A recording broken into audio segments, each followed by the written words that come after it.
What is up, everybody? Welcome back to the City Light Project YouTube channel for yet another live fight companion. UFC London, UFC Fight Night. Edwards versus Brady starts now, ladies and gentlemen, and the first fight on the card is starting now. Thank you guys for hopping in my UFC picks and predictions preview / UFC lobby stream there. We're at it, round one.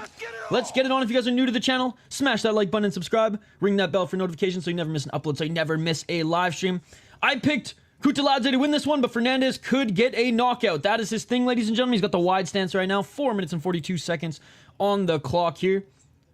Again, he's got the size. He's got the reach advantage. Nice left jab by Fernandes. Kutateladze is the better grappler. Hey, good to see you, Habo. It's been a while, my friend. Good to see you. Good to see you. Guram has Hazma and Ilya in his corner. Damn, what a corner. What a corner. 4 minutes and 15 seconds. Fernandes still with that wide stance. Looks like Kutateladze is looking for that entry. Left jab by Fernandes. Yo, what's going on? Good to see you, Chris Chrisman, as well. Thank you for the poll question, Ice Cream Cane. Yeah, I'll get on that right after this fight. I like it, though. I like it. Rest in peace, George. Left and right by Fernandes. Again, I'm not the big boxing guy, but, like, absolute legend. And, like, one of the biggest names in boxing. Hey, let's go. Fighting weed and wine. I dig it. I dig it. All you need is some women to complete the trifecta. Red corner waiting for a parry. Left hook. I think he's looking for that entry. There's that straight left. 3 minutes and 9 seconds. Oh, and a nice counter left by Fernandes, and there's Guram looking for the takedown. Fernandes landed some good shots there, and good takedown defense by Fernandes. Beautiful underhooks and a sprawl. 2 minutes 52 seconds. I respect that. Again, I said this in the preview video. He was being disrespected in the odds, man. 2 minutes and 38 seconds. Oh, nice. Actually, I was going to say nice right hand, but that just missed Fernandes. Fernandes with the right. Knee to the body by Guram. Fernandes still. Oh, head kick by Fernandes landed. He rocked Guram. Head kick by Fernandes landed. Guram seeing the Twitty birds. Low kick by Fernandes. Head kicks are his specialty too. I think he has like 3 head kick knockouts in his career. 2 minutes and 14 seconds. He's in the D-Gen parlay, ladies and gentlemen. He's in the D-Gen parlay. Yeah, plus 340. 2 minutes and 3 seconds. Guram with a nice left hook. Fernandes, man, he had an opportunity there to pounce, I think.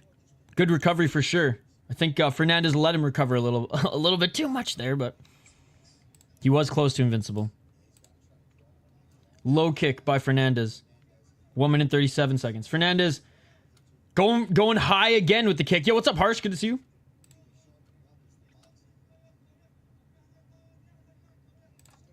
The grills are invincible, though. Dude, it's impossible to destroy one of those things.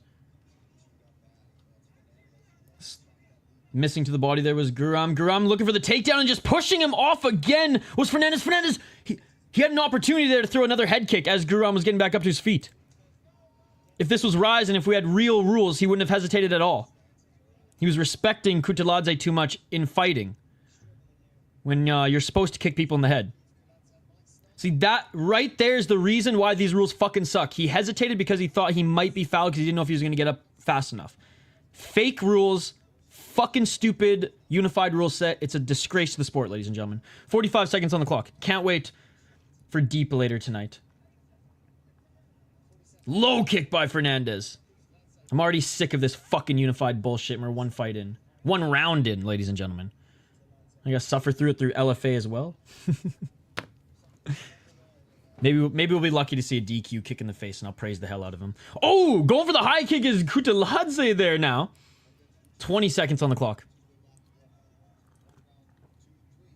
Should continue the switch kick to the body, then switch up to the head kick again. Oh! Right hand by Fernandes. Kutateladze kicked the leg of Fernandes as Fernandes was throwing the right hand. So I think it was still a little bit more of like a off balance or trip than anything. But look at the lead leg of Kutateladze. Fernandes won that round. He beat up the leg of Kutateladze, and he also dropped him. Definitely once. The judges might think twice, but I don't think that second one was a knockdown personally. They didn't even credit him with one knockdown, so okay, there you go. Rocked him, I guess I should say. But yeah, 20 significant strikes, chewed up his leg. Great first round by Fernandes. Yes, I am. It's on the schedule. Won't be watching this card, so I appreciate the coverage. Are you driving? I was gonna say, if you're in Vegas at a casino, they should have this on.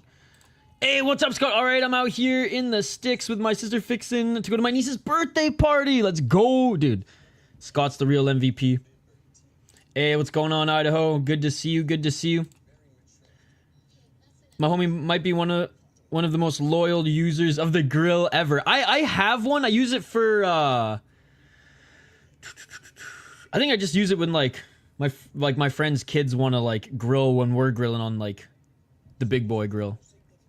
We whip out the old George Foreman for them and they're pumped. I mean in college I used it all the time. But that was just because I honestly less because of the George Foreman name. I have no shame to admit this, and more so just because of Michael Scott on The Office. They definitely helped increase sales. I'll say that much. Let's go. Hey Tyler, good play, good play. There's a lot of good underdogs on this card. Hey, sick. Holy fuck, how's the weather? Probably way nicer than Minnesota right now. 4 minutes and 39 seconds on the clock. That's sweet, man.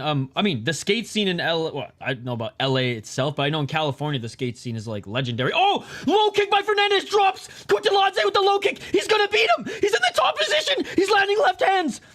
Trying to roll Kutateladze, but he's bleeding now. Hammer fist by Fernandes. Can he finish him? Elbow by Fernandes. 4 minutes and 19 seconds on the clock. Fernandes in modified half guard side control. Fernandes inviting Kutateladze back up to his feet. Kutateladze's left leg is cooked. It's cooked. It's cooked. 4 minutes and 7 seconds. Front kick by Fernandes. I knew he was disrespected in the odds. I knew he was disrespected in the odds. Oh, another low kick by Fernandes. 3 minutes and 53 seconds. What's up, Chris?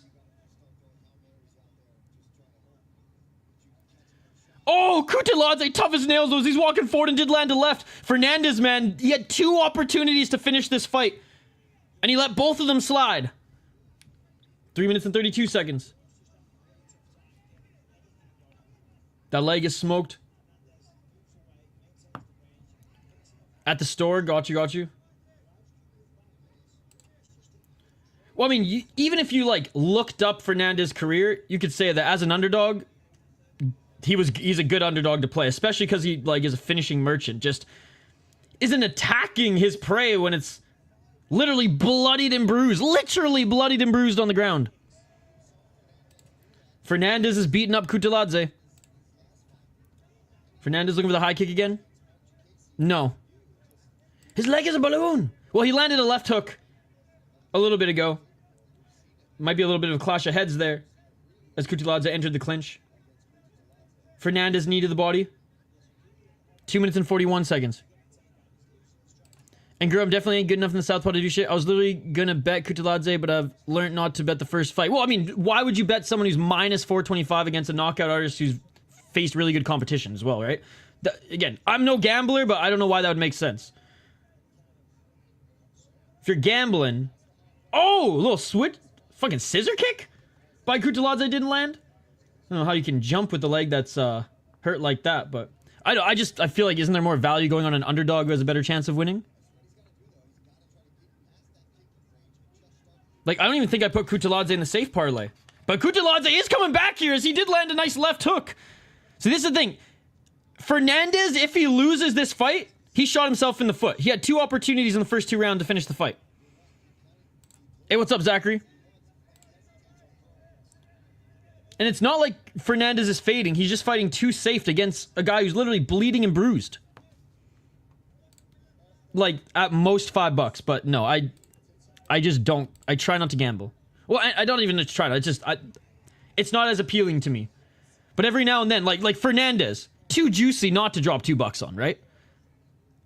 1 minute 24 seconds. Also, it's very hard to gamble in Minnesota. It's still illegal here. And Fernandes gets the takedown on Kutateladze. He's in side control. If we were allowed real MMA rules, he'd be able to knee him in the face, but we have these fake-ass, garbage-ass rules, ladies and gentlemen. Yeah, I know they're not working, but fuck it. That's ESPN's fault, not mine. 1 minute on the clock. Nice elbow by Kutateladze on the ground, but in the guard right now is Fernandes. He lost that side control position. Again, Kutateladze bruised and battered right now, but he is good on the ground. Was looking for an armbar there. Getting out of it was Fernandes. Fernandes, 42 seconds on the clock. Fernandes kicking the legs of Kutateladze. Don't put yourself in up kick range. Invite him back up to the feet. 35 seconds on the clock. Yeah, ESPN's Fight Center has been buggy the last few weeks. 25 seconds. Ducking under the shot was Fernandes. Oh, Fernandes getting tired now, though. Fernandes wasn't able to drag Kutateladze to the ground. I was like, Kutateladze is a fucking beast, dude. He's lost 2 rounds, though. That's the thing. Even if he comes back and wins this third, he's gonna have to finish Fernandes to win this fight. See, I don't think Kutateladze has that one-hit quitter power. I mean, it's not like he has muffin shots end of the second round by any means. I don't think Fernandes is... I mean, maybe he's literally respecting it too much. I think he's respecting the takedown too much, not the power. I think he's respecting the takedown too much. A takedown in which he's defended twice now. Or 3 times now. 100%. Well, if he's minus 425, there's no value there. So, yeah. 100% hesitate. It has nothing to do with the fighter. It has everything to do with the line, right? It's minus 420 on a guy that, you know, could lose the fight. And if he wins, you're not making much money on it anyways. Fernandes' grappling is so improved. UFC gonna switch to Netflix pretty soon with all these ESPN fuck-ups lately. I wish UFC stats included control time. Crazy how the US still doesn't regulate gambling. UK is absolutely flooded with it. Yeah, I think federally, the U.S. probably wants every state to jump on board, but there's just some state. Okay, there we go.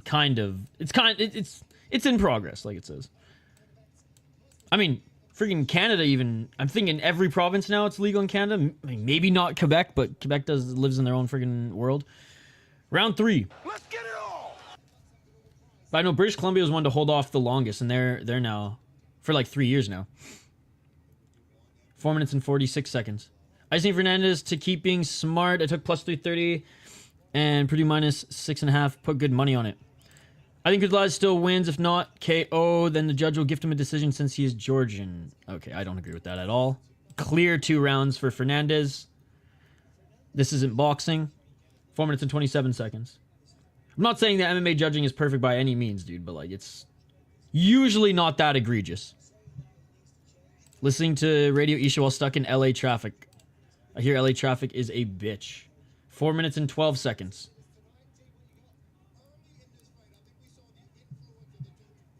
Yeah, like, Graham's only path to victory is a finish. He might get a draw if he somehow gets a 10-8 in this round, but I don't think that's the... Yeah, it's a clear 2-0. 3 minutes and 53 seconds. Low kick by Fernandes. I mean, this is the round. Oh, Fernandes missing with the right uppercut. But yeah, Fernandes is getting a little tired as well. You can see timing just a little bit off there. 3:32. Graham walking forward. Graham with the body kick. Step back left jab by Fernandes. The sheer fact that Isha has to do workarounds to bet in Minnesota is sort of proof it is well regulated even where it's not legal. I guess it's just not as regulated. 304. And maybe if I grew up in a betting province and state, like, I would be more keen to gamble, but like, I never had really the opportunity to do it easy, and it's like, I'm not going to go out of my way to do this. There's one app. Oh, nice left by Kutateladze, nice right and left by Fernandes. There's one app that, like, operates in the gray area legally, but it's still kind of a gray area here in Minnesota, where, like, you put bets out there, and if people, it's like a social media app kind of, and people match them, then you win. It's more of a social media betting app, and that's how they're able to get by it in Minnesota, and that's what I use. Shout out to Better Edge. Actually, I know the owners; they're friends of mine, and they're doing extremely well, and they're in every state too. So it's not just like a Minnesota thing. But again, it's just not the same. Like, I can't do parlays, right? No problem, buddy. Hey, thank you, Trey. Good to see you. Good to see you. Ilya must be cursing Graham right now. Let's go. Fernandes finish stronger. Fernandes is fighting very smart here on the outside. Left jab, counters. There's that left jab again. Low kicks. Let's go Blue Devils, baby! Yeah, I mean, a sports-filled weekend with March Madness and so many fights. Nice body kick by Kutateladze.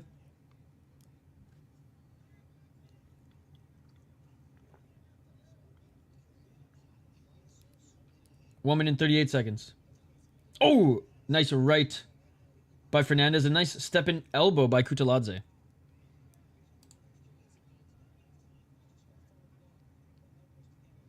$125. And again, even this round, like, this is the closest round because Fernandes is kind of playing this one a little bit safer. I still think Fernandes is winning the round. He's landed more counters in that left jab, and there's a step back left hook on the break of the clinch.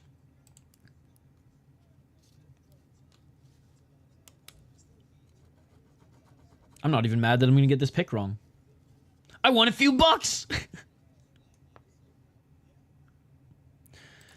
Oh, and another low kick by Fernandes, and Kutateladze falls to the ground.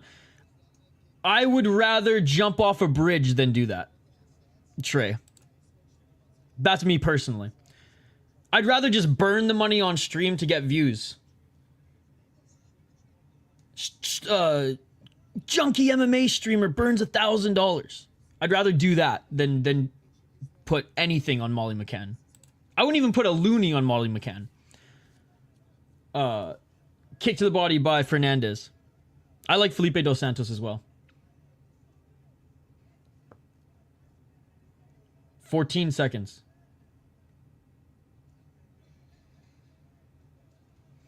You'd make money burning it in front of a camera on YouTube than betting it on Molly McCann, in my opinion. But you do you, brother. You do you. And that is it for the fight, ladies and gentlemen. Unbelievable performance. Unbelievable performance by Fernandes. I usually don't do this because, again, sometimes the judges go full freaking... Sometimes the judges in the UK go full freaking boxing, but I'm just going to say it. I got that pick wrong, ladies and gentlemen. I thought Kutateladze would be able to control him on the ground, but nope. Fernandes, man. His takedown defense, excellent. Perfect game plan. Beautiful performance. And like I said, I don't give a fuck if my picks are right or wrong. I don't even have a Tapology account. I know some of you guys get really fucking into it. I just want to see good fights and good performances, and fuck, that was awesome. Can you call into the show? You can call into the show.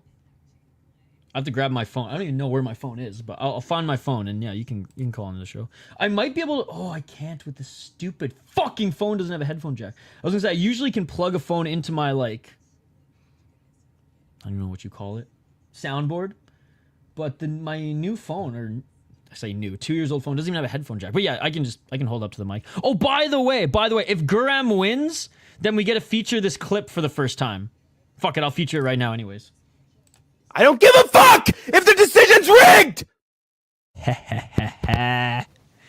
Hey, what's up, Taco?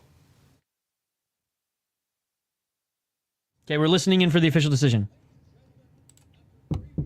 Godspeed. Okay.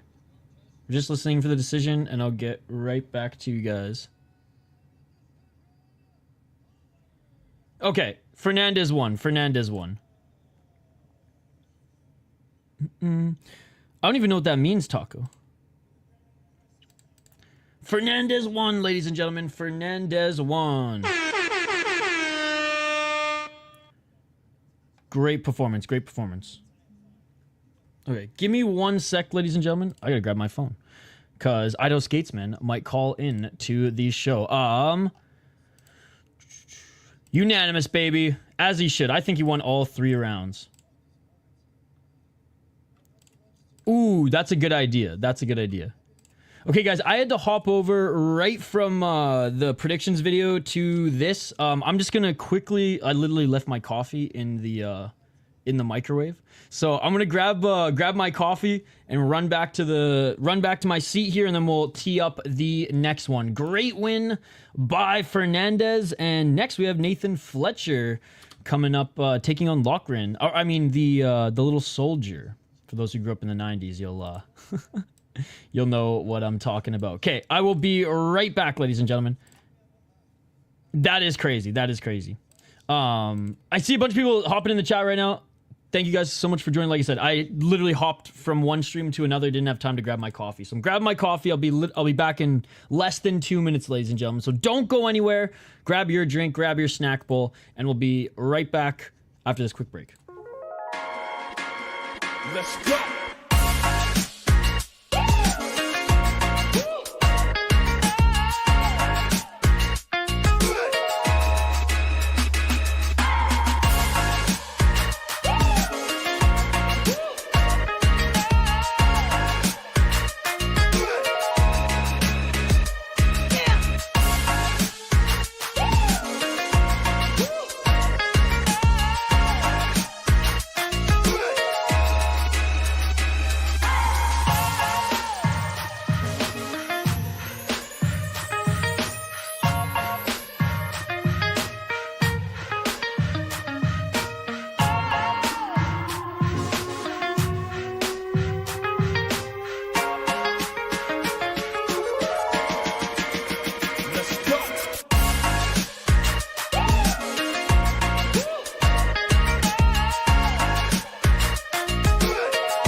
Let's go.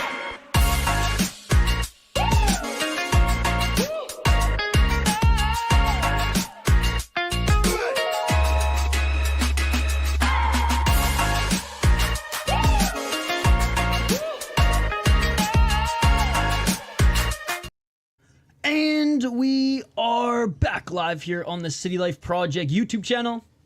Hold on, let me move this foam here. My my roommate's going up north, going away for work, and I'm dog sitting again. So we'll see if the pooch jumps on stream here. I know last time was a little camera shy, so we'll see.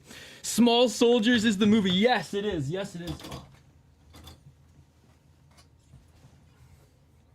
Oh. What's up, Pooch? She just wants to play, well, I can't say the word, but B-A-L-L right now. If I say the word, well, maybe she will jump on stream if I say the word. We'll see. All right, let's get to this next one, ladies and gentlemen. Let's get to this next one. Shout out to the live chat, by the way. Good to see you guys. Who is a win? In the last fight, Fernandes won the last fight. Unanimous.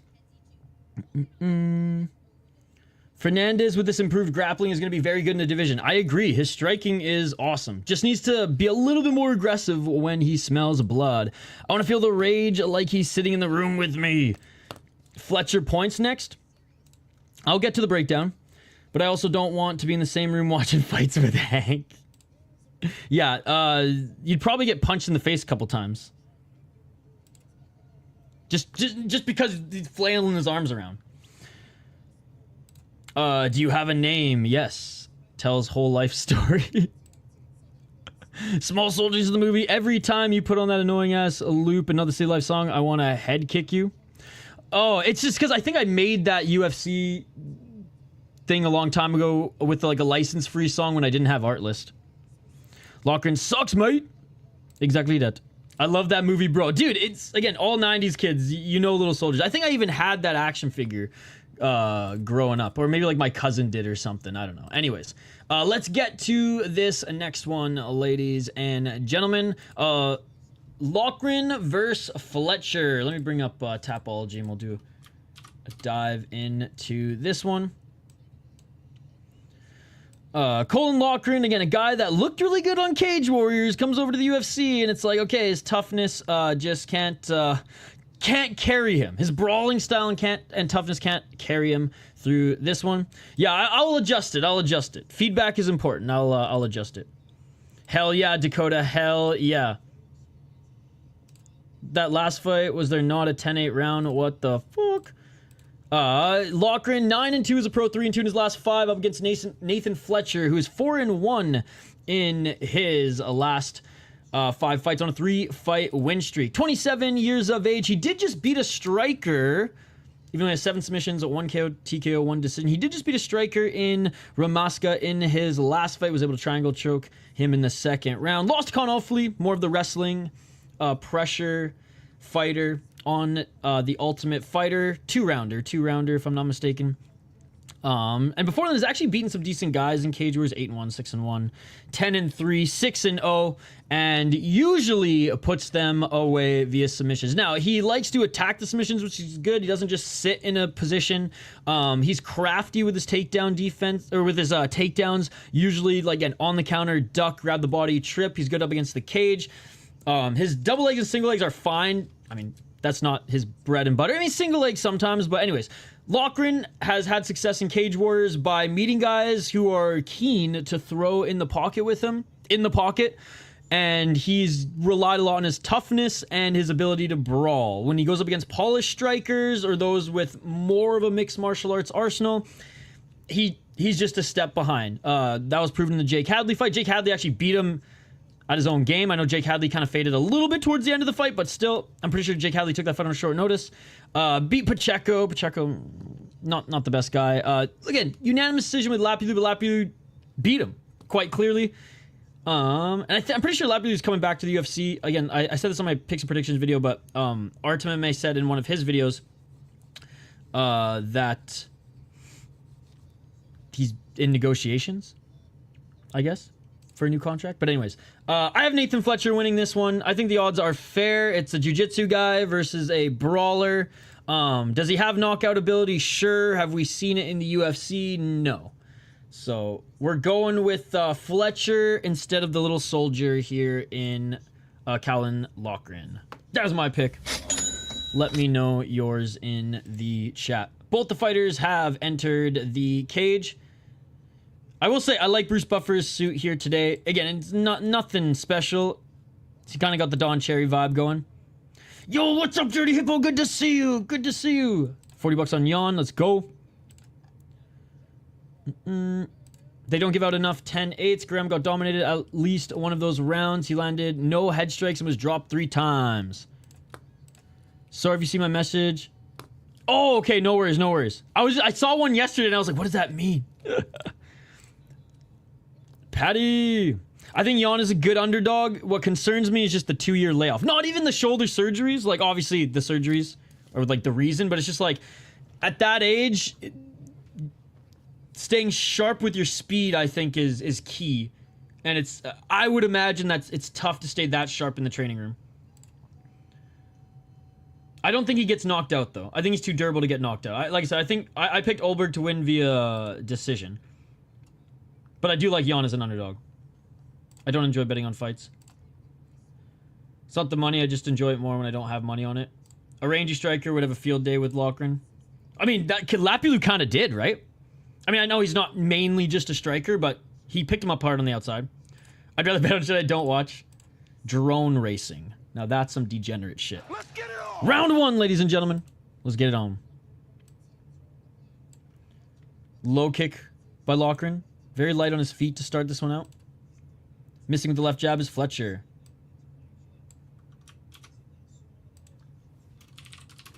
Again, ESPN's being buggy, guys, so if it's not loading the stats right away, I'm going to stay conscious and refreshing them, but they just might not load because ESPN. 4 minutes and 30 seconds. Low kick by Fletcher evades the left jab of Loughran. Oh, nice right hand by Loughran. Fletcher left jab, eats a left by Loughran. Fletcher left to the body. 4 minutes and 8 seconds. Fletcher looks to be the better striker. Way too early to... I mean, maybe in the first minute, but... Oh, a nice counter hook by Loughran. Loughran is the better striker, and that's no disrespect to Fletcher. We know what Fletcher does best. He's looking okay here, but Loughran is landing that left way too much, in my opinion. I like when Jan and Tybura fight on the same card. Ulberg is an animal, though. 3 minutes and 38 seconds. I don't know these guys. I literally just gave the preview. Now you do. 3 minutes and 32 seconds. Left by Fletcher. Low kick by Fletcher. Yeah, he definitely is. More of the brawling... More of the brawler in the pocket type of boxer.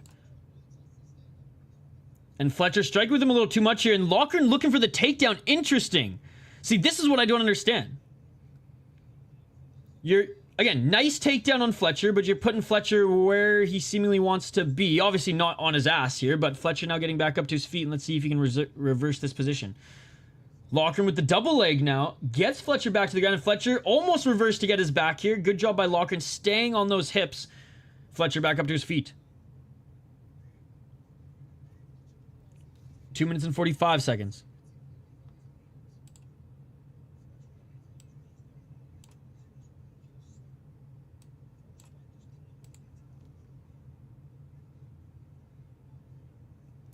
Hey, I missed you too, JK. Dude, guys, JK, one of our OG subscribers. I'm pretty sure JK's been subbed since, like, before we had 1,000 subs, or, like, right around there. So, at least, like, 2-3 years supporting the channel. So, it's good to see you, as always, sir. In the clinch right now, nice knee by Loughran. Loughran going back for the double leg. And again, great takedown by Loughran. Dominating Fletcher with the double legs here. Not doing much with the takedown. Just kind of holding him here. Respect OG. I think Loughran just carries too much muscle on his frame for 135. It's like he's not like an inch or two taller, eh? Oh, another nice shot by Loughran as they are back up to their feet, back at center. Fletcher really needs to, honestly, take back momentum in this fight. Low kick by Loughran. Loughran's outstriking him and out-grappling him right now, and Fletcher has had no opportunity, no room to get his jiu-jitsu going. Constant pressure here by Loughran. I mean, good game plan. Straight left by Fletcher. Fletcher with the left hook. Loughran with the overhead right. Fletcher in and out of the pocket with the left hook as well. Yeah, see, I don't bet at all. I'm just a fan of the sport. 1 minute and 15 seconds. I mean, I bet like 5% of the time. Not even. 3% of the time. I love this sport so much, man. Honestly, I really could care less about the UFC today because Deep is on. Deep is where it's at. Real MMA. None of this fake-ass unified rules bullshit that they fucking feed us here in North America. Fucking trash-ass rule set, man. It's a disgrace to the sport. But at least Deep is feeding us some real MMA later, so... The MMA gods aren't punishing us too much today. 45 seconds on the clock, and Loughran now controlling Fletcher. Body lock here. Loughran looking for the back take. Fair enough, fair enough. It's addicting, it's addicting. This guy is Drew Mini Dober, man. Great job by Fletcher. Reversing Loughran here, getting in the top position. Half guard, back to guard. You got to be a member of their YouTube channel. But they post all the fights after for free. I just can't think of a lot of lightweight classes where there's a top 5 guy that is super built. Like, other than Dober, I guess. Okay, so you said top 5, and he's not top 5, so yeah. I don't know why. My mind went for top 15. They haven't fought yet. And then takedown at the end there as they go back up to their feet, and a good reversal by Loughran to take down Fletcher again, and that is it for the first round. Loughran got the first round. Fletcher had his moments in the striking, like was able to come in and out of the pocket with that left, but outstriking Fletcher is Calvin Loughran right now. Low kicks, left hooks, double left jabs. And he's getting more takedowns. Is he doing anything with the takedowns? Not really, but he is getting them. I took Tiara Brown with plus 500 against Sky Nicholson. It's been a great effing day. Dober's a 155, which I wouldn't consider a lighter weight class. I guess I'm still living in the mid-2000s. Because I still consider lightweight a lighter weight class. But I guess when we have guys in Japan fighting at 110, definitely not a lightweight class anymore. Fletcher's terrible takedown defense. Yes! Which is interesting.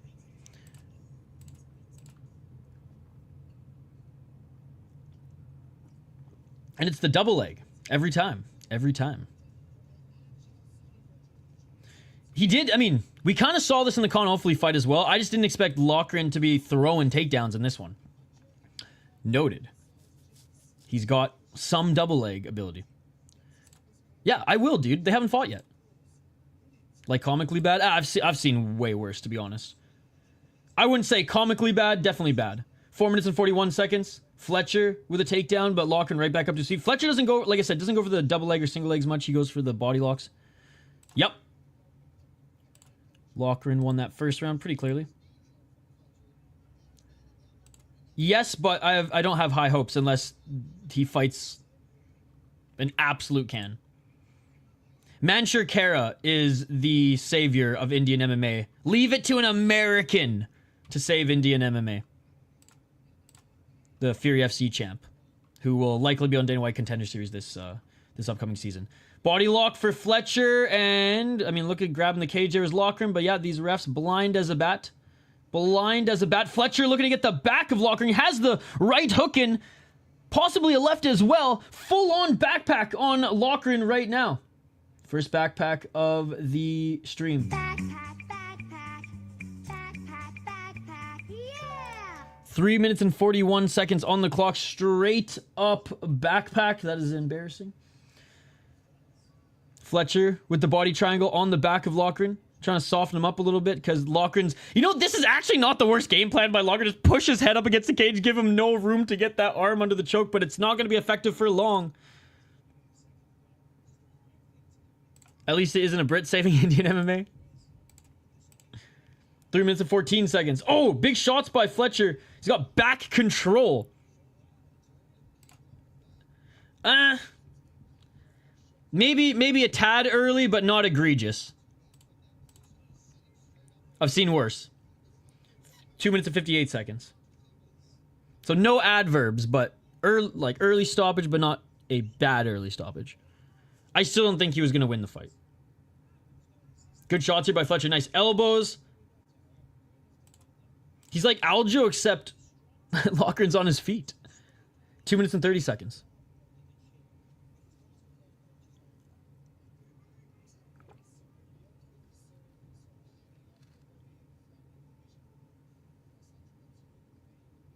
Right hand by Fletcher again. Loughran not even fighting the legs. You'd think at this point, Loughran would just grab the ankle and just try to separate the legs. It would definitely distract Fletcher from softening him up right now and looking for the rear naked choke. 2 minutes and 10 seconds on the clock.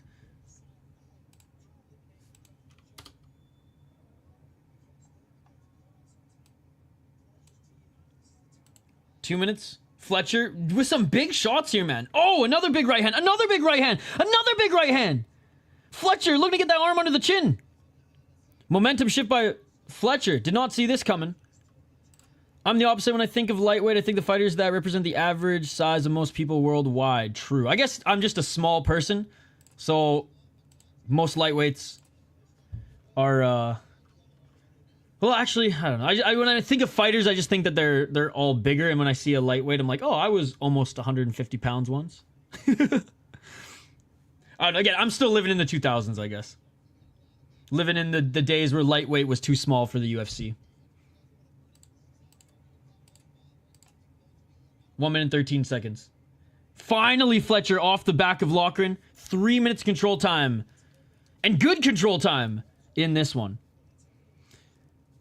But, you know, my mind should be shifting given how much Japanese MMA I watch. And, like, the heaviest guys are usually the 155ers.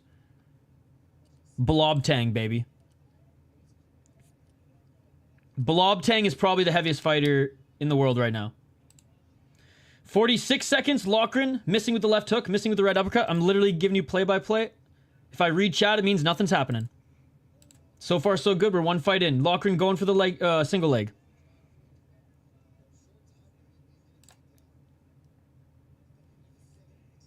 "28 seconds. I guess I'm average. Good to see you, Hamish. Loughran, left underhook, pushing Fletcher up against the cage. 18 seconds on the clock. He's a Fletcher guy. Fletcher is out of Next Generation, his gym. And I think he has a little bit of a rivalry with Loughran as well. Oh, nice left elbow by Loughran as he escapes the clinch. And that is it for the second round. All those attaboys bringing down our 190 American average. Dude, I need to put on some weight to hit that average for United States, man. I think even I'm small on Canadian hoser fucking standards. This Québécois like their Putin.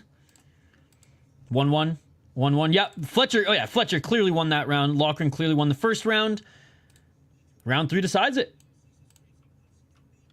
By the way, big shout out to the live chat. Thank you guys so much for joining. I totally forgot to message Skate back. I will right now. How did you guys like the show last weekend? The Road FC show. Idaho Skatesman jumped on and did a color commentary. I had a blast. So if you guys liked that, we'll start bringing Skatesman on more.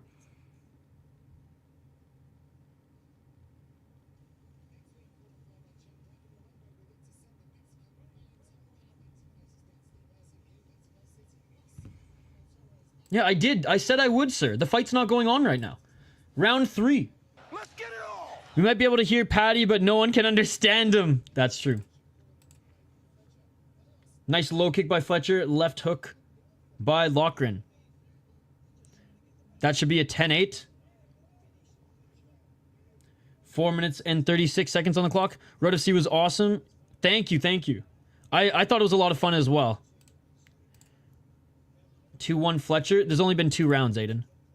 4 minutes and 24 seconds on the clock. Loughran with the takedown. Nice takedown by Loughran. A couple right elbows by Fletcher. Fletcher now looking for a submission attempt, and he uses the submission attempt, which again, it wasn't a guillotine by any means locked in, but he used that to get back up to his feet. Scouser in the corner basically needs a translator. The fighter isn't a Scouser. I hated Idle Skatesman. That guy laughed too hard, and the doctor brought the stethoscope. Oh. The best part is when Skatesman and I were listening intently to the Korean guys. Then we realized, oh yeah, we don't speak Korean. Oh, nice takedown by Loughran. Loughran now getting the back of Fletcher. Oh, how the tables have turned, ladies and gentlemen. Fletcher, feet planted, but Loughran with the backpack now. Fletcher trying to shake him off. I'm in the United States, so ESPN Plus. Fletcher trying to shake Loughran up, but Loughran has the body triangle, and Fletcher on his feet now. Backpack, yeah! 3 minutes and 21 seconds.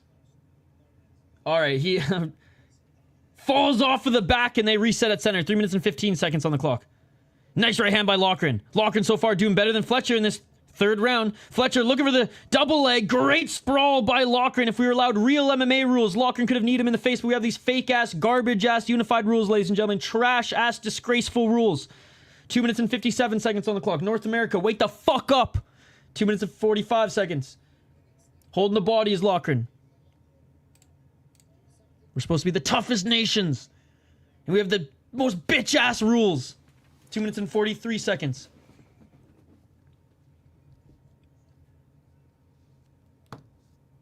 .236. Looking for the single leg here is Loughran. Lets it go. 2 minutes and 26. I'm sorry, folks. I hate the unified rules. I'm a junkie. It's the reason why we're watching this. Nice knee by Fletcher. In the clinch. Loughran didn't like that. Loughran now looking for the trip. Can't get it. 2 minutes and 10 seconds. Evading the clinches, Loughran, but still walking forward. Teep by Fletcher. Loughran with the right hand. Yo, what's up, Shane? I was gonna say you missed a sick fucking first fight and a crazy upset. Loughran with the left. Loughran with the right. Loughran with the straight left jab. Loughran now looking for a double leg again, pushing Fletcher up against the cage. And he gets it! Fletcher has no... Fletcher can stuff a single leg all day. Can't stuff, or cannot defend a double leg, but back up to his feet. He's going to get back up to his feet, I will say. As Loughran... Alright, Fletcher's grabbed the cage. Dude, this ref is blind as a bat. This ref has missed 3 cage grabs. 2 by Loughran, 1 by Fletcher. Fletcher now looking to maybe threaten the arm here. Nice right elbow by Fletcher as Loughran continues to go for the takedown. Controversial split incoming. I mean, I don't think this third round is close at all, to be honest. 1 minute and 10 seconds. Fletcher tried to trip Loughran. Loughran reverses. I think it was a clear first round for Loughran. I think it was a clear second round for Fletcher. And I think this round, with 1 minute remaining, is a clear round for Loughran. But it is in the UK, and we've seen some bad judging in the UK. Shout out to Paddy Pimblett. Beating Jared Gordon. What the absolute fuck? 4 minutes and 42 seconds on the clock. It's not even updating anyway, so you don't even need to see it. 33 seconds. Fletcher with some shots to the body pocket. Fletcher pushing Loughran up against the cage. Fletcher with some big shots here. 2 minutes. Or sorry, 20 seconds. Oh, spinning! Back fist by Fletcher! And Loughran with the chin. 5 seconds. And that, ladies and gentlemen, that is...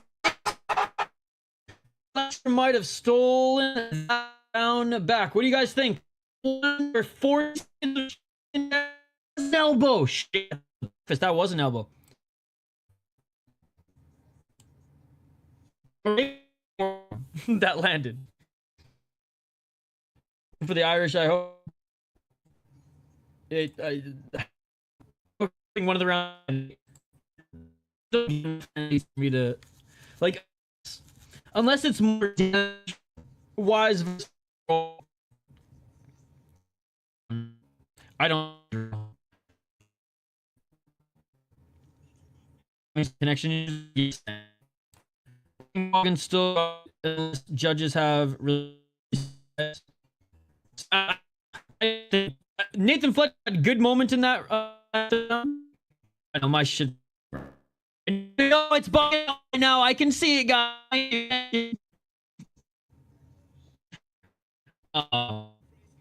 But yeah, it was in the third. A lot of damage in the last 40 seconds. Let's go. Bet it on Fletcher.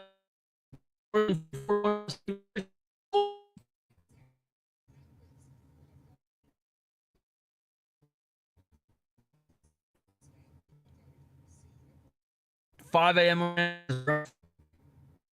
All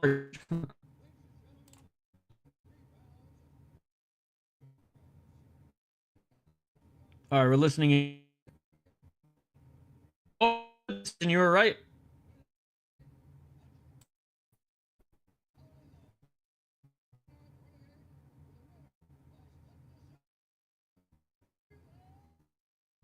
Loughran won, and I think it was the right decision. The connection is bad. I can't do anything about it. We have to.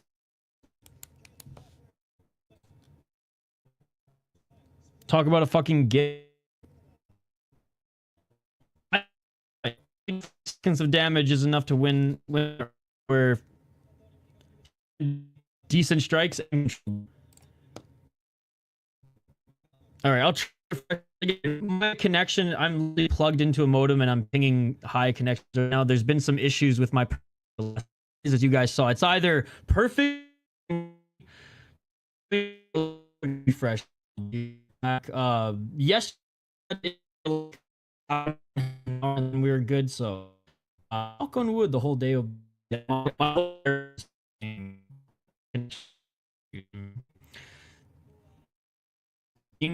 Commissions suck, United States. Gentlemen. All right, I'll be right back. Let's go.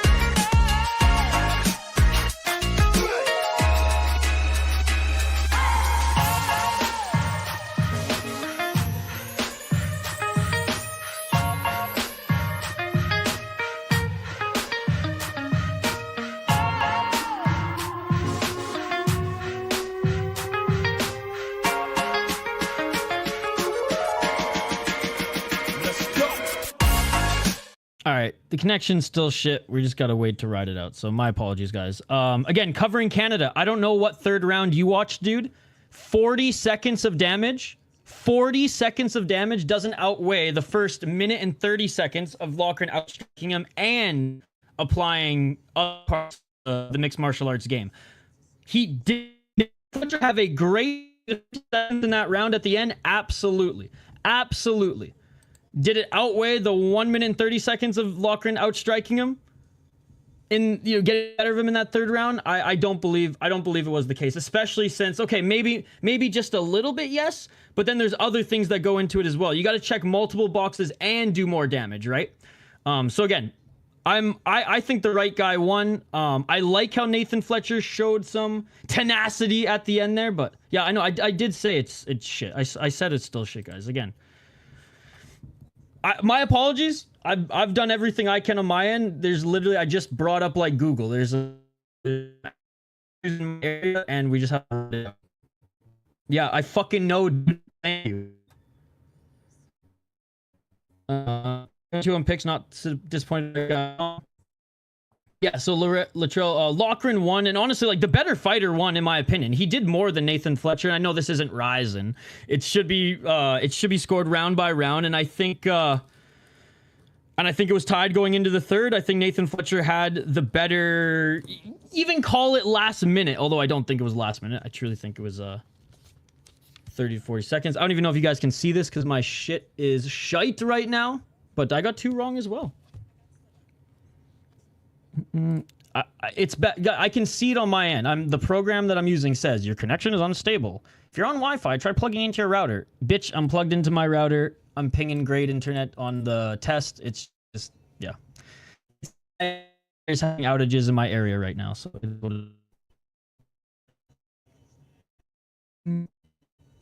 Tybura. I'm leaning Parkin. I'm leaning. Is the prospect? We shall see.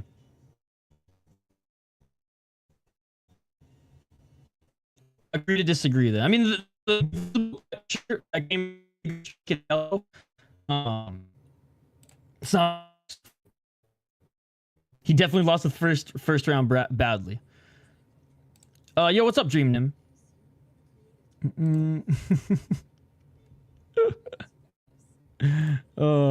I don't think Hockey from Home is the mastermind behind this one. All right. Hopefully, like I said, hopefully things work itself out. My apologies, guys. It's frustrating for me as well. I don't know, you guys want a good experience here, but obviously there's other, honestly, there's better MMA streams out there that you guys can go and hang out with anyways. If you dig my vibe, I appreciate it. Chance, why the fuck are you donating to a stream that's bugging out right now? That's fucked up. So I like, thank you, but like, so not worthy of that shit right now. All right, let's get to this next one. We have Shauna Bannon versus Puja Tomar. I mean, if there's any time for, I guess, the internet to give us some issues and to have outage issues in my area during an important day of streaming, I guess it's for this next fight. Because look, I'm a guy who like doesn't even shit on MMA as much as like the masses do. But this, it's hard for me to get excited. Almost fit. Thank you, Chance. I know this is not a broadcast. 2-0 cash. I like Fernandes as well. I like that you picked Fernandes as well. Thank you so much, Chance, for the follow. I don't feel like I deserve it all right now, though. Kazakhstan. Bro, Indian MMA is not famous, bro. You fighters and rate how good is she? Good. Saying something. You, Rory. Far from it. Tomar. Apologies, guys. There's nothing I can do on my end. Outages in my area. 4 a pro 5.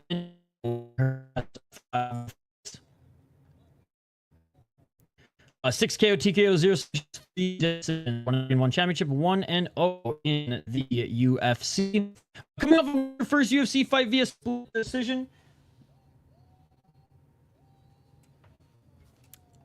She defended the Matrix Fight Night title twice. Again, her last 2 opponents were her best 2 opponents. Before then, you know, wasn't beating the best.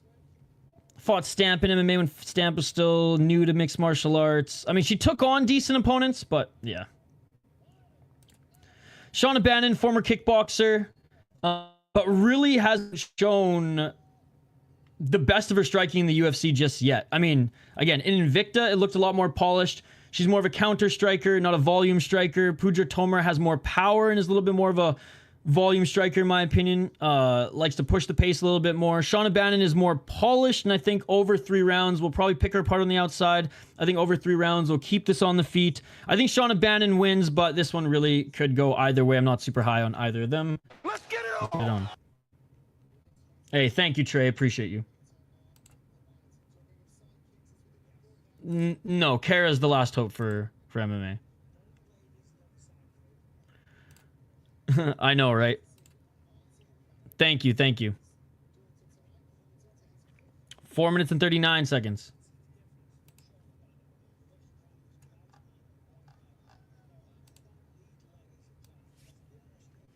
Shauna Bannon pushing her up against the cage.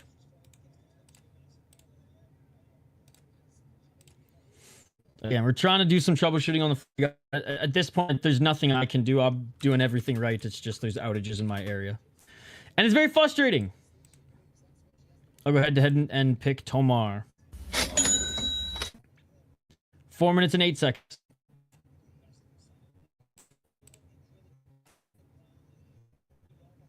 Nice knee by Bannon. They separate. Left by Tomar. Tomar with the counter right. Tomar, there it is. She'll blitz in with hooks more. Bannon, taller, lankier. Nice body kick by Bannon.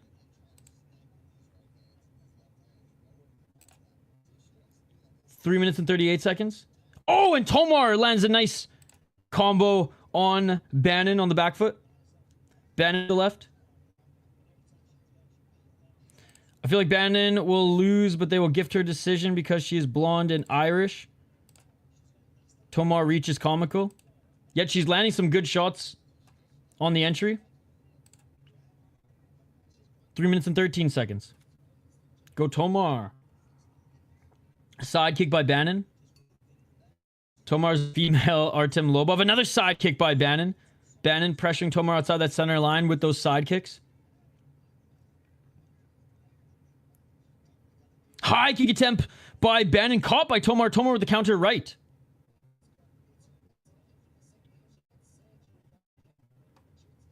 Go Pooja. 2 minutes and 42 seconds. Bannon with the side kick.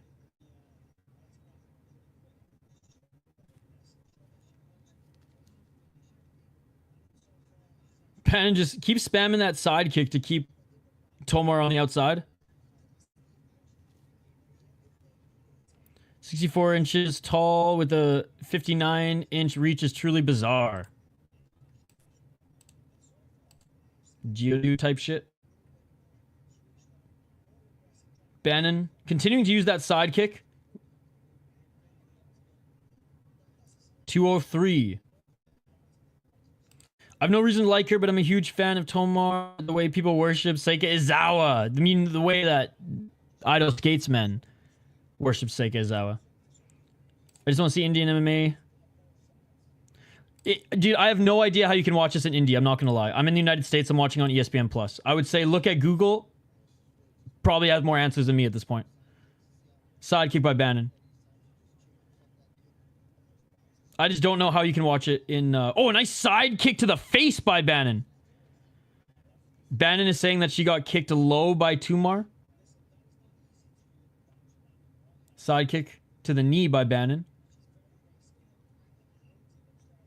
1 minute and 16 seconds. Again, working through some of these connection issues, guys. There's nothing really I can do on my end right now. I'm continuing to monitor it. I'm scoring high. I'm plugged into my modem. There's just... there's like network issues. My provider's having some outages in my area, so it's just the connection's not stable, but we're going to continue to try to troubleshoot it and hopefully get back fully online here soon.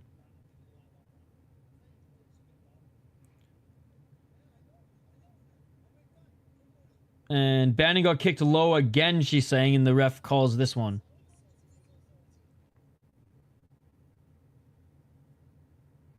Oh, she kicked her right in the tit.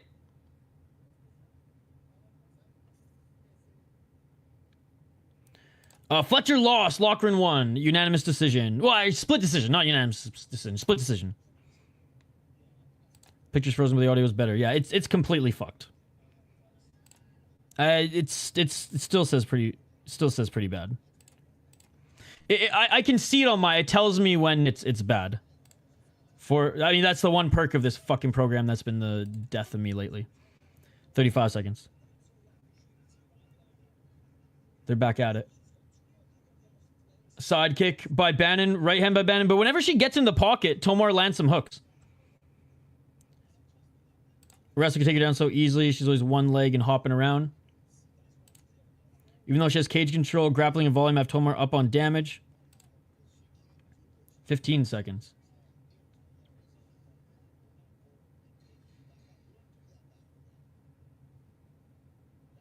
Thank you. I broke up with my girlfriend because she doesn't know about UFC based. Alright, that's it for the first round. Honestly, I would say you should have different priorities in life, but I don't, so good on you. This is a close first round. Took Shauna fighting for me to realize how rare the karate style is in women's MMA. Again, sorry that we're facing some connection issues, guys. It still says pretty bad on my end. We'll try to address it again between this fight and the next one. I might just do a full-on John's mom reset, but that's my last attempt because again, on my end we're doing quite well. Again, we're not, but my internet test, everything's scoring well, plugged into modem. It is what it is. Like which women's MMA fighter has also utilized that style? I can't think. I mean, home for like one fight, maybe? Oh, 100% it does. I think MMA fans as a whole have unfortunately watered down that term. She's bullying Tomar's guts. What's up, Amberly? Good to see you. All right, round 2, ladies and gentlemen. Let's get it all!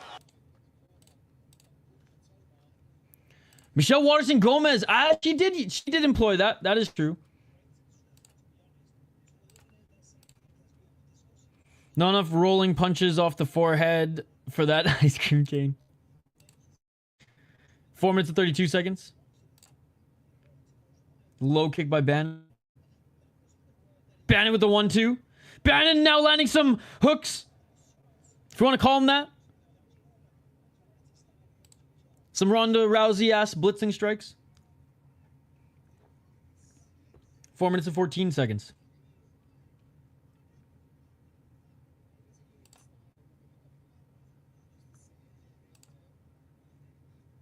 Oh, they each land a nice left hand. Tomar walked into that one of Bannon's, though. Bannon with the side kick to the body. Clinching, double underhooks here is Bannon. Bannon on that karate stance. Yup. 3 minutes and 44 seconds. Knee to the body by Tomar in the clinch.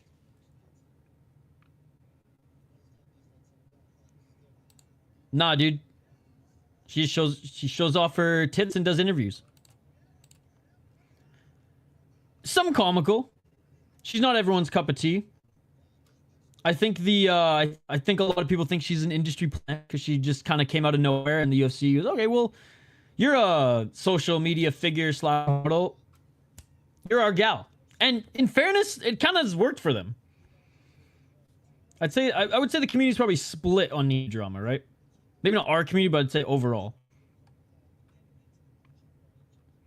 Tomar got to move more when she comes in. Shauna sliding into range like the Karate Kid after his leg is fooked up. Yeah, she's been getting side kicked in the knee and stomach. Oh! Tomar just knocked down Shauna Bannon! Tomar just knocked down Shauna Bannon! Big hammer fist here by Tomar. Tomar with the right elbow. Not a KO. Well, a knockdown, Not a KO. Not a KO. This is not right. This is wrong, ladies and gentlemen. It was not a KO. It was a knockdown. 2 minutes and 25 seconds. Tomar in full guard of Shauna Bannon. Bannon, high guard here, looking for a triangle. Oh, Bannon looking for an arm. Bannon looking for an armbar. He didn't. Armbar by Bannon. That is wrong, guys. She got the knockdown. Don't let the chat fool you. Armbar by Bannon. She's going for it. And unfortunately, Toma's left arm is also locked in the leg, so she's not going to get it clean. Tomar knocked down Bannon. She didn't knock her out. She still is in the top position, though. 1 minute 42 seconds clock. And she gets it! Bannon gets the submission! Bannon gets the submission! It is all over, ladies and gentlemen! Bannon finished the submission! It is all over! Puja Tomar knocks down Shauna Bannon. Shauna Bannon scoops up an arm and gets the... Oh my god! What a comeback! What a comeback! Great armbar. Great armbar by Shauna Bannon. Damn. Puja Tomar almost had it, ladies and gentlemen. She almost had it. Take a look at the replay right now. Puja Tomar with the huge head kick, knocking down Shauna Bannon, shin to the face, knocks her down, but doesn't knock her out. She stays somewhat awake. Puja Tomar gets on top of her. Shauna Bannon scoops up the arm, finishes the armbar, and Puja Tomar loses. Her win streak is snapped, ladies and gentlemen. That was a beautiful finish by Shauna Bannon. So Shauna Bannon got the submission victory. Bro, I'm out of control. From headshot dead to Ronda Rousey armbar in 30 seconds. MMA is so cool. Honestly, I said that this fight wasn't going to be that exciting, and it might be the most exciting fight on the card so far. Only because of the storyline. Head kick, knockdown, survive, armbar, finish. I have no idea how that head kick didn't KO her. That's insane.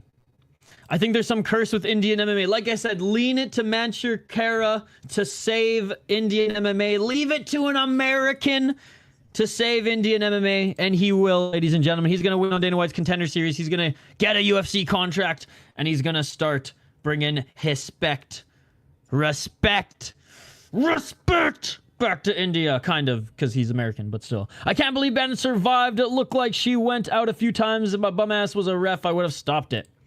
No one got the knockout, sir. Shauna Bannon won the fight. Shauna Bannon won the fight. That's a 50K bonus right there via armbar.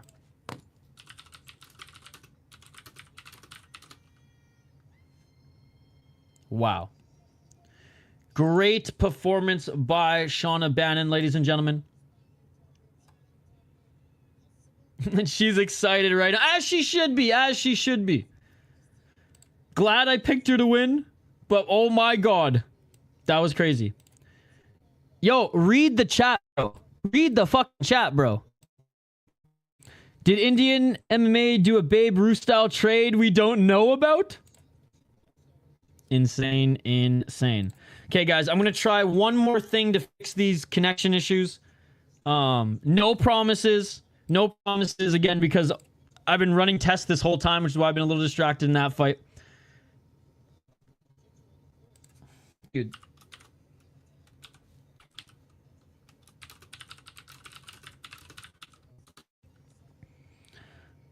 Her jaw must be made of granite, not to be broken from that kick. True. Okay, guys. My apologies for the connection issues here. We got a big day of streaming, so they should work themselves out. I can't imagine my internet provider is just going to let my neighborhood suffer all day when there's so much sports on this weekend and everyone just uses Wi-Fi now to watch sports. So I'm going to try to do one more thing on my end. Again, I've been pinging great internet scores, upload and download speeds. I'm plugged into my modem. There's no rhyme or reason for this other than literally I look on Google and it says my provider's having issues in my area right now. So I'm going to try one more thing, maybe to get a little bit more of a stable connection. But no promises. Hopefully this just works itself out like yesterday. Marcin towards McDonald's versus Mick, Tom, Aspinall, Parkin. All right. Back. Hopefully last break, because I don't want to keep doing these between fights. I know it's annoying for you guys. It's been working fairly well the last 15 minutes. It still says that there's no connection on my end. And everyone says that my face looks like 170p. I would leave it alone. Quit kicking me in the labia. Chance with the $5 thank you, Chance. I don't know why you guys are donating to this atrocious stream. But thank you so much. Chance now with the $10, ladies and gentlemen. What an absolute beauty. Chance. Let's hope your Mick parlay works as well. You'll be eating good calzones here tonight. You can hear me good. That's good. That's good. I'm glad the audio's been good. This guy just, I don't think he understands. Shauna Bannon wins via armbar. Before the sound was like a robot talking. That's so whack. That's so whack. Fuck the stream, it's a party! Well, thank you, Chance. I appreciate it. I appreciate it. Yeah, she signed to the UFC. She signed to the UFC. UK WWE crashed also a few ago. I mean, I'm using ESPN Plus. What's weird, I think it just might be a program issue for me because my street, like I'm watching on ESPN Plus and it never froze once. So I think it might just be, well, actually that's not true. It did go 360p for a little bit. Can't believe Tomar lost. I wonder if Bannon had a hold of the gloves. It didn't look like it. It didn't look like it. And Pujar did have both arms between the legs first, and that's what didn't allow Shauna to get that extension. She's an okay fighter. Yo, what's up, Raphael? Good to see you, good to see you. Okay, we're gonna get to this next one here, folks. As they're getting to it, so we'll get to it here in a moment. I'll do the preview first, as fighters are about to make their walk to the cage. We'll do my preview quick here first so that you guys can hear me and we're all good. Then I'll try to do one more thing here to fix this. If it doesn't work, it doesn't work. We ride. How are you doing, Raphael? We ride through it. Because we were having some issues yesterday for a little bit as well, but then, like, it was all good. It was all good. Anyways, sorry I keep talking about this. It's just annoying for me, right? It's just annoying for me knowing that, like, something's out of my control. I'm trying to put on a decent show here. Shane's picking Duncan. I can't believe Tomar lost, especially after that head kick. All right, let's get to this next one. Again, another Cage Fury, or it's not Cage Fury, another Cage Warriors fighter who I was super high on when he was in Cage Warriors, but then upon coming to the UFC, has not lived up to my personal expectation of him. Now, has he been bad in the UFC? No, not at all. Not at all. But Christian Leroy Duncan tore up Cage Warriors.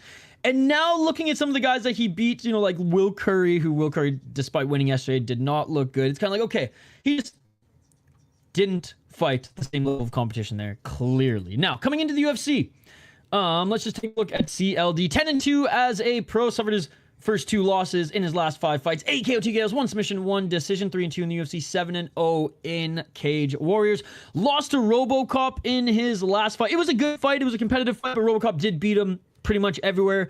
He was able to knock out Ribeiro, beat him in his own game. Look, Tululin, the non-M1 Tululin is... It's not the same guy, okay? It's not the same guy. He was supposed to actually fight Jesse Taylor in Cage Warriors, which is crazy. I know Jesse Taylor fought in BFL like 2 years ago, funny enough. Beat Todorovic, which was a pretty good win on his debut. And he had his moments again, Petrosian. Honestly, if he would have stuck to the basics and not tried to be as fancy as the kickboxer, he probably would have won that fight. Again, took out 2 guys he needed to, and then step up in competition, lost. it's tough to be confident in that of Christian Leroy Duncan as he moves up the ladder. But I don't think Puliaev is moving up the ladder. Andre Puliaev won on Dana White's Contender Series. He was a big underdog against Liam Anderson, and he proved that he, in that fight anyways, didn't have any cardio issues. On the regional scene, he's proven to have cardio issues and be kind of a one-trick pony, a distance striker. Didn't really have much grappling, didn't really have that great of cardio. Was just a tall, lanky striker who beat up on Liam Anderson. Maybe it was Liam Anderson's worst performance, and maybe it was, you know, one of those nights where Andre had his best performance. Definitely the stars could have aligned that way. But he was a huge underdog in that one. He's a huge underdog coming into this one. Having said that, I do think Christian Leroy Duncan is better everywhere. I think he's the better striker. I think he's the better grappler. I think he has better cardio. I just think he's the better mixed martial artist. Puliaev, dangerous striker, sure. And, you know, the only asterisk is he was a huge underdog in his last fight, and he was able to beat Liam Anderson, who was the big favorite coming into that one. So, I'm going to go Christian Leroy Duncan. Minus 575. I mean, again, closer to like maybe a minus 300. It's weird that there's a lot of odds on this card that I think are a little higher than I would have them, but I am going Christian Leroy Duncan in this one. Let me know your thoughts in the live chat.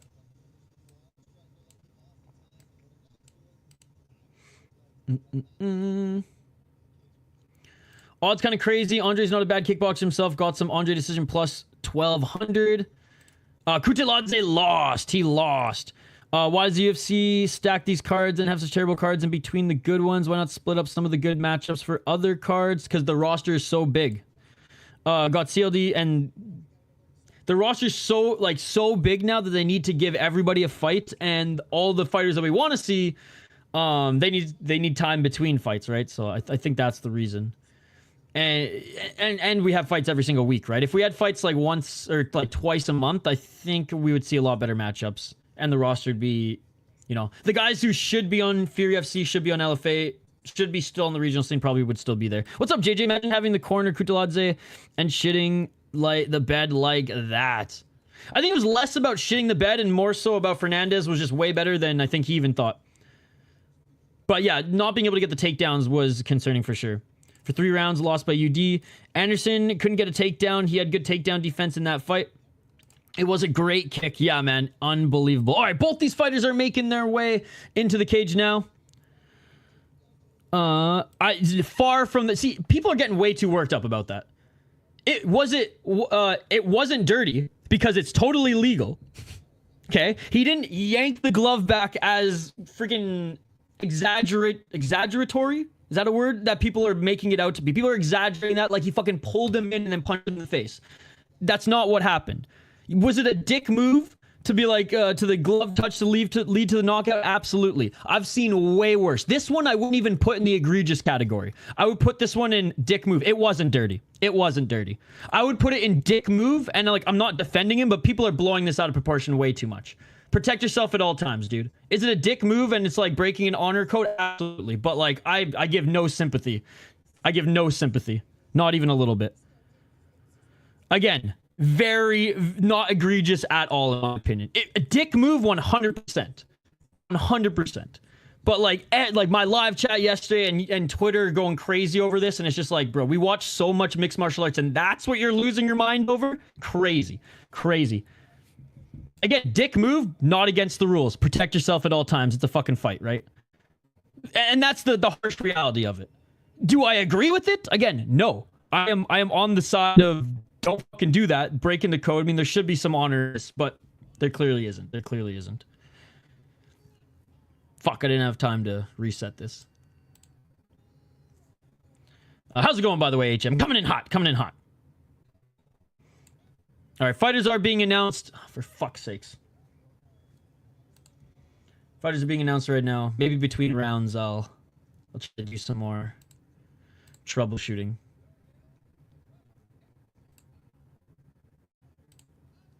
All right, CLD is being announced right now. Puliaev was just announced.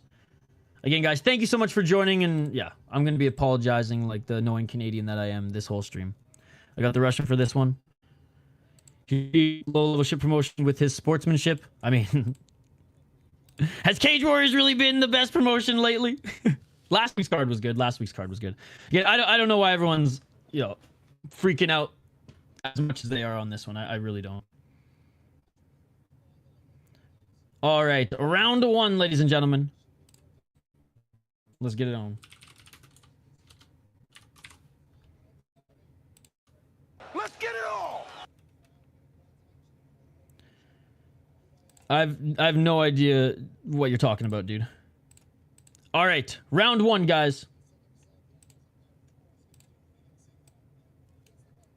High kick attempt by Puliaev. Again, tall and lanky. Oh, yeah, I know, dude. Again, Ice Cream Cane, my mind is very much trying to fix this internet thing right now, man. So my apologies. I'll try to get to the poll as soon as I can. 4 minutes and 32 seconds on the clock. Yeah, rest in peace, Big George Foreman. 4 minutes and 27 seconds. With the amount I'm sweating right now, Ice Cream Cane, I'm basically cutting weight. This is a nightmare. 4 minutes and 22 seconds. Side kick by Duncan. Duncan. Spinning back fist, right hand, knee by Duncan. Duncan with the left. Duncan with another knee to the body. 4 minutes and 10 seconds on the clock. Duncan with the body lock. He looks like Trevor from Trailer Park Boys level thin. 3 minutes 56 seconds.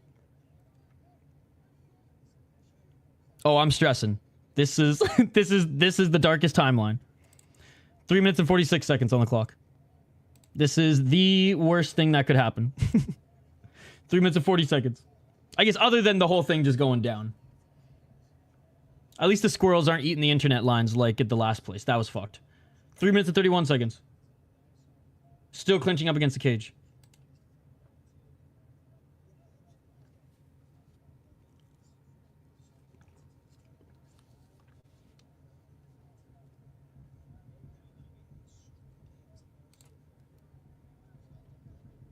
Yeah, man, she got a night. I mean, we're on to the next fight now, buddy. We're on to the next fight now. No, you could actually have a contract to be doing this, and this would happen. True. 3 minutes on the clock. 2:54. Still clinching. At this point, I mean, why is Duncan still engaging in this? 2 minutes and 42 seconds. Knee to the body. Puliaev pushing Duncan now up against cage.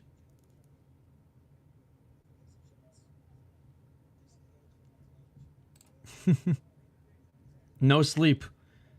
And a time machine, apparently. 2 minutes and 25 seconds. Not much going on here, guys. Just clinch. I mean, fuck, man. Duncan started off so hot here and just engaged in the clinch, and that's it. Knee to the leg of Puliaev. Body lock on CLD.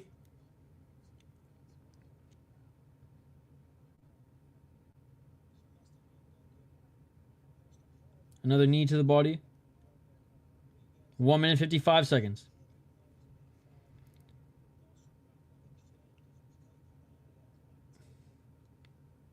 See, man, this is these things about CLD in the UFC that I don't understand. All the tools, and literally just showed it there in the first minute. And is now fighting this particular fight? 2 minutes of control time, sure, but damage? Little to none up against the cage. Left eye, UFC, right eye, deep. 1 minute 19 seconds. I'm stoked for deep tonight. We got deep, won championship, LFA. CLD in the UFC is definitely disappointed from my expectations. Me too.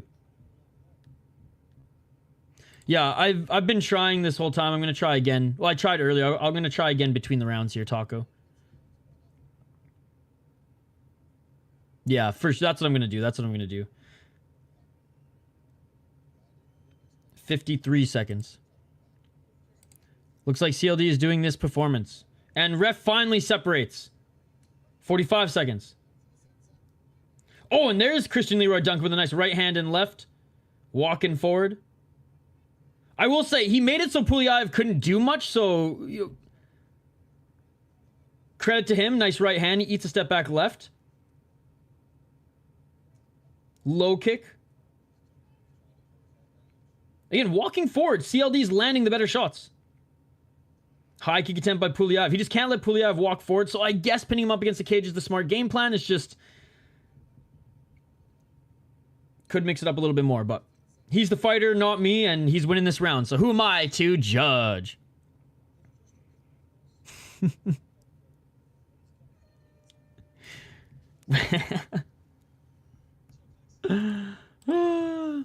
We need heavyweight women's MMA, dude. There's a benefit to the clinch work, but why risk clinching against such a long opponent? Big Butt Fighting League? Like I said, heavyweight women's MMA, let's go. No, it's pay-per-view, Shane. I had to fucking pay almost $60 for it. Okay, give me 1 sec, guys. You gotta hear this annoying song one more time. Let's go.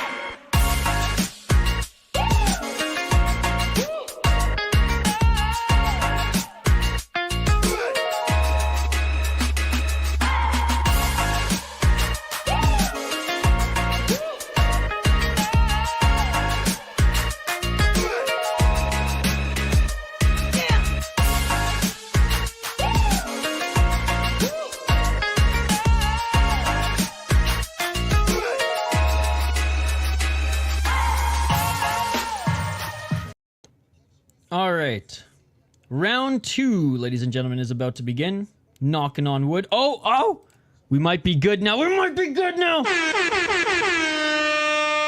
Hopefully we get some viewers back, but here we are. Here we are, round 2, ladies and gentlemen. God, I'm not... knock on all the wood you can, ladies and gentlemen.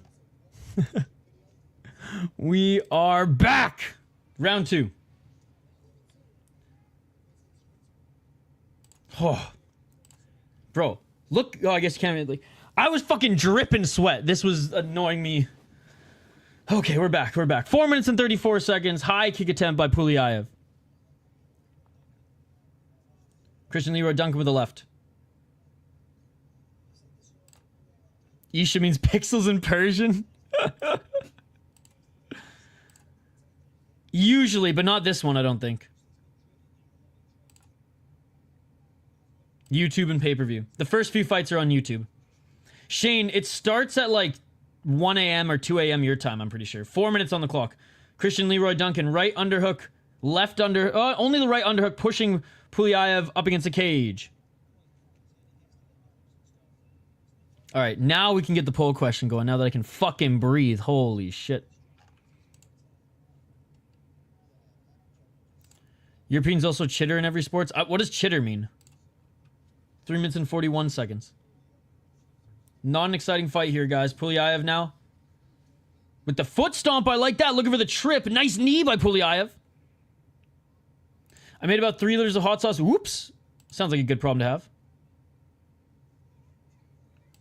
You drip sweat over that. Meanwhile, the biggest snowboard mag in the country can't successfully stream a contest without it crashing or being at 144p. Maybe they should hire me. 3 minutes and 14 seconds. I'll give him at least that 720. Christian Leroy Duncan missing with the left and the right. Oh, hell yeah. CLD. Pressuring. Puliaev outside that center line.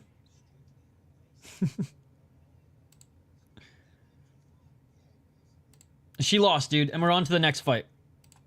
2 minutes and 47 seconds on the clock. Go, Puliaev! Chance with another $5 donation! Thank you, Chance, for the $5, my man. Thank you, Chance, for the $5. That's $15 Chance has donated so far. We're eating calzones tonight, baby. We got a snowstorm coming into Minnesota tomorrow, so I'm going to stock up on calzones tonight. Oh, damn. I do. Thank you again, Chance, man. You're far too kind. 2 minutes and 18 seconds. Low kick by CLD as they separate back to center. Left to the body by Puliaev. 204. CLD with the front kick. CLD with a nice left hook. Or straight left, sorry. Straight left. You can see CLD outstriking Puliaev a ton here as he's mostly been pitting him up against the cage and then winning the striking exchanges as he's been walking him down. While charging true fans for the subscription, it's the business model of some geniuses. I watched competition of the calzone. Joke from Parks and Rec.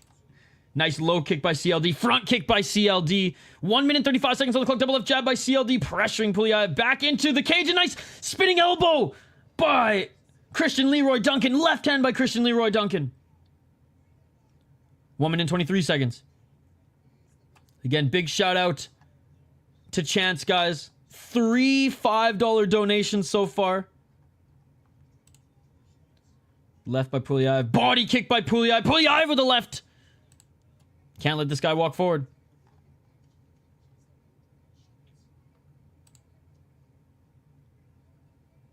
$59 seconds. This guy's so shook up that his girl lost. 50 seconds on the clock. Front kick by CLD. Almost with the oblique kick. Duncan with 21 strikes this round. 15 for... Make that... Yeah, 15 for Puliaev. 35 seconds remaining in this second round. Left by CLD. Outside low kick by Christian Leroy Duncan. I mean, that was a worse meme-style L than all of Jubilee's. I mean, it was up there. I feel bad for them. Overall, she had like a decent performance until she got armbarred. We'll say that much. CLD clowning a little bit here. Looking for a spinning heel kick to end off this second round. They literally play a little touch butt in the cage, and we'll get to this third, ladies and gentlemen. Again, thank you to everyone who stayed through some of the connection issues. Appreciate you guys. Looks like we're back. We're rolling, and we have a ton of streams here on tap here today. We got LFA after UFC. We have Deep after LFA, One Championship after Deep, and then Fury FC after One Championship. 2018 CLD. They do got Humankind though. That man has bars, dude. He's good. He's actually good. I mean, again, referee is mad. Which referee? Again, Manshur Kara. He's going to save Indian mixed martial arts. Leave it to the American. Leave it to the American born of Indian descent to save Indian mixed martial arts. They just needed a guy to develop here. Can't wait for Dos Santos. He's such a beast. What's up, Harold? The old Internet Explorer. Yes, he is good. He is very good. Oh, guys, you just have no idea. I hate dealing with all shit behind the scenes, but we're good now. We're good now. And I can't believe I got one win right so far. All right, round 3, ladies and gentlemen. It's definitely growing due to the Friday fights and because of Amazon Prime. It's nothing like in Asia, though. But I'd say, like, MMA fans in the United States watch One Championship. CLD sounds like something you don't want to have diagnosed. Fletcher shite? I wouldn't go that far, but yeah, his double leg defense is not good.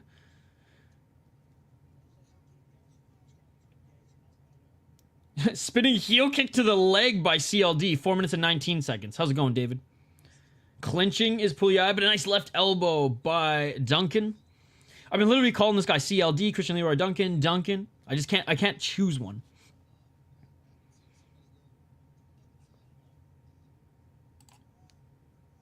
Four minutes. Like I said, you guys got Kara. CLD putting me to sleep. He's got moments, but making sure he walks away with a win in this one. And you know what? Like, I get the game plan. Taking away the range of Puliaev is a good game plan. It's just not the most exciting fight. Yo, those shoulder shots were big. 3 minutes, 36 seconds. That's probably what the judges are noting down as well.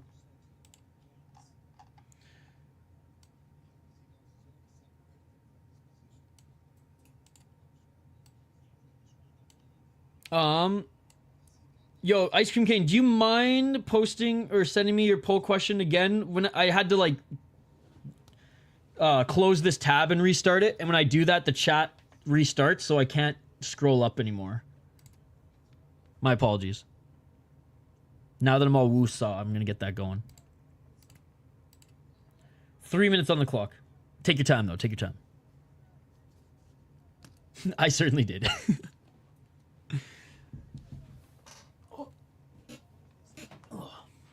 248. I was struggling because my headphone cord didn't go that far. Now, this is how you make a debut. What a noob! 2 minutes and 39 seconds. Which foreign fight was your favorite? Yes. Thank you, thank you. Step back right by Puliayev. They're back at center. 2 minutes and 28 seconds. Oh, overhand right by Christian Leroy Duncan. Just missed him. Just missed him.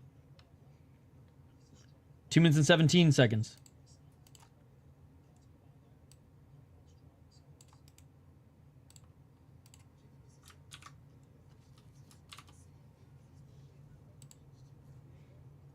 .203. Christian Leroy Duncan clinching again. Now looking for a single leg takedown.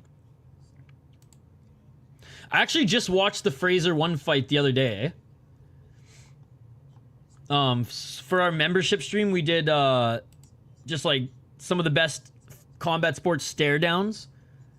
Oh, Puliayev with the body lock tried to go for the takedown, unable to get it. 1 minute and 41 seconds on the clock, and Fraser and Foreman 1 had an intense stare down as they were announced in the ring. Still clinching, battling, jockeying for position.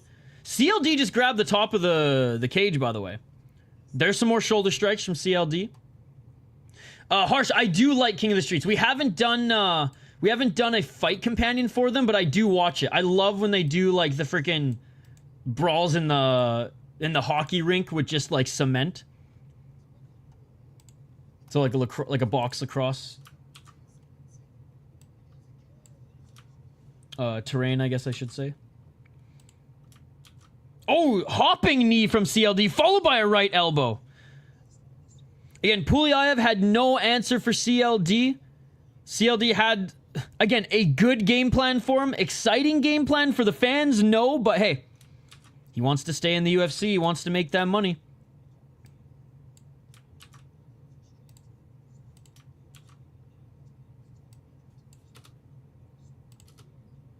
All right, poll question is up. Comment if you have another one. Which Foreman fight is your favorite? Fraser 1, Fraser 2, Moore, or Ali Rumble in the Jungle? Let me know in the live chat. Don't forget to smash that like button as well, guys. Holyfield fight could go in there too, but I like those 4 if I had to make a list. My plug's swinging by. I'll hop back in the chat later. Deuces! Yo, great to see you. Oh, big left and a right by CLD. CLD with the right uppercut. CLD with the left hook. 8 seconds on the clock. Can he finish him? Knee by CLD. 4 seconds. Where was this urgency? Where was this urgency? Knees upon knees and saved by the bell. Saved by the bell. Puliayev had nothing for CLD, even though CLD didn't fight the most exciting fight. He outstruck him when they were exchanging. He walked forward, didn't give Puliayev any room to land those head kicks, room to land those jabs, and just pinned him up against the cage in between. How does CLD get a dance partner? Skid Row, jeez. Ali Bombaye, what's up, Denial? This fight has its moments, but lukewarm performance by CLD. Does CLD know it's 3 rounds? 30-27 CLD. I thought he was going to finish him. So did I. 30-27 Tiovasa. We haven't had any Tiovasa scores yet. So far, the right fighters have, won. Mind you, we've only had 2 decisions. Speaking of decision, we're going back to decision.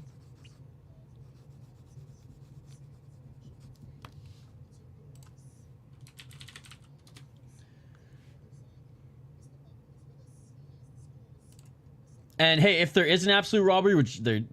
Put it, it's CLD wins this. This is like the biggest robbery in MMA history, I think. Just because it was so clear, right?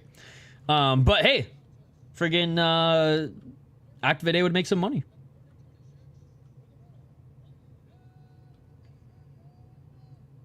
Christian Leroy Duncan.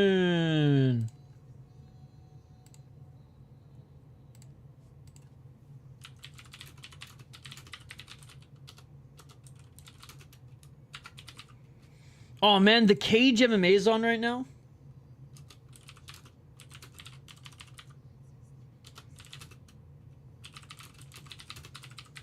All right, going right away to the next one, ladies and gentlemen. Going right away to the next one. Puliaev made it more boring than it had to be. I don't know. I think he tried. I think he gave it the full call try. I don't blame Puliaev for making that one boring. Christian Leroy Duncan wanted to take away his range, and he did, right? Like it was a picture perfect game plan. It just wasn't the most exciting fight. That's all. All right, moving on to the next one. We got the big boys. We got the big boys here. And again, ESPN has just been on the fritz. Their live stats and their app for a couple weeks now. So I'm going to keep trying to refresh this, guys. But it just might not work. It just might not work. Let me try one more time. See, it still says they're in the third round. Okay, finally it's over. Finally it's over. There you go. All right, I don't know why I'm worrying about this too much when we're going to go to Tapology here. What do I do for a living? I do video, audio editing, and consulting in like the podcast network space. The last company that I co-founded was a podcast network company, and learned a lot in my 4 years building, managing, working in that space. And so left the company 3 years ago, and I've been doing consulting and just freelance editing on the side. Hey, shout out to our boy from Poland, the legendary Polish Power. I think he's gonna pull through tonight. I hope so. I voted for the Moore fight, by the way. The other three were all much bigger fights, but the aura to have a comeback KO like that after losing most of the fight is unreal. Exactly that. Even more so when you consider Tommy Morrison dog walked George before that fight, and most people thought that was the end for George. Again, I'm not the big boxing guy, but I listened to like a podcast segment on George Foreman last night that kind of outlined a lot of his career, and that stood out for me the most, actually. Ice Cream Kane. I'll go head-to-head with the next fight. All right, let's highlight these next two fighters, ladies and gentlemen. And again, big shout out to those who've stuck with us throughout this UFC stream. Really appreciate you guys. All right. Mick Parkin, Marcin Tybura. We got Tybura representing Poland. We got Jan Błachowicz representing Poland. And I love the Polish fighters. I mean, KSW, I like that promotion more than the UFC. I don't hide that at all. It is more of an entertaining promotion, 100%. Having said that, obviously, guys in KSW, unless you're Saladin, who gets offered more money from KSW, most of them use that as a stepping stone to come over, and a few of them are, by the way, I know Amberly was here a little bit ago. You should have a timer on your screen for rounds. Again, we talked about this last time, the MMA breakdown. We haven't had much dead time on this card. I literally can't do it with the program I'm using. It doesn't allow it, and I bought 2 timers. They both were defective. I got a refund on the $30 one. I didn't get a refund on the $100 one, so I say, fuck the timers, bro. Good to see you, by the way, the MMA breakdown. Tommy Morrison would have been a boxing legend if he didn't have so many vices. One of my favorite all-time boxers. The day I switch to OBS, we'll get a fucking timer. But I think we should watch some 4-man KOs when we do get some. We should. I have to tread lightly, though. Boxing loves to take down channels. But we'll see. We'll find some, like, random MMA YouTube channel that, like, that is already fuzzied up the quality, and then we could probably get away with it. Good to see you, by the way, the MMA breakdown, the real MMA breakdown. And yes, I know I need a timer or whatever, but I'm done pissing away money on timers that don't work, that are expensive. And this stupid fucking program that I use doesn't allow widgets over a minute, so it is what it is. Mick Parkin, 10-0 as a pro. Undefeated. Hasn't beaten the best guys in the UFC thus far, but out of a very good gym, the MMA Fish Tank, where he trains with high-level grapplers and MMA fighters in that of Phil DeFree and champions and Tom Aspinall. 6 KO TKOs, but mostly from the TKO aspect. Not a lot of just straight knockouts. 4-0 in the UFC, 1-0 on Contender Series. Look, Bresky, he took out one Polish fighter. Not as good as Tybura, in my opinion. Muhammad Usman, fine. Kyle Machado, already cut. Jamal Pogues, I don't think he's that good either. So, like, he's taken out guys he's needed to take out in the heavyweight division, but let's be honest, the UFC heavyweight division is not that great. Tybura is the biggest step up in competition.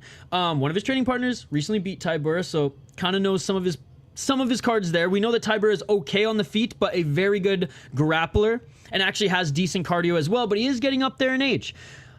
I like McParkin as an underdog only, or I guess he's the favorite now. Yesterday he was the underdog, only because I like his clinch work. I think he's just as strong as Tybura. And I think up against the cage, he can do more damage. I think he can evade the takedowns. And I think, you know, control time and, again, smothering damage for McParkin. Do I think he's going to get a submission against Tybura? No, I think Tybura actually has the better chance of getting a submission against Parkin. But I think Parkin slightly beats him on the feet and will probably win the rounds via control up against the cage, relying on elbows. He should be anyways, and maybe the good old UFC foot stomps to do so. But that is my pick. Let me know yours in the live chat. Round 1, ladies and gentlemen. Let's get it on. McParkin will school Tybura. How's your weekend going so far, by the way? The real MMA breakdown. There's a lot of fake-ass MMA breakdowns on YouTube, ladies and gentlemen. No one is the real MMA breakdown, so go subscribe to his channel. Tommy Morrison apparently got HIV in a threesome. The dude came to him from behind. True story. Damn. Didn't hear that part of the story. Let's get it all! Oh, actually, you know what? That does sound familiar. I watched a Morrison documentary. It was a Vote for Sport a few years ago. I don't know why that detail would have gone over my head, but it does sound familiar. Round 1, ladies and gentlemen. 4 minutes and 43 seconds on the clock. Hell yeah. Even though Octagon is starting some beef saying that they are. Heavyweight just sucks right now. Again, if it's not Phil DeFree, I could care less about heavyweight. Phil DeFree, greatest heavyweight on the planet. Great to see you too, buddy. Step back right by Parkin as he evades the clinch. Parkin walking forward.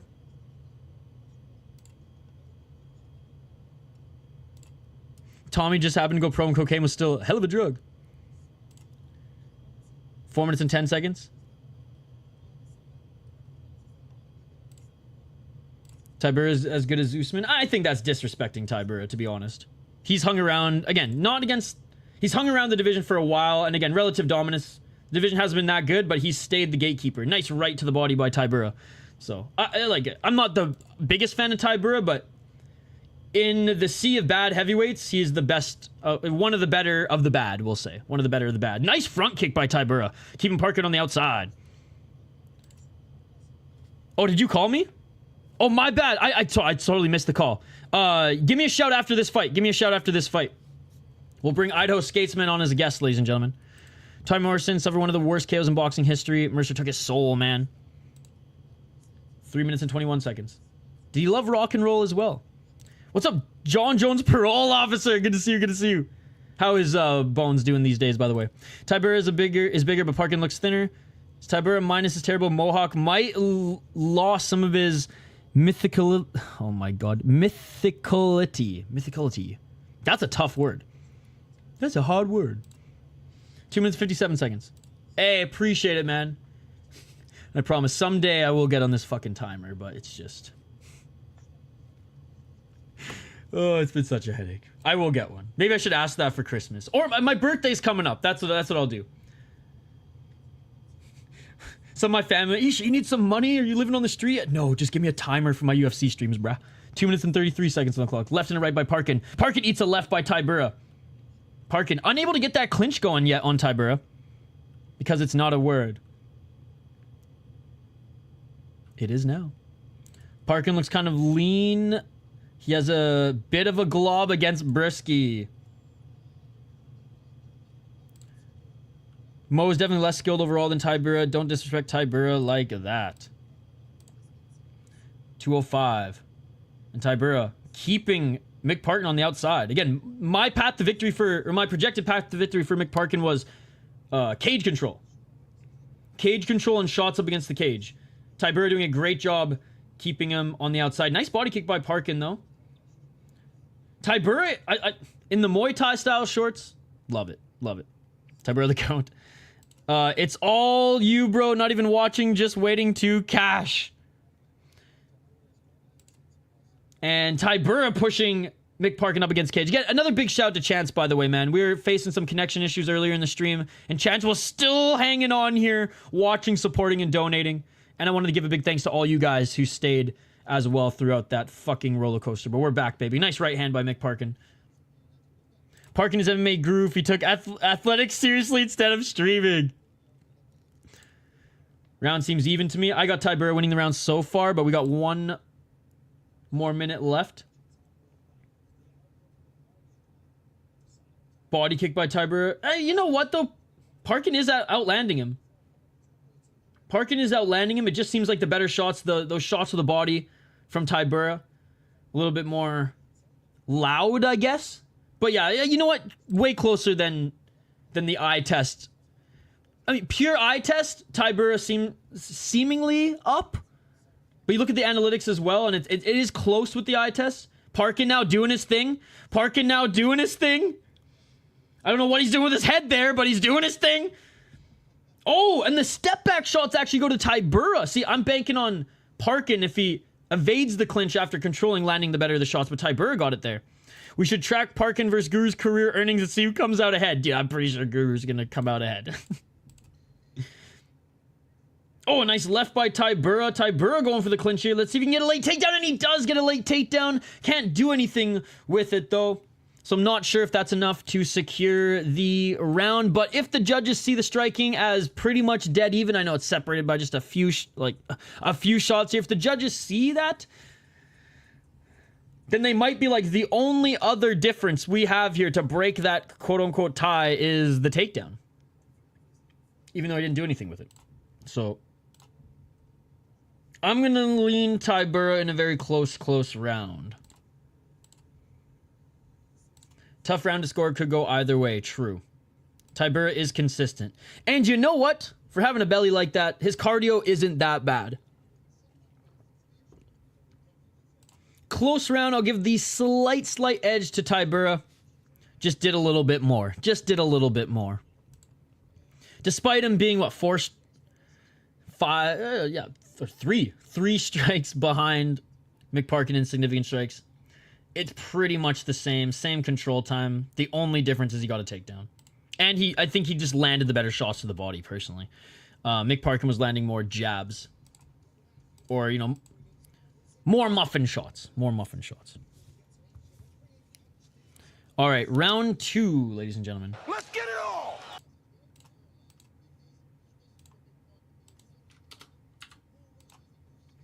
4 minutes and 51 seconds. Parkin. Step back, missing with the right. Left by Tybura. Parkin misses with that overhand right. Tybura clinching. Right hand by Tybura, but unable. Looked like he was going for the body lock to maybe set up a takedown, but Parkin pushes him off of him real quick.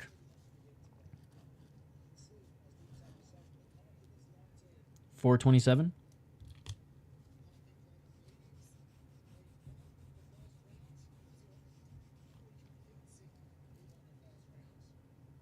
They're still at center. Parkin walking forward, looking for the jab. Oh, nice left and a kick by Tybura, but the kick Parkin tripped him up with, and now Parkin's in the top position. Tybura threw a nice counter left and threw a kick, but great job by Parkin, tripping him up with that kick, and now Parkin's in side control. This is huge for Parkin here. 4 minutes on the clock. Let's see if he can utilize his strength and ground and pound. Nice short right elbow by Parkin, trying to get Tybura in the crucifix. Has locked up Tybura's left arm. Tybura has to roll to his left, which he is doing right now. But Parkin threatening that neck, trying to push him back to the ground. The only limb free right now that can help him out is the left arm. And Parkin trying to get into mount. Modified half guard side control. Respect to Parkin for actually going into Tybura's guard. 328. And Tybura for a heavyweight, not bad off his back. He actually is a very good submission artist. I mean, he's a very well-rounded fighter for a heavyweight. 9 KO TKOs, 8 submissions, 9 decisions. As fucking even as you can get across the win board. But Parkin's strong, man, and his wrestling's good, as you can see here. But Tybura trying to reverse by threatening the knee, but Parkin stays on top and is landing some good ground and pound with that right hand. Some hammer fist by Parkin. Parkin landing more hammer fist here. Tybura trying to defend, but not rolling away. Parkin. Hammer fist after hammer fist. Tybura starting to block a few of them. Not all of those went I mean, actually, the second half of that flurry didn't get through. Good job by Mark Goddard. Banging on the drum. Got that arm trapped with those elbows. Come on, Tybura. Looking for the arm bar there was McParkin. Being threatened with the reversal here by Tybura, but still in the top position. Great strength by Parkin to stay on top here and keep Tybura on his back. Some more hammer fist, but kind of muffin shots here. Some Alex Semen type shots. If you know, you know. I'll share it in the link. I'll share it in the chat so you guys know. Oh, and here Tybura with the ankle. He was threatening this. Here's Tybura with the ankle. Doesn't have a big lock on it, and Parkin escapes and gets back in the kind of top position. Not quite in the guard yet. Okay, now he re-enters half guard.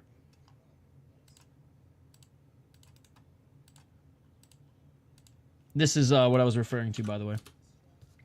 1 minute and 52 seconds. Back up to their feet. Great job by Tybura getting back up to his feet. 1 minute and 48 seconds. But even better round by McParkin. 1 minute and 44 to go in the second round. Left by Parkin. Tybura looking a little slow here and labored right uppercut by Parkin. Parkin definitely has more gas left in the tank. Let's go Tybura. Parkin lands a nice left. Parkin getting the better of the striking exchanges for the first time in this fight so far. And it's because Tybura is tired. Tybura swings with the left and goes for the clinch. McParkin pushing Tybura now up against the cage. That might have taken it out of Tybura, who, again, for a heavyweight, decent cardio, but that pressure by Parkin in this pretty much 3 minutes of nonstop pressure by Parkin. Parkin now looking for the double leg, and he get it, and he gets it. He gets it. He kind of switched to a body lock, gets it on Tybura, takes him to the ground. Just a bully of a heavyweight style here by McParkin. Very Phil DeFree-esque, eh? Very Phil DeFree-esque. Both have faded, but I think Tybura is worse off. Parkin faded after he banged on the drum. Definitely has more gas left in the tank, though. Like you said. 52 strikes for Parkin this round, only 8 for Tybura. Only a handful of them significant, though. But 100 thrown, 71 landed. Parkin with the left hooking. Or right hooking, my bad. Right hooking. Loses the hooks, and Tybura with the decent reversal here. Still on his knees is Tybura. Tybura back up to his feet. 15 seconds on the clock. Tybura pushing Parkin up against cage. Parkin looks at the clock. Yeah, you're right. A little huffing puffing. No energy, Tybura. I don't blame him, though, with what he's had to endure this second round. Looking just to recover. Both of them just looking to recover here and wait out the clock. And that is it for the second round. 1-1 going into the third, in my opinion. First round, very close. I give the slight edge to Tybura. Second round, not close. That was all McParkin. And again, looking very Phil DeFree-esque in that one. Phil DeFree, if you guys don't know, the greatest heavyweight on the planet right now. Parkin could have gotten a 10-8 if they never got up from that first takedown. 10-9 Parkin. Yeah, 1-1 going into the third. Again, big shout out to everybody joining us live here. I can't believe we're, what, about halfway through this card? Almost halfway through this card, and it's only 2 p.m. Gotta love these early UFC days, guys. Gives us time to stream LFA tonight. I might be able to eat breakfast or lunch, brunch. I did have time to eat this morning, but I went with the coffee, and then I wasn't hungry, and then basically worked until go time. So can't even complain. That was an issue problem. I could have cooked up some eggs or something, but I'll just double up on caffeine. Round 3 will be good. Let's get it on. Nice right by Tybura to start off this round.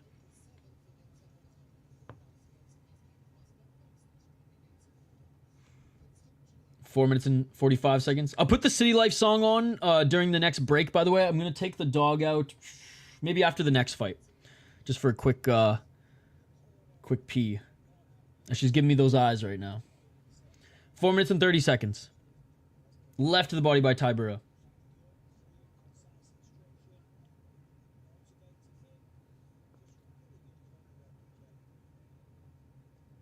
Tybura with a nice left hand. Seemingly recovered here is Tybura. Again, not blazing speed by any means, but not as labored as he looked at the end of that second round. Parkin. Tired as well. That was a labored left hook by Parkin.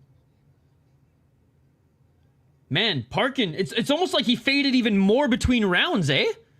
No joke. Oh, Parkin gets hit with the left and the right by Tybura.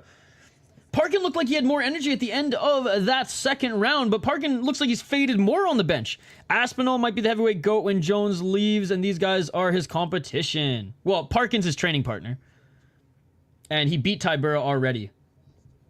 Again, the greatest heavyweight on the planet right now is Phil DeFree. And, like, there's no ifs, ands, or buts. Like, you look at his resume and you cannot deny it. But he, like, even if he was in the UFC, he might have had to fight Tom because there's hardly any heavyweights. But yeah, him and Tom are training partners as well. But no, so true, John Jones. I think Tom Aspinall is one of the most talented heavyweights we've seen in a while. Like, he's like fucking Frank Mir, but twice as fast and has boxing as well in his arsenal. Just in a time where there's not a lot of competition for him, and John Jones is wasting his career. 3 minutes on the clock. Mick looks terrible this round. 100%. 100%. It's like all that momentum in the second round is gone, and Tybura's actually landing the better shots. Now, Parkin did land a right hand there, but 2 hooks by Tybura. Tybura with a right. Double right jab by Tybura. Right hand by Mick Parkin. No aggression, slow as fuck. Dude, again, how did his power bar go down between rounds? And Tybura's went up. 2 minutes and 29 seconds. Nice left elbow by Tybura. Again, Tybura's slow and tired as well, but definitely has more in the tank than Mick Parkin. Or has anyways. Maybe they're starting to level out now. Hope Tybura gets this. He's winning the third round so far. First round is the swing. Nice counter right by Parkin. Tybura realized he left that left hand go low and lifted it right back up and blocked 2 shots by Parkin. Parkin with another right. Left and right by Tybura. Right hand by Tybura. Fish and chips, baby. Cod or halibut with your fish and chips, guys? What's your go-to? Price aside. Tybura got a recovery item, clearly. 1 minute and 47 seconds. Definitely more of a halibut guy myself, but I used to fish halibut, so it was more of a like, they're harder to catch than cod. Parkin is a headhunter. Parkin's hunched over worse than I am right now. 1 minute and 24 seconds. Beans on toast is the best base for MMA. Blood sausage, baby. Let's go. 1 minute and 15 seconds. For big boy MMA, I guess. So stoked for Phil DeFree to fight again, by the way. He signed what I think is going to be his last contract, or multi-fight contract anyways. 3 fights with KSW. Like, bro, I don't know how fat you are. If you're a mixed martial artist, you should be able to throw some arm punches with speed even while gassed. I mean, Tybura is doing it. Ish. Low kick by Parkin. Eats a big left by Tybura. Man, Parkin gained a lot of momentum in that second round, and Tybura making sure that it's all gone here. McParkin with the right hand, Tybura with the step back right. Parkin's still walking forward, but Tybura's getting the better of him in the striking department. Again, sorry about this ESPN, man. It usually stays up to date. Or updated, I should say. I've refreshed it a couple times, but it finally works there. Parkin going for the late takedown. 16 seconds on the clock. And now it's ahead of us. Tybura reversing. Tybura looking for the single leg. Can Tybura get the late takedown just like he did in that first round? Eating some shots here. Looking for the single leg. 3 seconds. Tybura can't get the takedown. And they each swing in the pocket after the bell, and it is all over. Can I go 2 for 2 calling splits? First round is the swing round. I still will hold strong to my opinion that Tybura won that first round. I think obviously Mick Parkin won the second round, and I think Tybura won that third round as well. I know Mick Parkin outstruck Tybura in the fight. Had more control time. That was all from the second round. What do you guys think? This part of the third, I was busy. First round's the swing round, and I don't know, like, look, Tybura didn't win dominantly in the second or in the third round like Mick Parkin beat him dominantly in the second, but I do think it's pretty clear. I think Parkin won the first, but yeah, that's the swing round. Again, I don't know. Yeah, I don't know. Tybura clearly landed the harder shots in the first round and was only three significant strikes behind Parkin, and Tybura landed a takedown. So, like, when the striking is dead even, and in my opinion, Tybura landed the better shots. And Tybura wins! Unanimous decision. That's 1-0 for Poland. That's 1-0 for Poland, ladies and gentlemen. And Tybura wins unanimous decision, so they had him winning the first and third round. Okay, Shane. The body shots were harder than the head shots, clearly. Clear as day. I think that the fight was heel, disappointing for a ranked bout. I mean, heavyweight rank doesn't really matter when there's 30 heavyweights in the promotion, I guess. Let's fucking go, my boy. Yes. That was not a robbery at all. See, again, Unknown is one of those MMA fans who's diminishing the word robbery. Man, come on. We got to do better, MMA fans. That word used to have significance to it. But the majority of MMA fans are throwing the word robbery out left, right, and center. Close fights ain't a robbery, by definition. By definition. But, I mean, Shane, maybe that's what some of the judges were looking at with the headshots. I don't know. I found it pretty much dead even in the striking. We differ on who had the better strikes, but then, so if it's dead even, and Mick Parkin didn't get a takedown and Tybura did, that's like the one small box that'd be like, he did more, right? He did more.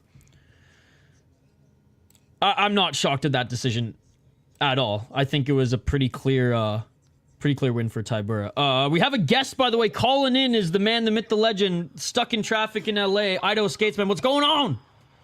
What up, Isha? How you doing, man? How's it going, man? Are you out of traffic yet?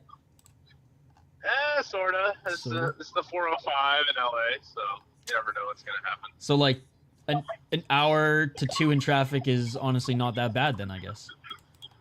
Bro, Houston is the worst city I've ever driven in, so... Really? I thought at least the highways move in Houston, though, because they have, like, 6-lane friggin' highways. Nah, dude, it's crazy driving around Houston. But, anyway, man, what do you think of the card so far? How about Tybura, dude? Dude, good win. Good win. Hell yeah. Honestly, he walked forward and tried to hurt Parkin more than CLD did throughout the entirety of that fight. And people in the chat are saying robbery. Unknown saying it should be a split. Kid Kane Music saying robbery. Again, when there's a swing round involved in a fight, I don't know how it can be a robbery. That's just diminishing the word robbery, which MMA fans seemingly love to do. I never understood, like, it should have been a split, because it's like, why? Like, if the judges, even if they see one round as close and the other two as definitive, like, I don't know. It doesn't make sense to me. Like, it should be a split isn't a concrete case to make for, like, because either way, like, your fighter would have lost, bro. You know, like how you picked the win. Yeah, well, I think people also forget that this is a 10-point must system. If the fights were judged as a whole, a lot of these arguments would hold a lot more weight. But because it's round by round, and then after the second round, it essentially resets, right?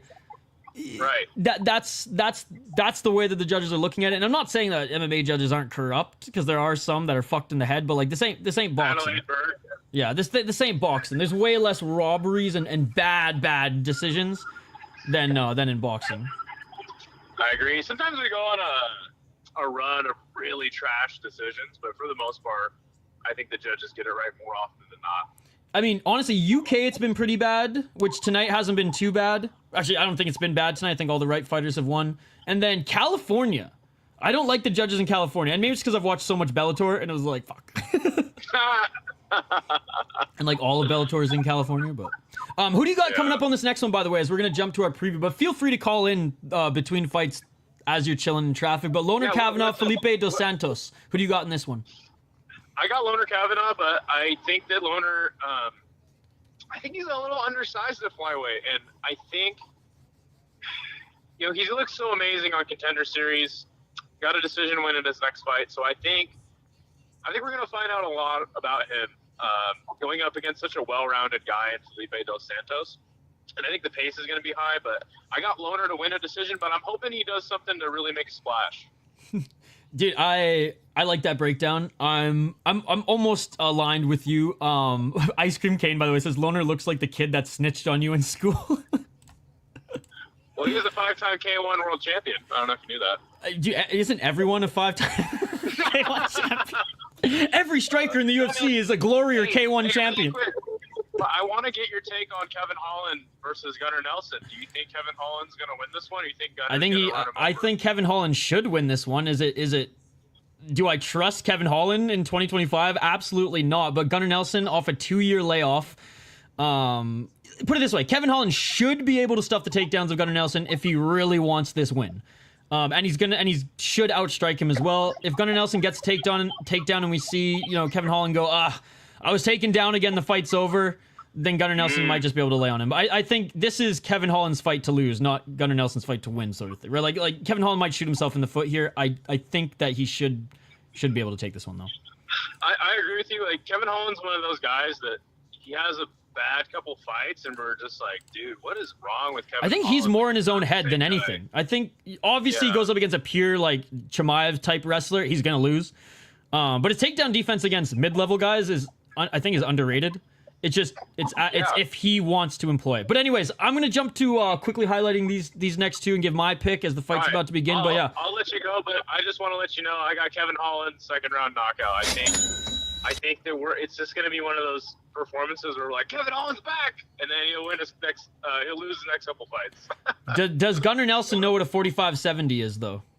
That's the question. Does anyone know?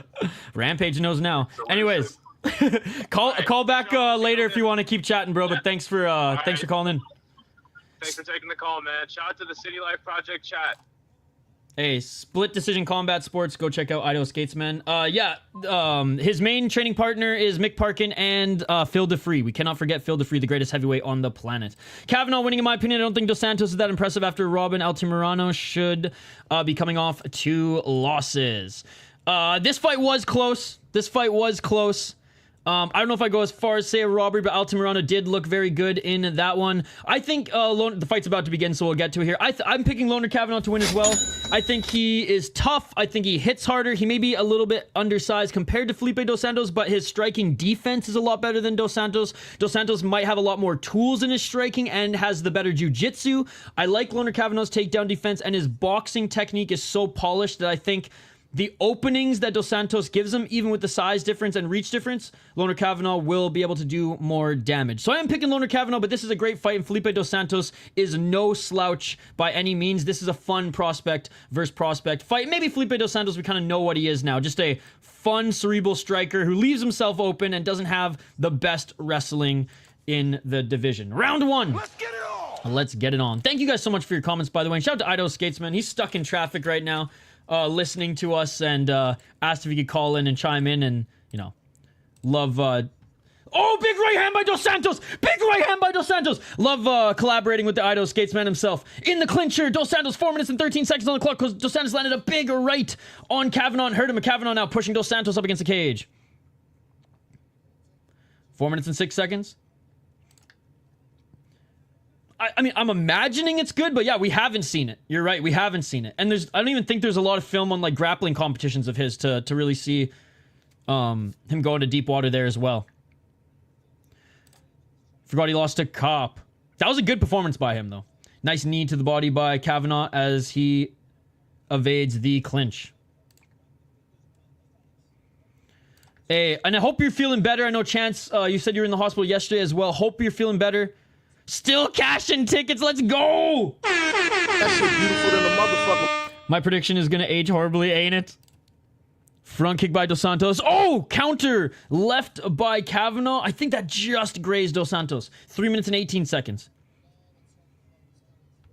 By the way, I'm not having a good night on for predictions, by the way. Didn't start out strong. Oh, high kick by Dos Santos. Using his range well. Feel like this one will be a scrap if it goes a minute or 3 rounds. Low kick by Kavanagh evades the counter left by Dos Santos. So far, a fun one. Kavanagh realizing he's got to get in and out of the pocket quickly. Good head movement thus far. This bowl cut looking motherfucker. 2 minutes and 44 seconds. Good job by Kavanagh evading that front kick by Dos Santos.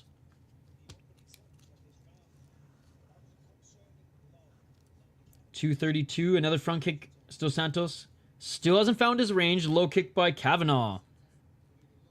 2 minutes and 22 seconds. Kick to the body by Kavanagh.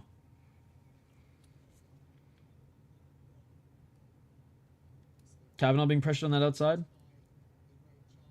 Oh, missing with that left. Yo, what the fuck is drip? Is that Bic's new freaking water? I didn't know. I mean, Bic has made everything. Let's be honest. From pens to fucking lighters. I mean, are they in the water game now? 1 minute 58 seconds. Oh, spinning elbow attempt by Dos Santos. Not sure he landed there. Clinching. 1 minute and 50 seconds. Again, another matchup where yesterday Kavanagh was like minus 400.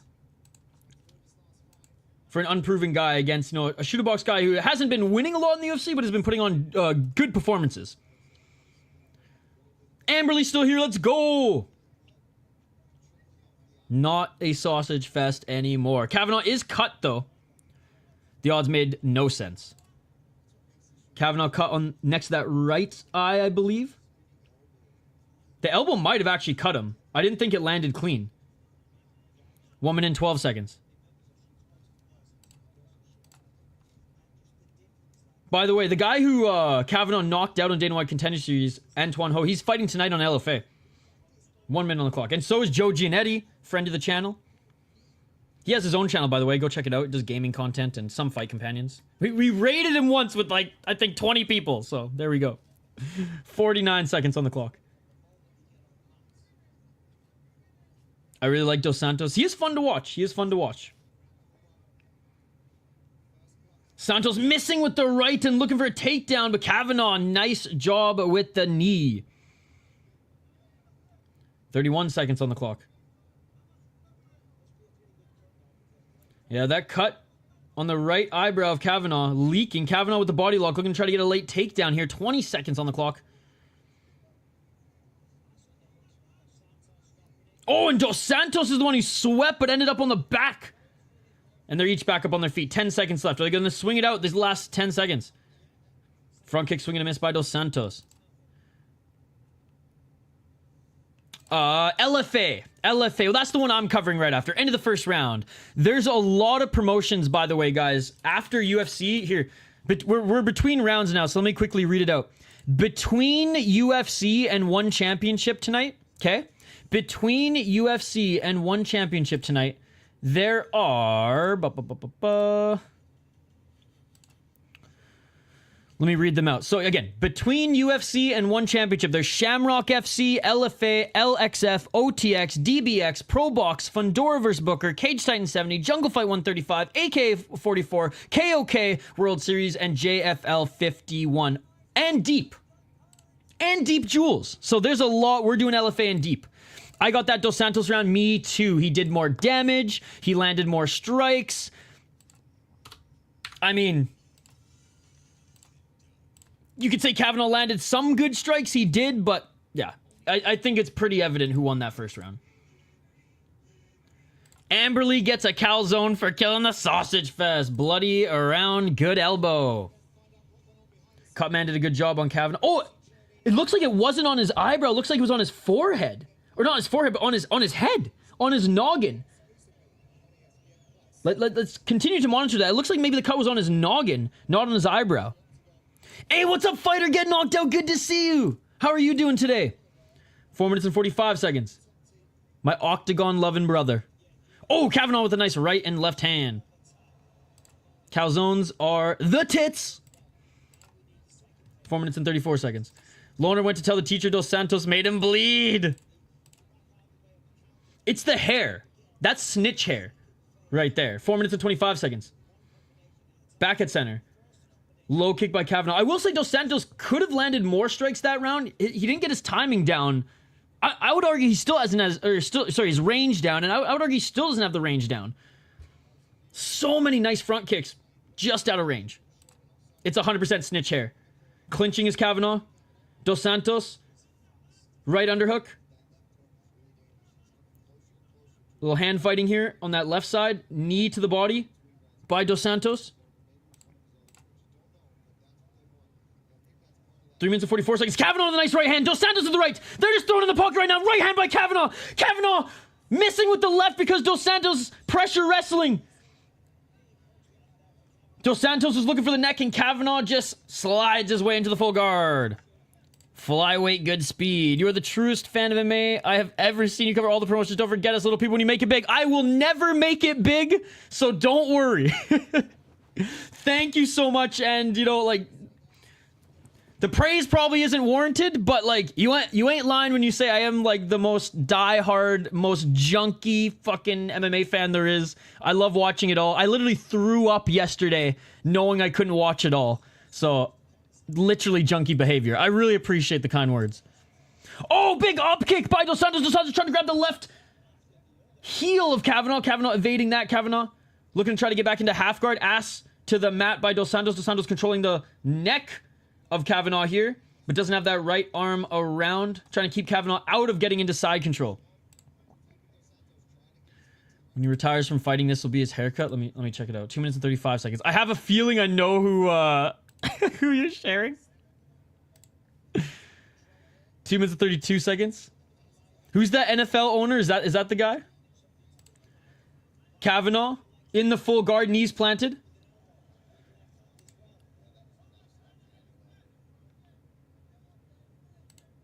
Oh my god, that's hilarious.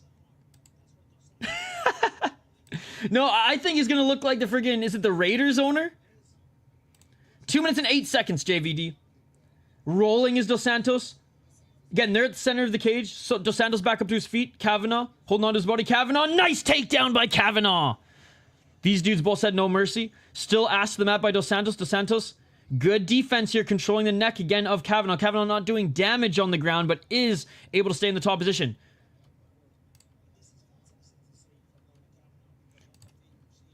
Can't out Pizza the Hut. Back when they had the freaking, like, the deep dish buffet, 100%. Freaking used to hotbox the Pizza Hut across the street from Woodgrove Mall, Shane. It's not there anymore. We used to hotbox that bathroom back in the day. Damn, those punches are vicious. Flyweights are so much fun. Love this pace. God damn, panic shoot. 1 minute and 17 seconds. Oh, nice elbows from the bottom by Dos Santos. Loughran, nice left. I mean, he's doing the Tito Ortiz. 2 shots to the body. Big overhand in the top position. 1 minute and 4 seconds. Dos Santos grabbing the neck of Loughran Kavanagh right now like a savage. Loughran cut again. Oh, left elbow by Kavanagh. Again, they're each landing savage shots from each position. 50 seconds on the clock. However, Loughran likely going to win the round because of the top control. Even though Dos Santos is landing a lot of strikes as well from the bottom, Loughran should win this round. What do you guys think? Let me know in the chat. Oh, big shot by Loughran Kavanagh. Loughran Kavanagh eats an up kick. Dos Santos trying to roll out of it. This is a bloody mess. Loughran Kavanagh trying to get one more takedown. 30 seconds on the clock. Looking for the double leg now. It wasn't a robbery at all. 21 seconds on the clock. The right man won. First round was a swing round that I think Tybura won. Third round, McParkin lost. Second round, McParkin won. Again, MMA fans, continuing to diminish the word robbery makes no sense. 5 seconds on the clock. Fight of the night right now, and it's not even close. Bloody mess. 1-1 for the bloodbath. And that is it for the second round. Dos Santos winning the first round. Loughran Kavanagh winning the second round. Going into round 3, ladies and gentlemen. 1-1.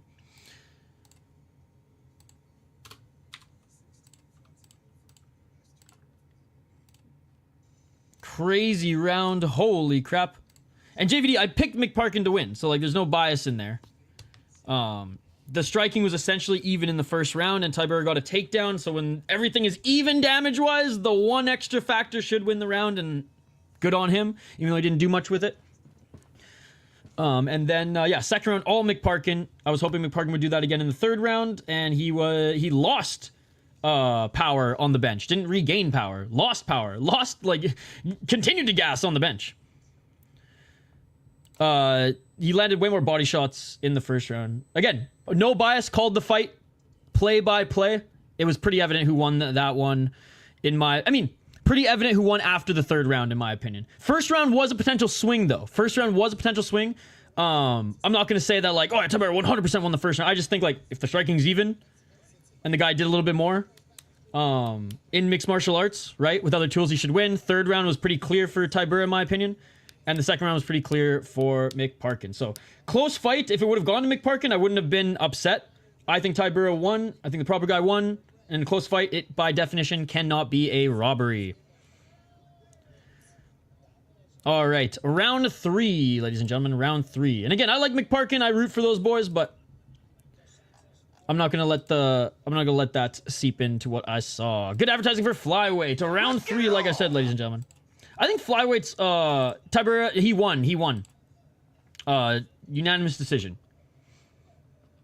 But again, first round was the swing. Tybura won third. Parkin won second. I think the right guy won. But far from a robbery. Close fight, sure. Far from a robbery. 4 minutes on the clock. Oh! Each of them landed a nice right. Or sorry, yeah, each of them landed a nice right there. Loughran Kavanagh the high kick. Loughran Kavanagh the left. 4 minutes on the clock. Great head movement by Loughran Kavanagh. I gotta say that. Loughran Kavanagh has showed great head movement in this. Dos Santos, even in the first round, probably should have hit him more than not. And he's been missing a lot of shots. Even that front kick. Loughran moved a little bit backwards. 3 minutes and 43 seconds. Body kick by Kavanagh. 3 minutes and 34 seconds. Again, vote in the poll question, by the way, guys. Which Foreman fight is your favorite? Fraser 1, 2, Moore, or Ali? Rumble in the Jungle. Ali's leading right now, 47%. 3 minutes and 21 seconds. Back at center. 4-1. How can it be 4-1 when there's only 2 rounds that we've seen completed? Loughran is sick, man. Tough as fuck, too. Absolutely. Nice front kick by Dos Santos. That one landed. You are clearly not watching the fight. Nice takedown by Loughran Kavanagh. If you think that we are in round 5. 2 minutes 54 seconds.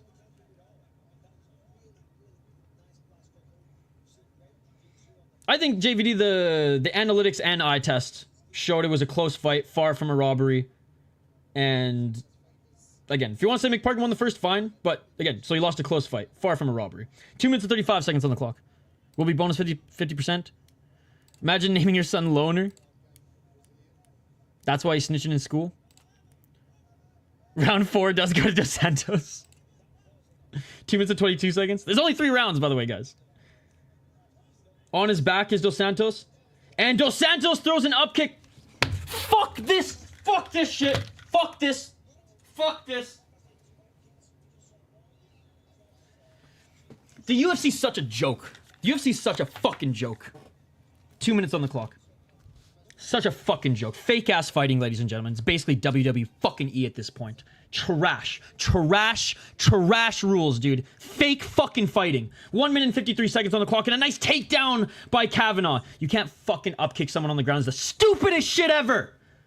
Fake fighting. 1 minute and 43 seconds on the clock. We're supposed to be tough here in North America. Yeah, we have the most pansy-ass rules. It's disgusting. 1 minute and 33 seconds on the clock.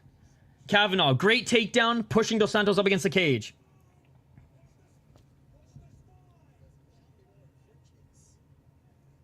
One minute, 20 seconds. Getting warned, don't elbow the spine. Kavanagh just holding on to Dos Santos here, trying to drag those legs off the cage.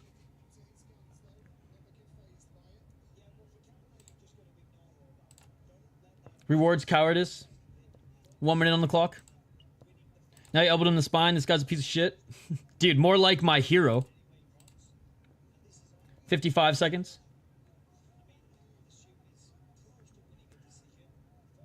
Crash out first, brother. I feel like I crash it every time.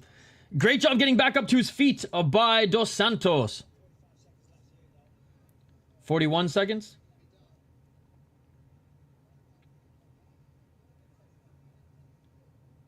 God, this is a... I want to say Kavanagh's taking this round, despite him looking bloodied as hell. 25 seconds. Swing and a miss with that kick by Dos Santos.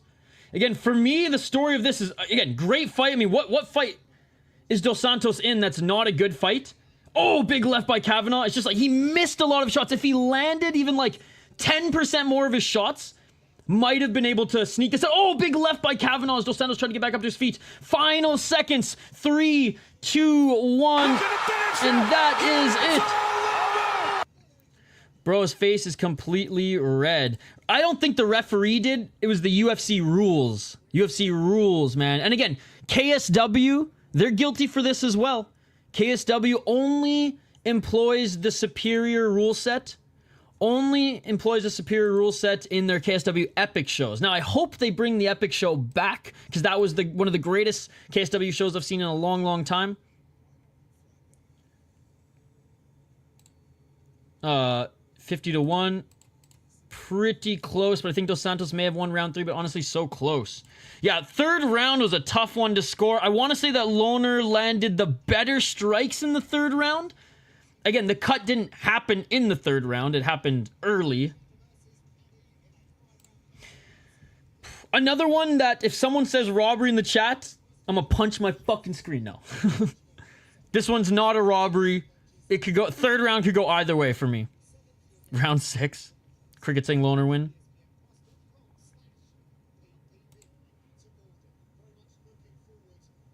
Hey, good display of respect. These guys are talking after. Good fist bump. It was a great fight. Fight of the night so far, guys. Fight of the night so far. Listening in for the decision.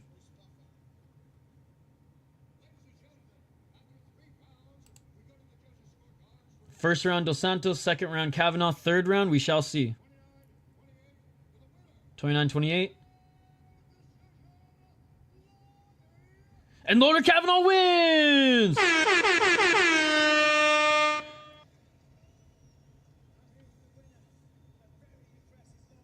He was holding his neck. He wasn't choking him. Again, man, I'm always going to praise the guys who actually fight in the UFC, right?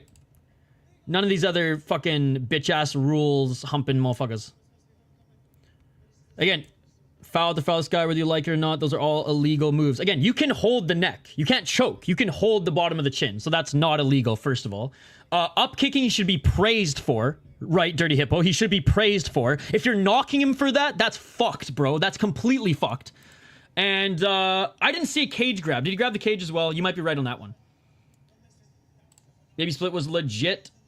Unanimous. Wow. Well, again, the split unanimous, again, I think Ido Skatesman did a good job of explaining that. Sure, maybe one judge should have thought it went Dos Santos' way in the third round. But I mean, I have no issue with this decision. All of the current heavyweights except Jones and maybe Aspinall would get ragdolled by Prime Kane 13 years back. Dude, 10, 15 years ago, the heavyweight division in the UFC was actually really, really good. Really, really good. All right, let's get to this next one. 2 fun prospects going at it. Yo, guys, go fight in someone else's live chat. So I don't click your fucking comments by mistake. All right, next fight here. And again, ESPN ain't loading. That's okay. That's okay. Yes, he did. Yes, he did. Loughran Kavanagh won. Loughran Kavanagh won. Go fight in Hank's chat or someone else's. No chills. I don't know how many people are there, but it's been a not a big crowd for mine. So I mean, maybe they have more because they probably have better connection than me. Aspinall, Duncan, Jones. Agreed. I will agree with that, Dirty Hippo. I will agree with that. I have Herbert decision. All right, let's get to this next one, ladies and gentlemen. Appreciate you guys for joining. Let me just get Tapology up on screen. Minnesota Wild do? What did the Minnesota Wild do?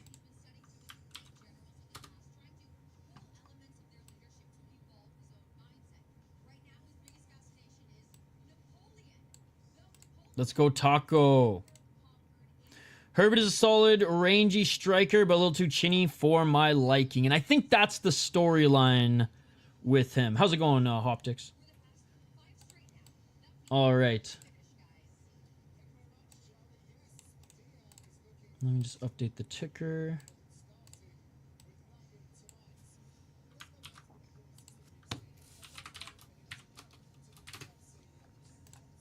All right, Chris Padilla against Jai Herbert. Let's get to this next one, and then I'm going to take a quick break. Don't worry, I won't put the dun dun dun dun dun dun dun dun dun dun.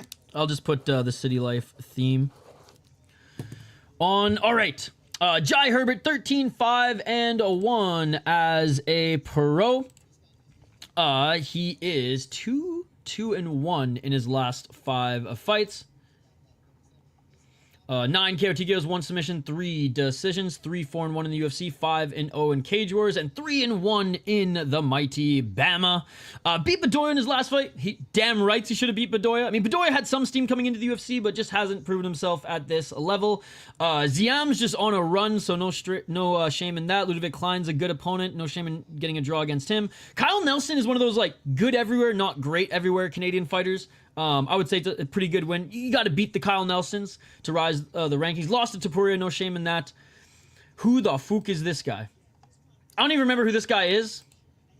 So, yeah, lost to Moicano and Trinaldo, no shame in that either. The thing about Jai Herbert is, like, the tools are there, really good striker, decent takedown defense, has power and is big for the division. I mean, he knocked down Eli Tybura. But you look at the guys he's beaten upon coming into the UFC. Kyle Nelson is the most notable win. And no disrespect to Kyle Nelson, but still, my Canadian brother. Chris Padilla, 15-6 as a pro. I've never been super high on Chris Padilla, but I said this in my picks and predictions video.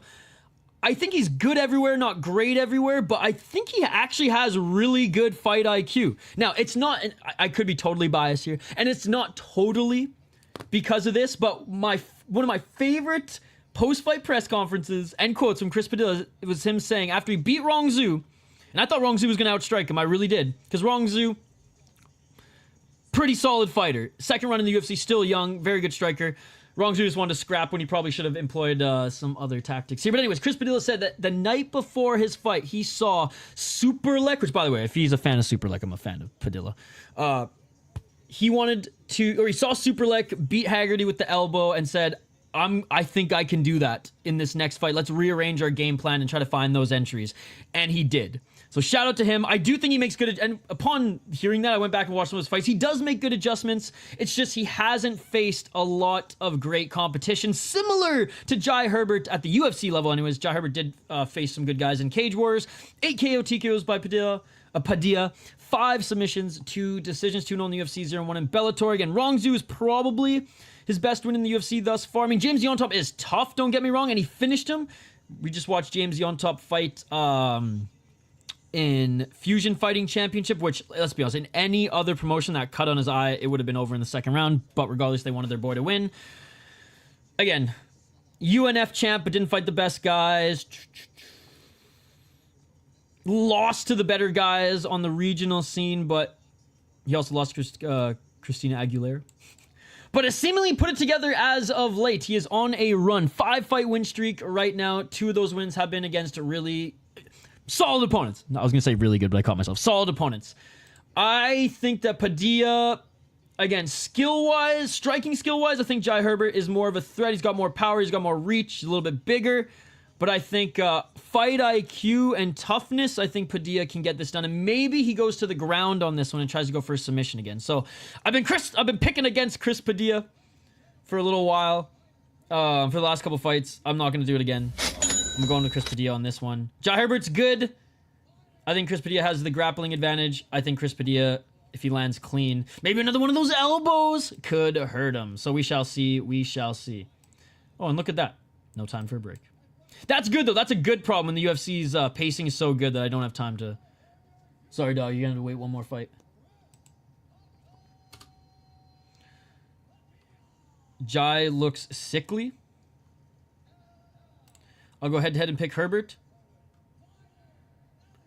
I pick Padilla, honestly. Yeah, guys, just don't fight in the chat. Go fight in No Chills chat.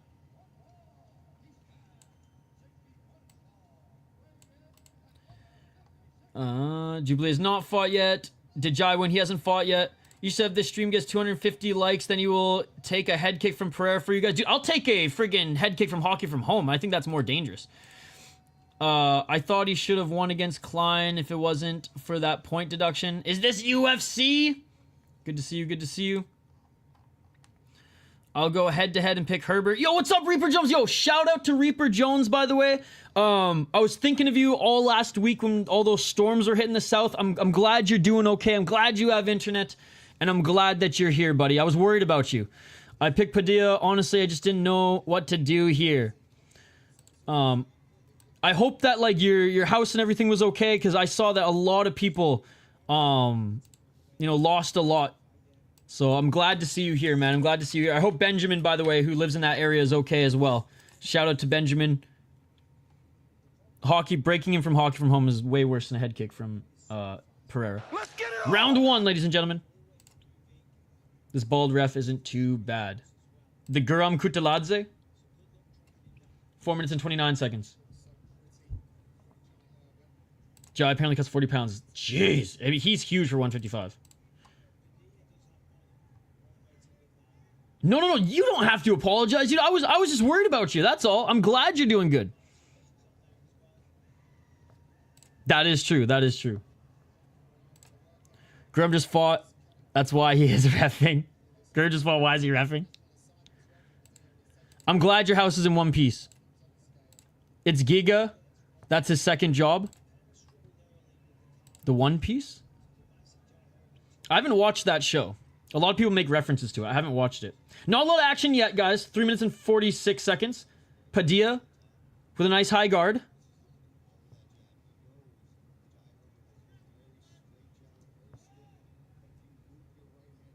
Your house is the One Piece. 3 minutes and 33 seconds. Dane takes care of his fighters. 3 minutes and 27 seconds. High kick by Jai Herbert, but Padilla doing a great job keeping that high guard up. I saw that on Twitter. That's exciting, man. Like I said, my computer I bought wasn't brand new. It was a build already. It was a used build, but it was only a year and a half old. Why is Connor Burks refereeing this fight? Dude, Connor Burks. Dude, he looks more like Connor Burks than Kutateladze, for sure. That's funny. One of the producers on Helwani's show. 2 minutes and 54 seconds.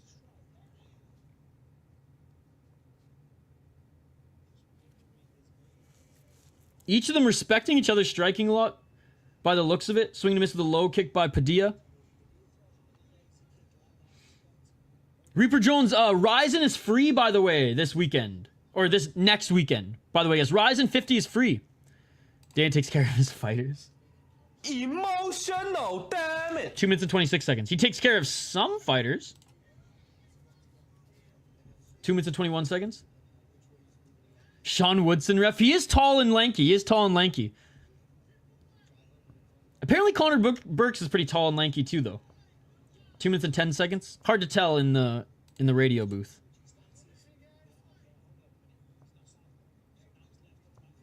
Herbert with the low kick. Hell yeah. It's going to be a great card too. Ryzen 50. Not sure if it will top Super Ryzen 3, but it should still be a great card. I mean, Chihiro and Daltbeck is going to be an absolute banger. We might actually see Chihiro go for a takedown, which would be insane. 1 minute and 36 seconds. Because I sure as hell ain't going to be Daltbeck. If you can take down Yawman, then jeez. Shout out to Yawman. Goat. 1 minute and 25 seconds. Not a lot of action here, man. I mean, if Herb Dean was reffing, he would whip out the one championship yellow card right now. Let's work. Let's work. 1 minute and 16 seconds. Front kick by Herbert. I don't think Padilla is a bum at all, Sean Spencer. Why would you say that? I mean, they added the word Super to Ryzen. Nothing will top that shit. And I'm going to watch Deep Impact and Deep Jewels tonight. Hell yeah. I'm watching Deep Impact, but I will be streaming one championship instead of Deep Jewels. But Deep Jewels, I'm not happy that I'm missing. Let's just say that. Underhooks by Padilla. 49 seconds on the clock.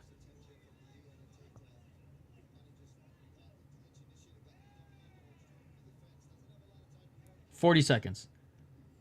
Let's see. Actually, maybe Sean Spencer beat Padilla. If Sean Spencer beat Padilla in a fight, then he has the right to call him a bum. It doesn't even look like you beat him as an amateur. Maybe Sean sparred with him, beat him in sparring? And the Japanese don't just throw about the word super like people throw around robbery. Exactly that. I'll keep you updated while you're watching 1172. Yes, thank you. I'd appreciate that. Because I won't be double screening it. 3 seconds on the clock, and honestly, no one's winning this one. The fans are losing this one. Both of them had way too much respect for each other's striking. And I guess Padilla won because he got some control time.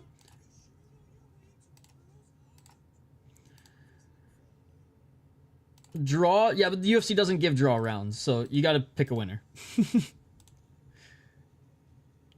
Just mucking around? Okay.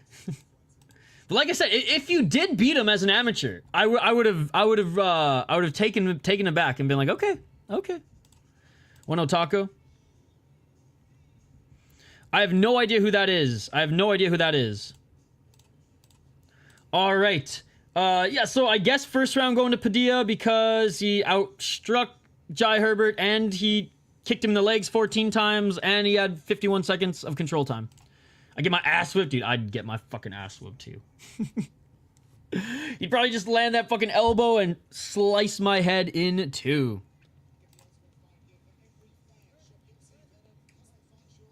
I have no idea what channel you're talking about, Grayson, and I'm calling the fight right now, buddy. How's it going, by the way, Grayson? You having a good weekend? Round 2. Let's get it all!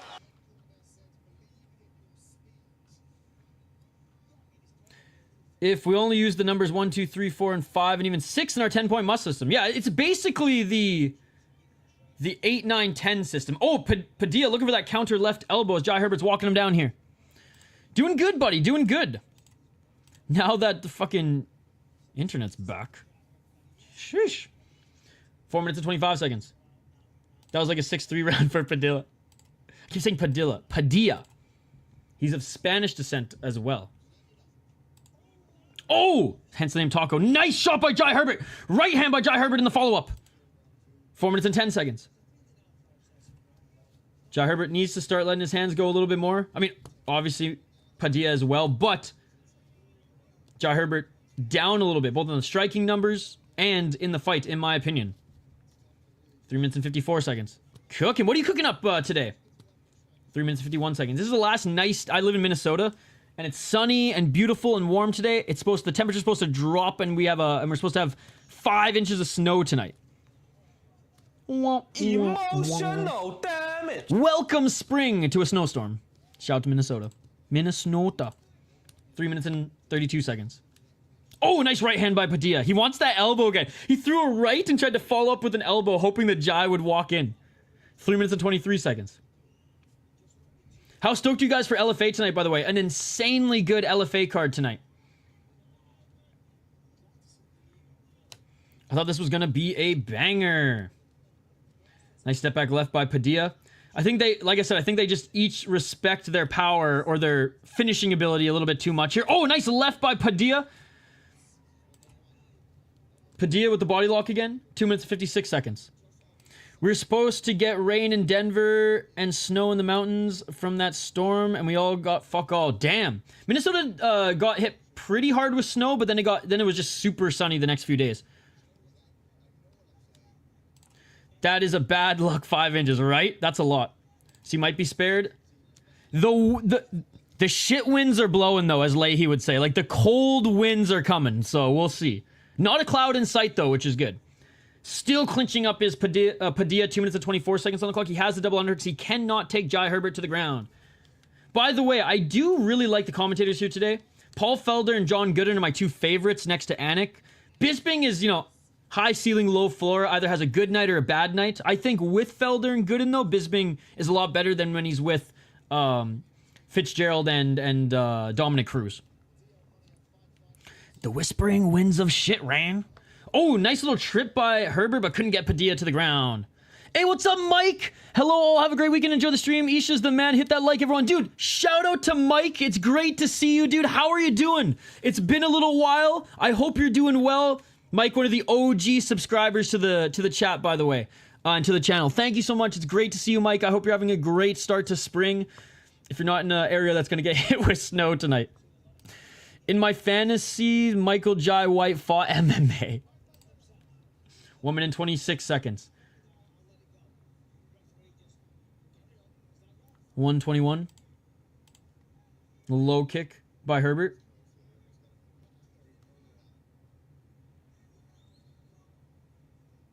One minute and 10 seconds.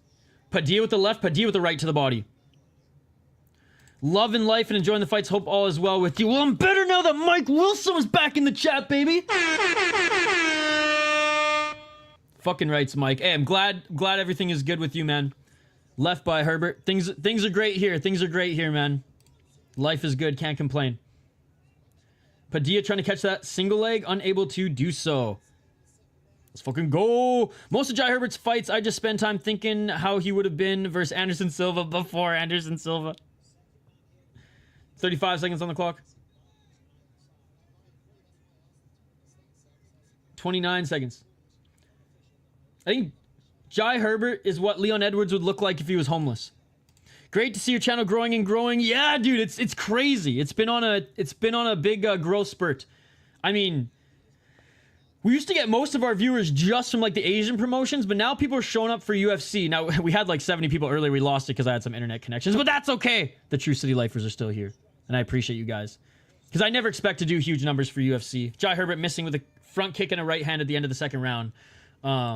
I never expect to get a lot of people for UFC. The last couple months we have been, you know, from my standards, which has been awesome. I mean, everyone and their dog streams UFC. And there's some great channels that cover it as well. Some up-and-coming channels and some OGs. So it really just is super super humbling and super awesome that you guys dig this community enough to hang out and watch some UFC with us.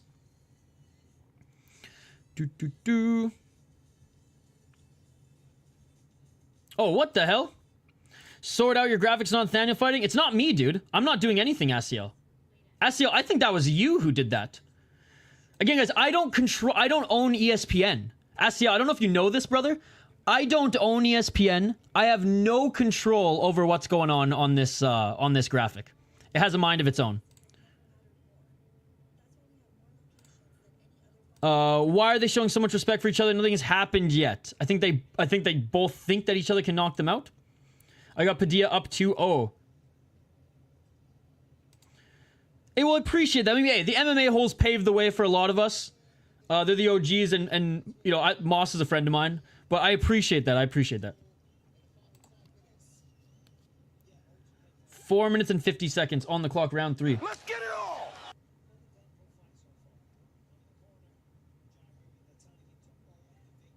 Okay, hopefully, again, I got no... The ESPN's been bugging out all day, guys. I'm sorry if it doesn't... I'm sorry if it doesn't load, but this is a luxury. Usually we just have Tapology on. Nice right hand by Padilla, 4 minutes and 30 seconds. Hey, well, that means a lot, Mike. That means a lot. Hey, thank you, Grayson. I mean, you guys are the... like, I wouldn't be here if it wasn't for you guys, right? So, gotta show love for the chat. Padilla winning? I think so. Up 2 rounds, but not decisively. Me when your internet cracked out? Hold on. Let me check it out. 4 minutes on the clock. I'm calling everything I see. Swing and a miss by Jai Herbert. So if I'm reading chat a little bit more than calling the fight, it just means that there's not a lot going on in the fight, guys. 3:51. I'm not fucking leaving! Oh, you absolute beauty, you. 3 minutes and 44 seconds. Appreciate that, Ice Cream Cane. 3 minutes and 40 seconds. And Padilla looking for the body lock takedown. He hasn't had success taking Herbert to the ground, which, you know what? Shout out to Jai Herbert. Hey, thank you.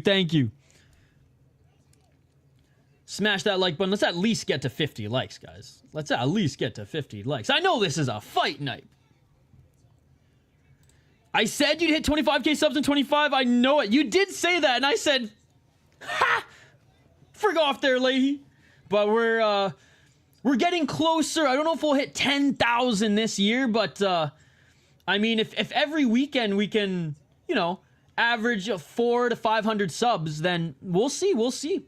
Nice 1-2 by Jai Herbert. Padilla on the back foot. Yeah, because Mike's been a sub to the channel and been a long-time supporter. I mean, since around 1,000 subs, I'm pretty sure. 2 minutes and 44 seconds. I think right when I moved to Minnesota is when Mike subbed to the channel. Nice right hand by Herbert. Herbert's getting the better of Padilla in this third round. 2 minutes and 37 seconds on the clock. Padilla with the left. Herbert just finding his range now. Nice kick to the body by Herbert. Again, I think Padilla's up 2 rounds, but not really decisive rounds. And Herbert's getting the better of Padilla here, getting through that guard that Padilla has kept pretty locked and high throughout this fight.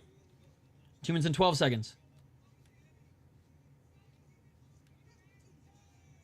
Yeah, right? The good old days, Mike. The good old days. Hey, and I still use MMAstreams.me every now and then, and that's because of you, Mike. I mean, you're like, bro, stop paying for papers. I'll email this to you. Split decision robbery for Herbert incoming. 1 minute 47 seconds. Yeah, because on our UFC streams, we only used to get like 10 to 15 people. We'd get like 20 to 50, sometimes 100 on like the Asian streams when we were starting out. The OG chatters know. Yes, they do. Yes, they do. No, it's super cool to see you here, Mike. Like I said, it's been a while. And Mike, man, Mike supported this channel so much in the beginning, guys. I don't think I'd ever found the channel by then. I don't think so either. 1 minute 19 seconds. Oh, nice knee by Herbert. Nice knee by Herbert. Padilla, good poker face because he's continuing to go for the takedown. Hey, life gets busy, man. Life gets busy. 1 minute on the clock.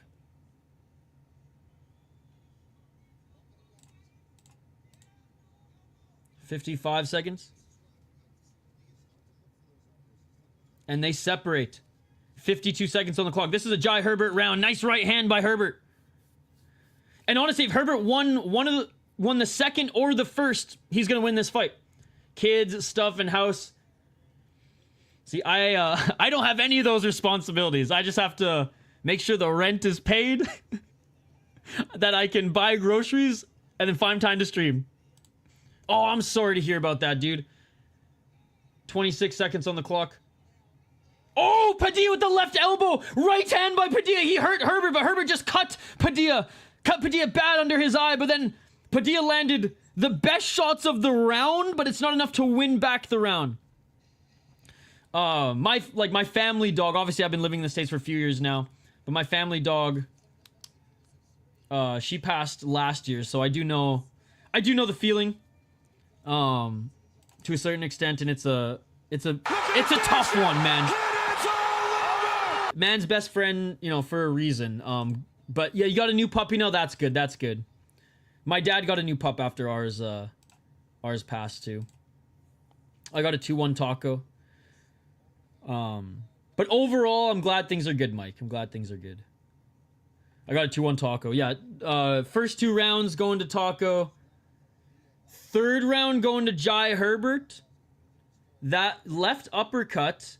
And then there was an elbow from Padilla as well that hurt Herbert late. He likes those short elbows, man. Didn't quite drop him, but almost. Herbert wins, Padilla didn't do enough to win a close fight well, I mean, again, Sean, this isn't Ryzen, right? Oh, look at that cut on Padilla's elbow. This isn't Ryzen. If it was Ryzen, then sure. If it was Ryzen, then sure. But unfortunately, this is a 10-point must system, right? She lived a long life, so it is what it is. But life is still good. Just keep moving forward, but got the memories. Absolutely, absolutely. Hey, no, I will, Mike. And I'm going to be streaming all day and night, so if you're up randomly... cruising the interwebs and you see me live, stop in. Again, one of the rounds could have been a swing round. I don't think it's a robbery by any means. Oh, it's going to be a split decision. One judge has a 29-28 Padilla. One judge has a 29-28 Herbert.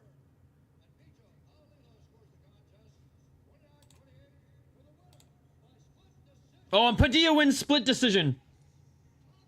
Hey. It going to split decision, honestly, I'm fine with. I think Padilla did more in the first 2 rounds. It wasn't a lot more, whereas if it went to Herbert, I'd say, all right, that's fine, because the 3rd round was decisive. So if one of the rounds went the other way on one of the judges' scorecards, or I guess 2, then we're good. One judge saw it that way, which again is fine. I have no issues with that. But yeah, the right guy won again. Let's go. Interesting. Boom. That was a bad cut. Taku got lucky with that cut being so late. Definitely doctor stoppage material if it happens earlier. 100%. 100%. Hey, shout out to the UFC doing a... Well, showed a graphic there of George Foreman. That's justice right there. Close fights tonight, by the way, guys. Close fights tonight. And again, that one really could have gone either way. Herbert, I think just Herbert needed to... If Herbert would have stepped on the gas a little bit earlier in the fight, I do think he would have won that one. I do think he would have won that one. Okay, main card coming up next, ladies and gentlemen. And this has been a really fun stream. I mean, despite some of the connection issues we had earlier, it's been a really fun stream. It's been going by pretty quick as well. Maybe it's because it's an earlier stream. Yo, Mike, you did not have to do that. I have Holland winning, but I don't trust Holland, and I don't trust Gunnar off a 2-year layoff as well. If Gunnar was if Gunnar was an active fighter, he probably could out wrestle and just really go for the ground and pound against Holland. Holland, it's just so tough to pick him to win a fight. But I think because he's 1-4 in his last 5, and he wants those nice custom shoes from Dana White again, and to get back in his good graces, I think he has to just be dialed and stuff takedowns and try to beat Gunnar on the feet. So I'm banking on him wanting those custom sneakers from Dana, and that will be enough for him to win the fight. Everyone have a great weekend and enjoy the weather. Shout out to Mike for the $5 donation. Thank you so much, buddy. Thank you so much. Thank you so much to Chance as well. Chance has donated $15 already today. Calzones for days, ladies and gentlemen. Quick Trip calzones anyways. And Mike with the $5. Thank you so much. Thank you so much. I'm not out. I'm not out. I just want to grab another coffee. That's all. I just want to grab another coffee. It's just, for those who don't know, and I've been talking about, Mike, OG subscriber to the channel. He was one of the only ones in every single stream when we started out. So it's just really cool to see him back here, because it's been a while. I'm down 1 today. I'll go head-to-head in the next fight. Sounds good, Shane. All right, I'm going to take a quick break. We'll be right back to highlight the next 2 fighters. Smash that like button if you haven't already. I can't believe I'm taking this many breaks today, but it was mostly just because of connection issues. I got the piss jugs ready. Don't worry, for Deep, for LFA, for motherfucking One Championship 172. Not as many piss breaks. Oh, Mike, yes. Gunnar fights once every 2 years and won the last fight. He did. He did. Gunnar is a way better grappler than he is striker, but I don't think he's like Chimaev level grappler where we'll give Kevin Holland too much I don't know, too much of a challenge. Yup, we'd watch every possible stream, like crack it out till 4 a.m. Yup. Okay,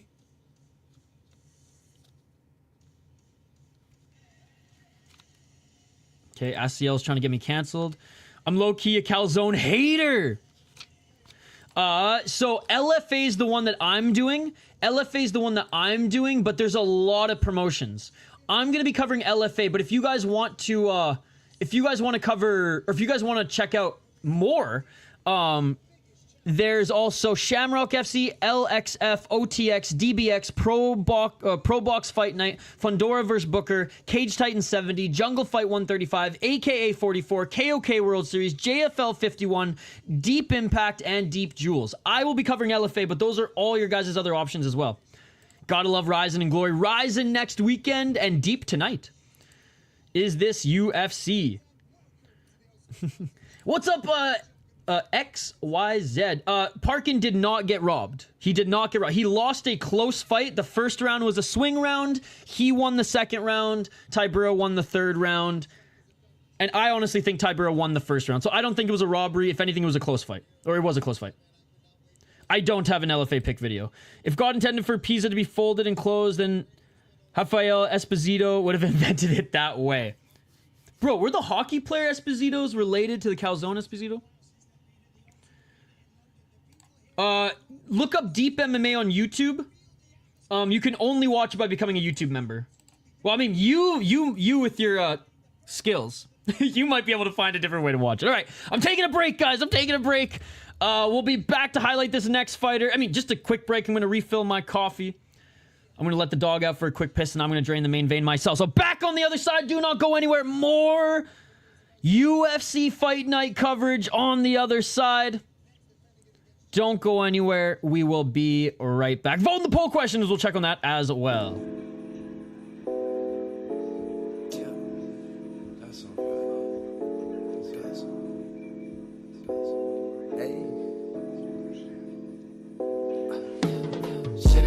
City light, sipping on some syrup, I feel Canadian. City light, I might specify. City light, swear it's just a city light, she live in such a city life. She just want a silly vibe, she said she just wanna have some fun tonight. She wanna have some fun out in the city tonight. Told that hoe you wanna sip some syrup like you Canadian. City light, how you make your money? I said, baby, I've been fight. City light, hey, shout out my boy City Light, hey, I get done, back over the hoe, swear, life day to day, such a project, living in the damn project, they wanna talk, but they obsolete to me, talk the talk, but they don't walk the walk to me, be cooking, I be whipping over the walk, see, walk, if you talk it, then walk it, how you talk it, then talk it, city life, hey, I might sip some syrup like Canadian, hey, city life, said, baby, how you make your money, I said, baby, I best fight, best in the city life, hey, city life,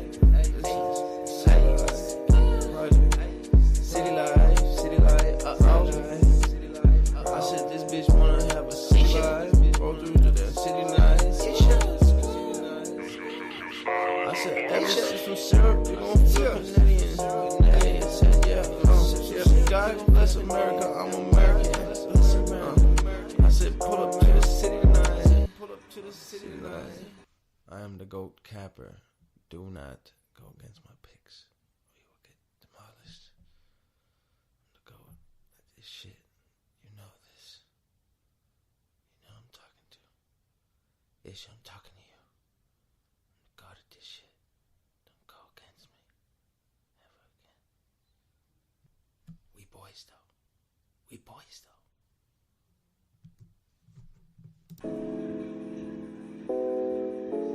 Yeah, that's all right. That's hey. City light, hey. Sipping on some syrup, I feel Canadian. City light, hey. I might specify. City light, hey. Swear it's just a city life, hey. She live in such a city life. She just want a silly vibe, she said just wanna have some fun tonight. She wanna have some fun out in the city tonight. Told that hoe you wanna sip some syrup like you Canadian. City light, how you make your money? I said, baby, I've been fight. City light, hey, shout out my boy City Light, hey, I get done, back over the hoe, swear, life day to day, such a project, living in the damn project, they gonna talk, but they obsolete to me, talk the talk, they don't walk the walk to me, I be cooking, I be whipping over the walk, see. And we are back live here on the City Light Project YouTube channel for the main card, ladies and gentlemen. And hey, can we give a big shout out to our boy Funkmaster Flay? I said, baby, how you make your money? I said, baby, we got a fucking theme song, ladies and gentlemen. The ending of it always gets me. I am the GOAT capper. Isha. We still boys though. Pizza Esposito and no, I don't think so. Don't you dare associate that man with the flaming hot dumpster of sauce, cheese, and pizza toppings. That is a calzone. Has it all been decisions so far? No, it has not been decisions so far. There was one submission. Funny enough, Shauna Bannon and Pujar Tomar had the most exciting moments. No, I'm kidding. I'm kidding. Obviously the Kavanagh and Dos Santos' fight of the night so far. That one was a banger. But the only finish came in the women's MMA fight where Tomar almost friggin' knocked out Shauna Bannon. I don't know how she didn't, eating that head kick. And then Shauna Bannon was able to get the submission. Yeah, Bannon. Yeah. Main card fire, let's go! Ice cream, yeah, almost forgot that was a bonus worthy. Definitely go watch that fight back, just the second round. Women's MMA evolution has been insane lately. I got 2 kids and a puppy and a wife, so I get distracted, but I do remember it. Hope Ulberg versus Jan is a banger, but could be boring. Let's see who shows up. I think Jan's path to victory is chew up the legs and make it more of a boring fight. So, for Jan's sake, I kind of hope it's boring. But I don't think Ulberg finishes him. And if he does, he's the real deal James Neal. Again, Ozdemir, tough to finish, but Ulberg definitely passed the, okay, you are a top-level fighter. Beating Ozdemir, because I think Ozdemir, I think people underappreciate Volkan Ozdemir. Oh, we get it. You're doing better than us. I think Ryzen made a big mistake by taking on Bellator and losing 5-0 was terrible for their brand. I don't think so. I mean, it's not a good look that they keep on losing to Bellator, but you know what Ryzen did well, Real MMA, that made people forget real quick? Because us MMA fans have short-term memories, some of us, is when they put Suzuki up against Pitbull. And I know all of us were like, well, yeah, it was short notice for Pitbull. He was in Japan to corner his brother. But I think Saki Kubara, you know, the little snake move and was able to at least gain some more respect back. I think at that time, too, the Real MMA Breakdown, Ryzen wasn't signing a lot of international fighters. And again, you put the Japanese, as much as I love the Japanese fighters, you put them up against international guys or Americans, you know, from Bellator, and like they were going to lose 9 times out of 10, right? Some of the fights are really close though, and a lot of people do think that Satoshi did beat AJ McKee. But I think now that they have an international roster again, they got the Azerbaijanis, they got Kyrgyzstanis, they have some Americans signed. They have some guys from Kazakhstan signed as well. Like, I think that element helped not totally tarnish the brand. Pretty sure my dog would just cheat on me with my girlfriend if that was an option. Theme song is a win. Gotta love the theme song. Shout out to who was it? No, it wasn't Activated. It was Funkmaster Flay. Funkmaster Flay. This is going to be a decent fight. Ulberg could win either lush forward or skate around on the outside or push forward. I do. I am picking Rodtang to win, although I do think Takeru is a good underdog. Takeru has seemingly seemed more dialed. And, you know, this is final chapter of his career, and he just seemingly seems to be taking the fight game a little bit more seriously than Rodtang at this stage in his career. But Rodtang made weight fine, looks like he's in shape, and is seemingly dialed for this. I mean, this was the whole reason that One Championship signed Takeru, was for this fight, right? And 2 years later, we finally see it. I'm absolutely gutted that Superlek missed hydration. He made weight on the second attempt, but still wasn't hydrated enough, so he lost his belt on the scale. Hey, cheers. That is true. No, at Ulberg, I think could KO pretty much anyone in that division except for a prime Jan, and probably still Jan right now, and Ozdemir. All right, both fighters are making their way into the cage right now, so let's do a quick little breakdown. Again, big shout out to everybody, every single one of you guys hanging out with us here. And like, despite not a lot of finishes, I would still say it's a pretty good card. We had a couple, you know, stinkers, but we're remaining positive. And the fights that have delivered, I think, are carrying right now. Let's see if the main card can do that here, because this fight should be a banger. Where the last two guys were, you know, a little too respectful to throw, I don't think these guys will be. Nathaniel Wood versus Morgan Charrière, two former Cage Warriors champions. Morgan Charrière, a more spastic striker, like little less polished boxer with a little bit more tools and like he's more of a flashy striker. Head kicks, spinning shit.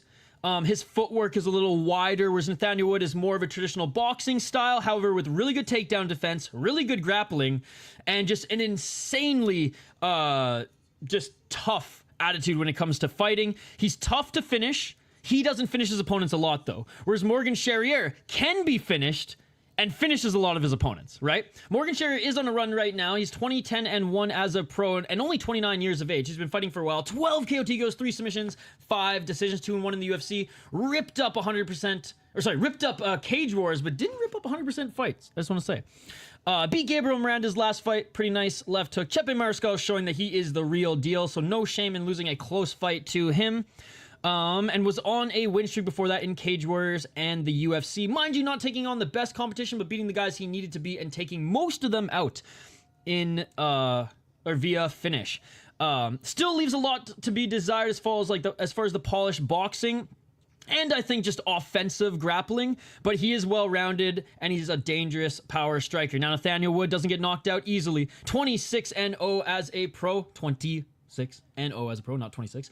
He's the underdog in this one, and I like Nathaniel Wood, by the way, as an underdog. I am picking him to win. 4-1 in his last 5 fights. Great performance in his last fight. 7 KO TKO, 6 submissions, 7 decisions. 8-3 in the UFC, 1-0 in Bellator. I don't think he's finished anyone in the UFC yet.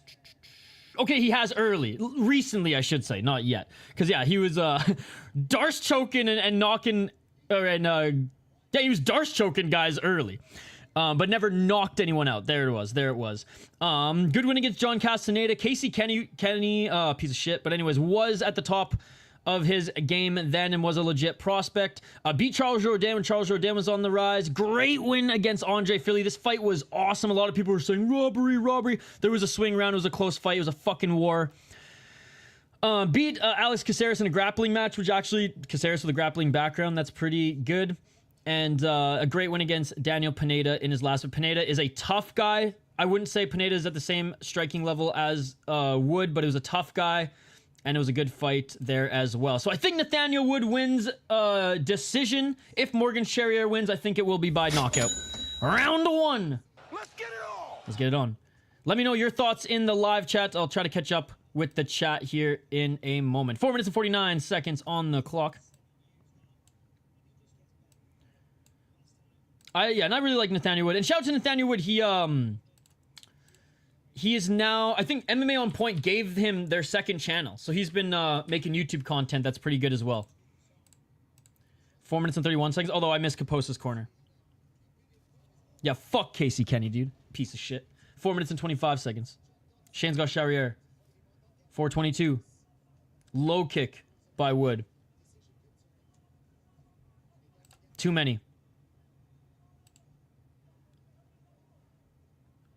Nathaniel Wood's so good against Charles Jourdain. Even Dodson kind of underachieved. Nathaniel Wood as an underdog, I think, is where the money should go.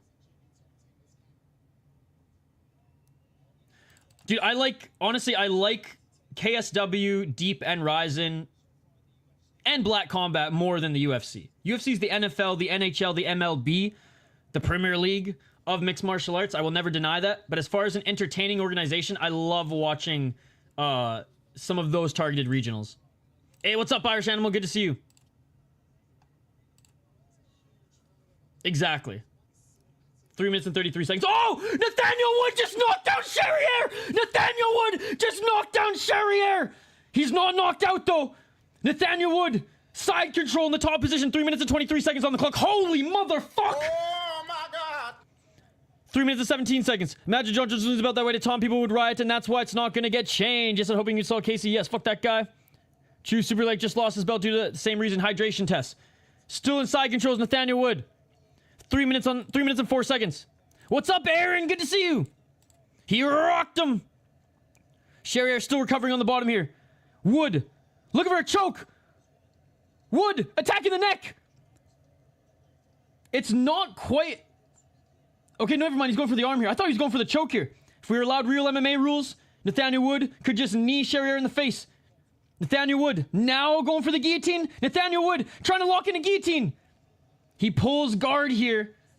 Has a left arm around the neck of Charrière, but no longer going for the guillotine. Let's fucking go. Did not expect that from Nathaniel Wood. Definitely probably shouldn't have committed to the guillotine here, but very comfortable off his back. 2 minutes and 17 seconds. Beautiful overhand right by Wood. Charrière not doing much in the guard here of Wood. Wood just totally fumbled the finish. He's probably like, oh shit, this doesn't happen often. I mean, I think maybe he dropped Philly at one point, but I know Philly dropped him as well. Charrière. Oh, Wood threatening a triangle. High guard by Wood. Wood now looking for the left arm of Charrière. Wood doing better work off his back right now. 1 minute 44 seconds.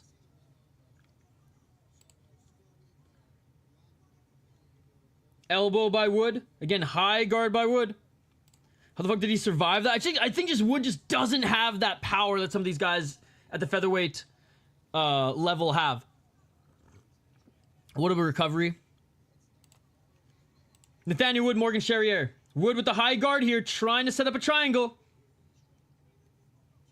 He has that left arm of Charrière locked. Wood, don't you dare grab the cage. Okay, he pushed off of it. He might have had to cut off his fingers. Wood trying, very high guard for Wood. The left, or the right elbow of Charrière was even under the guard, but Wood, but good job by Charrière actually. Now landing some shots to the body. The guard is no longer that high.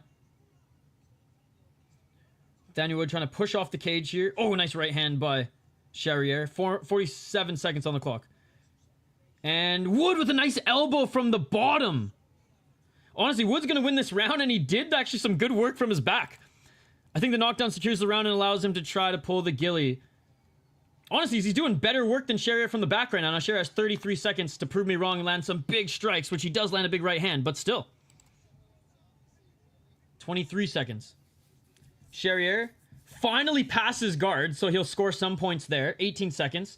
Wood looking for the arm again, though. Up kick by Wood, and it lands. Bro, Wood is beating Charrière from his back. 5 seconds. Elbow from Wood. Couple muffin shots to the body by Charrière. And that will do it for the first round. I mean, Wood beat him on the feet. Wood beat him off his back in that first round. Round 2 coming up. I don't know how anyone can argue against that. I think... Oh yeah, we read that. I'm a fan for every English fighter and feeling nostalgic, even though not been back to the motherland since 2018. I should really back Le Français.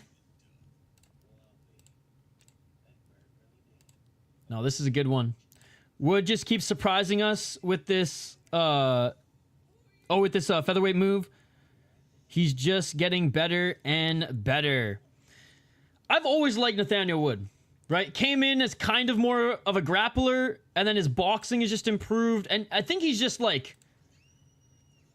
Actually, no, he's always shown his toughness. I was going to say maybe just like showing up a little bit more, getting, you know, putting himself more in the fire. But no, he's always kind of been like that. I just think his technique, his striking technique is just getting better and better.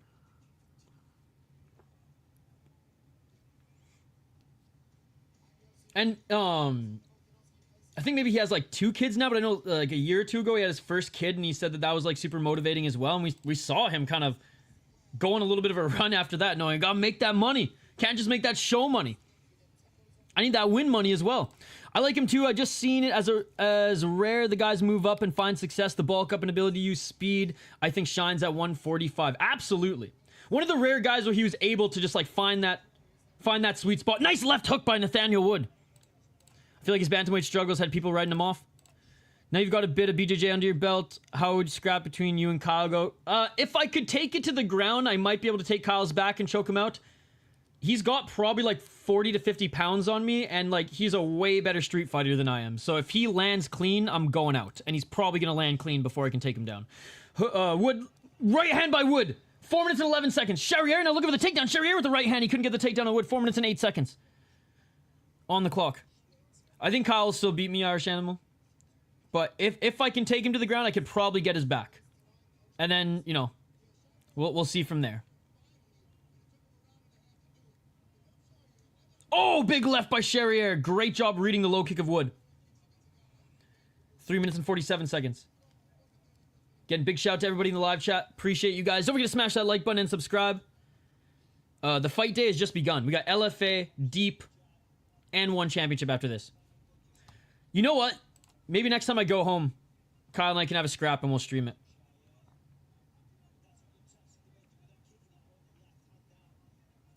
$324.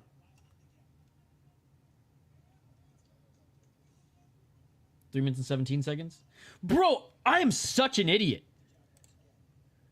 With how many of these close decisions there have been, and I haven't played this clip even once?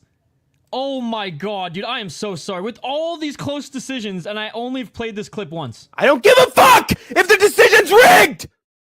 Oh, I'm so sorry. I'm still getting used to it. 2 minutes 54 seconds on the clock. You can't fight a dead man. He's not dead! Everyone thinks I fucking murdered and buried the co-creator of the channel and the co-owner of the channel. I didn't. He's just behind the scenes now. That's all. 2 minutes and 39 seconds on the clock.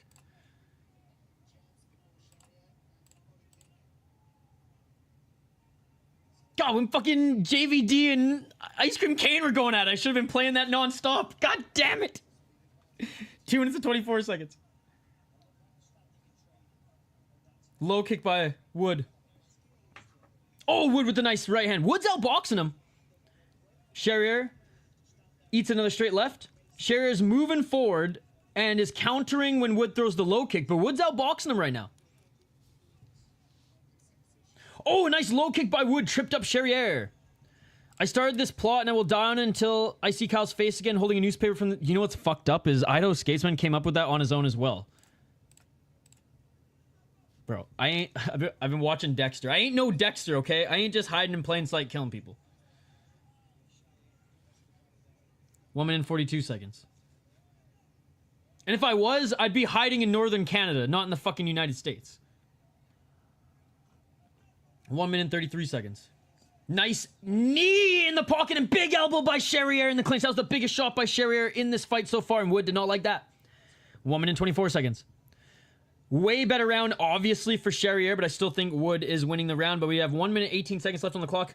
Wood, good takedown defense, like I said in the preview too, guys. Single leg by Charrière, unable to get the takedown on Wood. Now looking for the double leg. Wood with a beautiful elbow. Wood dropping for the guillotine again. 1 minute and 16 seconds on the clock. Nathaniel Wood going for the guillotine again. 1 minute on the clock. If the cage wasn't there, he would have been able to reverse, but Charrière has his toe in the cage as well, by the way. Cut off his toe. 53 seconds on the clock, back up to their feet. All of the conspiracies in the world, I believe the Isha killed the co-creator more than I don't care if the decision's rigged. Suspicious relocation shortly after Kyle's unexplained absence. No, dude, it was like a year after. Kyle stopped posting on the channel, like, I want to say February of 2024. 25 seconds on the clock. The last video he posted was the Rome Diaries 2. Which I wish he would finish that series. He has like 6 more videos. You hear that, Kyle? Nice left to the body by Wood. Wood with a deep breath here. Charrière with the front kick. Caught it. Did Wood. 11 seconds. Wood. A little showmanship here. Honestly, a good first round. How you doing, buddy? And that is it for the second. You missed a good first round. Second round was pretty good. I still think Nathaniel Wood won that second round, but Morgan Charrière landed some pretty good shots. Obviously, he didn't get knocked down and controlled by Nathaniel Wood in that one, so obviously better than the first round, but this is the Morgan Charrière I figured we would see. Oh, what you and him did in your spare time is your... I don't even know where I'm going with this. It was just funny because like he didn't even know who you were at the point, and here is Denial. Getting way too close with Kyle. Maybe Denial killed him.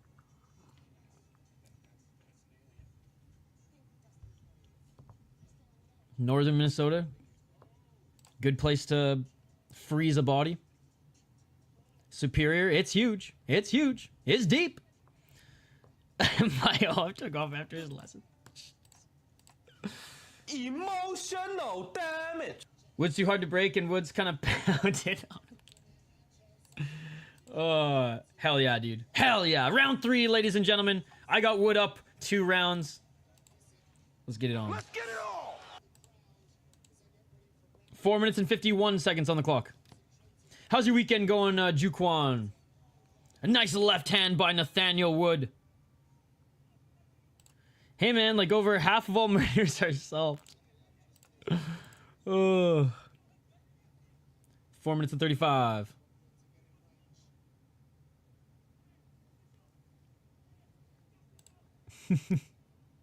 That means half are cold cases. 4:25. Wood. Pressuring forward. Feinting with that left jab. 4 minutes and 15 seconds. Denial, how's the day going? You finally sitting down watching some fights now that the kids have run around in the sun? Is it starting to snow yet up in your area? Fuck, we're supposed to get 5 inches in the cities here today. 3 minutes and 57 seconds. Front kick by Charrière. Low kick by Charrière. Wood needs to pick things up. 3 minutes and 43 seconds. Snow free here. Yeah, weather warning right now. It's like 45 right now. Wind, I mean, the winds of shit are coming though. Like the wind is cold.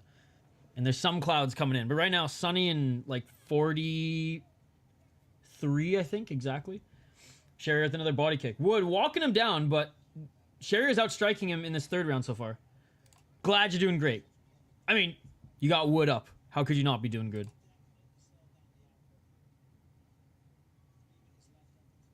Three minutes on the clock.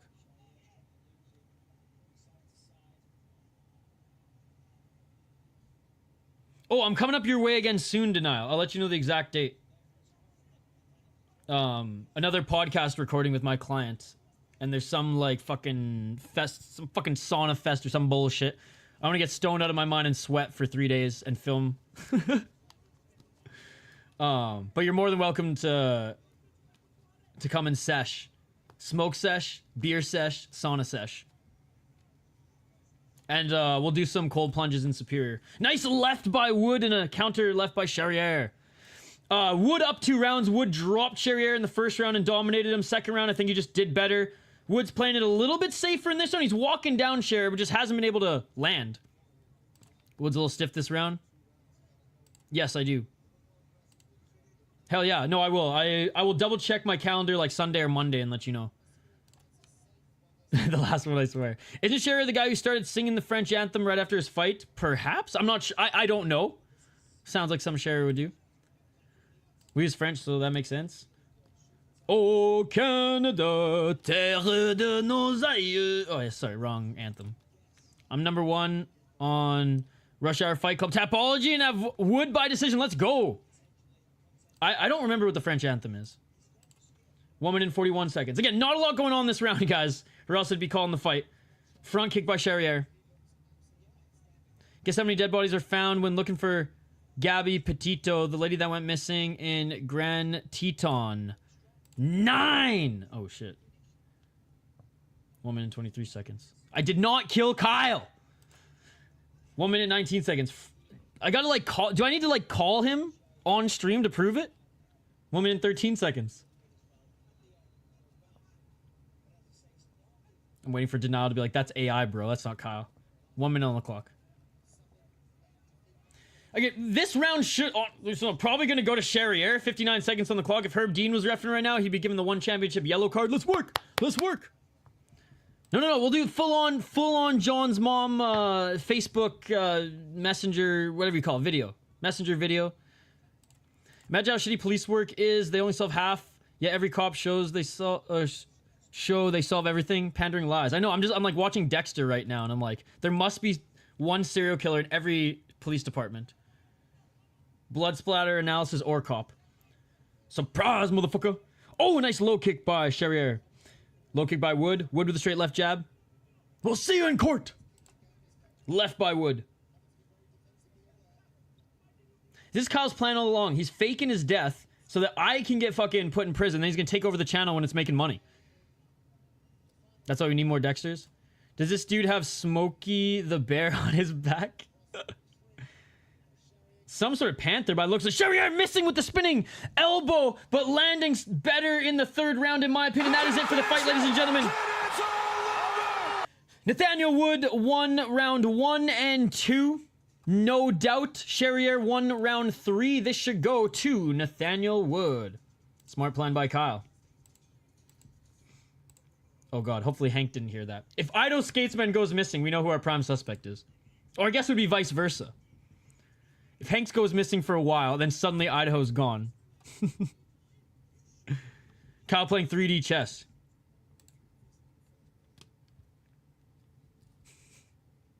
Hey, what's up, Spinning Bird Flip? Good to see you. How you doing, buddy? That's fair. I think it's a gorilla with a hat, but with the hat, it looks like Smokey the Bear. I kind of see it now, to be honest. I kind of see it now. Love a UK card at UK time. Dude, I love a UK card at UK time because that means we get to cover LFA tonight, which is awesome, and the LFA card's going to be amazing. I cannot wait for it. I cannot wait for it. I'm just excited to see Joe Giannetti get his first fucking win in LFA this weekend. Let's fucking go, ladies and gentlemen. He's been the Cage Titan champ. Sick win in Karate Combat. If he can string together a couple of wins in LFA, hopefully the UFC will give him a shot. All good, bro. Thanks for asking, my man. Of course, dude. I'm hoping you're having a great weekend. Holy fuck, with a little caffeine. My frown is turned upside down. Let's go. Hippo definitely looks like Smokey the Gorilla. Are we gonna play the clip? Are we gonna play the clip?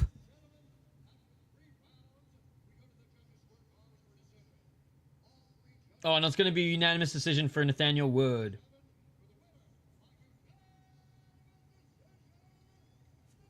Nathaniel Wood! Great win by Nathaniel Wood. I guess I can't play the clip. I can't play the clip because the decision wasn't rigged. Has to be Wood. They will let Leon fight in a reasonable time locally, but only when it's not for the title. I know. Hey, what did I say about his kids? He said that was for my daughter.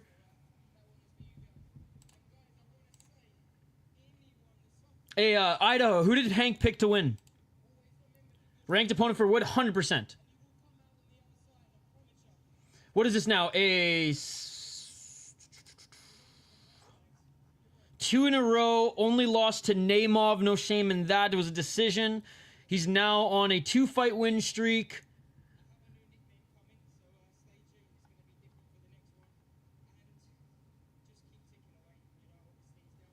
Still 4-1 in his last 5, but still.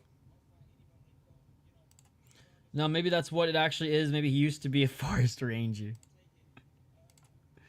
In France? I'm sure there's some nice forests in France. Fuck, I'm stoked for this next one, man. I'm not gonna lie, like, my next pick does not reflect any bias because I truly believe it, but I will say I'm a big fan of Jordan Vucenic, and I have been for a little while now. Cater, Zalal, Giga. Ooh, I like Giga. I like Giga. That would be a fire matchup. They have forests in France? I mean, of course they do. Of course they do. Shane Gillis in the audience. Drew, I don't even know who that is. Who the fuck's Drew McIntyre? Jose Mourinho! What? Well, Mourinho's in the audience. What? I know who that is.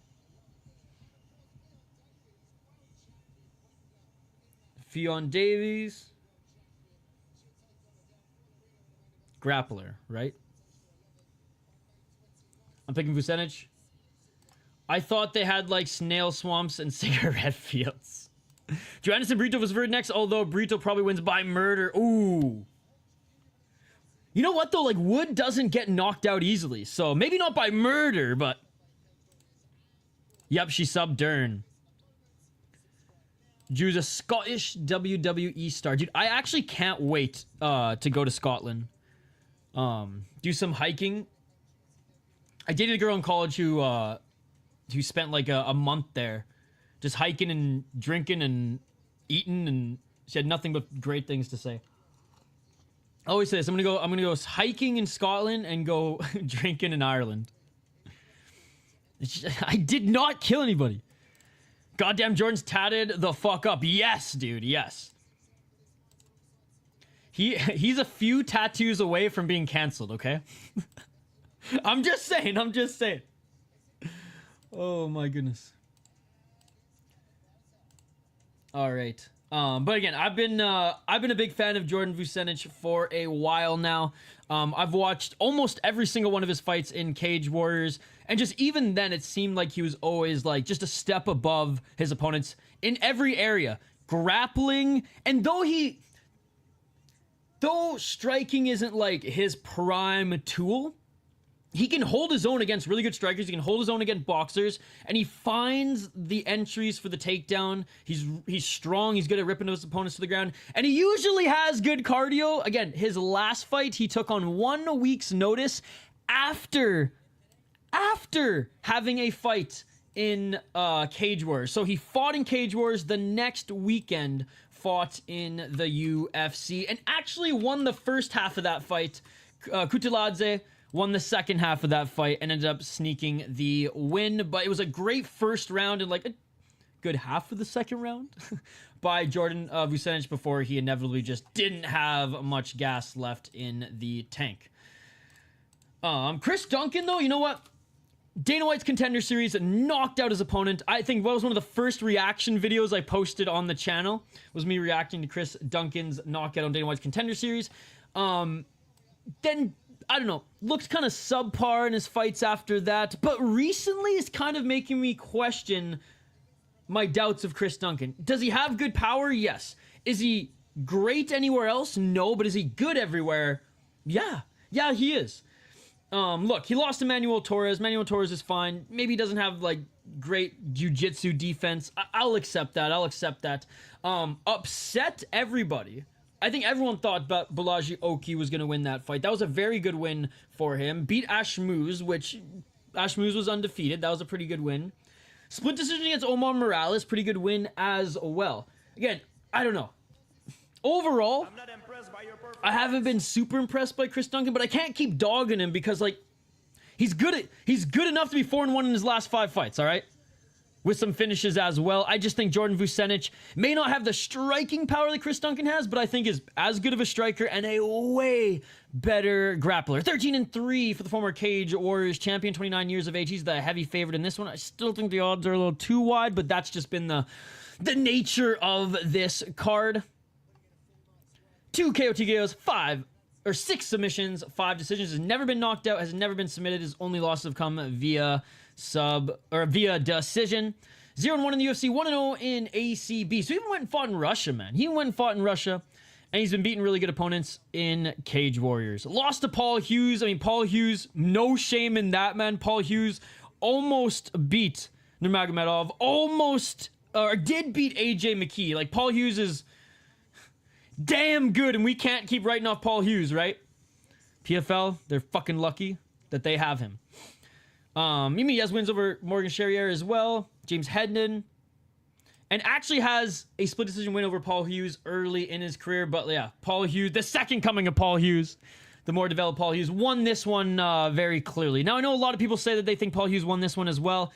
It was a close fight. I do think Vucenic just controlled him a little bit more. Damage was pretty even if I recall correctly.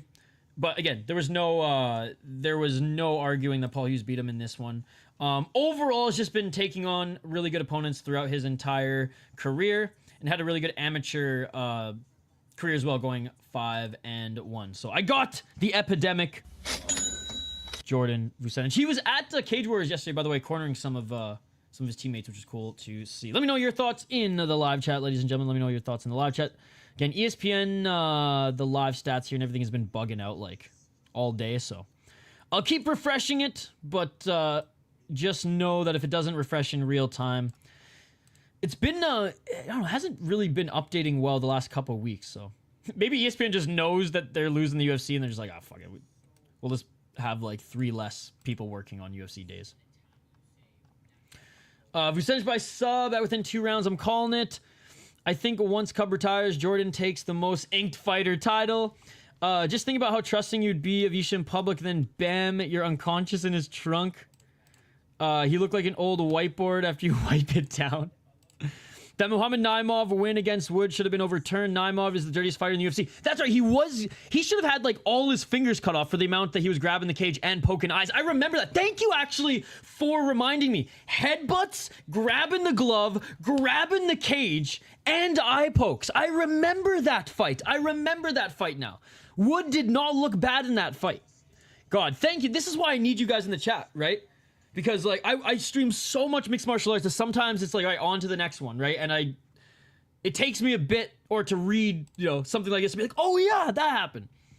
Because I watch tape, but, like, man, if YouTube for me was full-time, I'd do prediction videos on LFA, and I'd be watching and preparing a lot more than I do for these streams. Look, I prepare a little bit for UFC, but the other promotions, I gotta say, I just kind of fly by the seat of my pants and hope that my memory and you guys remember some of the details. So thank you, The Real MMA Breakdown. What would I do without you guys? I think this dude already got the inked title.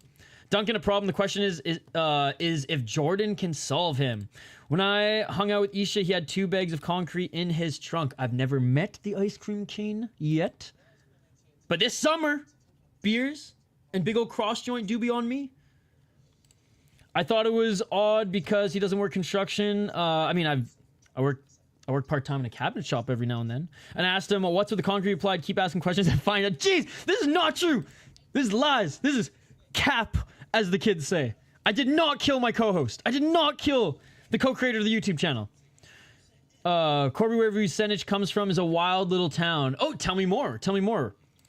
If I was a betting man, I'd bet on Chris just because the odds are heavier against them, and they should be, in my opinion. Yeah, like, betting-wise, definitely the smarter pick. I honestly just wouldn't bet on this one. So I don't trust Duncan enough for the upset. But honestly, that just could be the bias. At least I recognize it too. I didn't make my pick on bias though, I swear.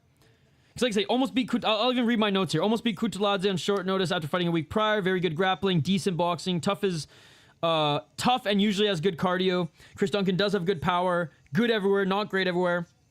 And I don't think Chris Duncan's well-rounded enough to beat top-level guys or top-level grapplers, which I think Vucenic is. They love a fight in Corby. It was chum for the fishes. Honestly, if I was a serial killer, Asterix was, I would, that doesn't paint me in a good picture either. I would probably go for the chum versus the concrete. Easier to move. He told me that was his ex-girlfriend. Jesus Christ. I mean, probably, but Paul uses a Chad. Shows proof of life. I'll call him between the next fights. If we get a quick knockout here, I'll call him. I do know you well enough to know that if I hide the punchline deep enough in the message, you'll Ron Burgundy it. That is true. That is true. Or fucking bend over, you dick. Anyways. Easier... Say what now? Easier to move if it spills in your car. I wasn't even smoking weed then. That's the thing. Emotional damage. Denial literally spat out his coffee and is dying right now. It's good for your abs, dude. It's a good workout. Hey, what's up, Alvarez?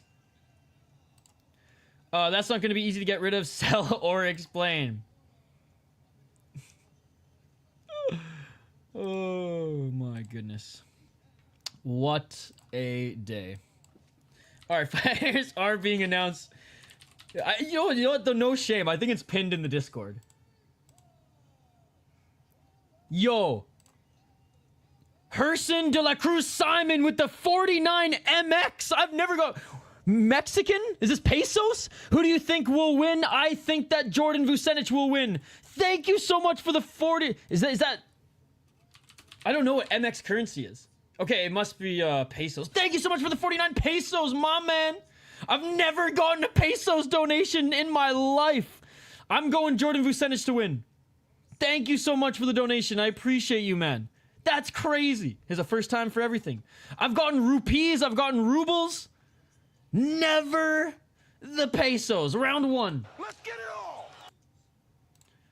That line sealed your performance. Punchline to that joke. Concrete's probably the more safe choice, but if you're a limp-wristed half-ass killer, then I guess. 4 minutes and 40 seconds. Holy pesos! Oh, nice body kick by Duncan. 4 minutes and 29 seconds. Whoops.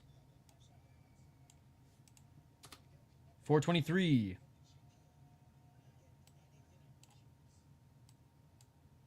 Feints by Duncan.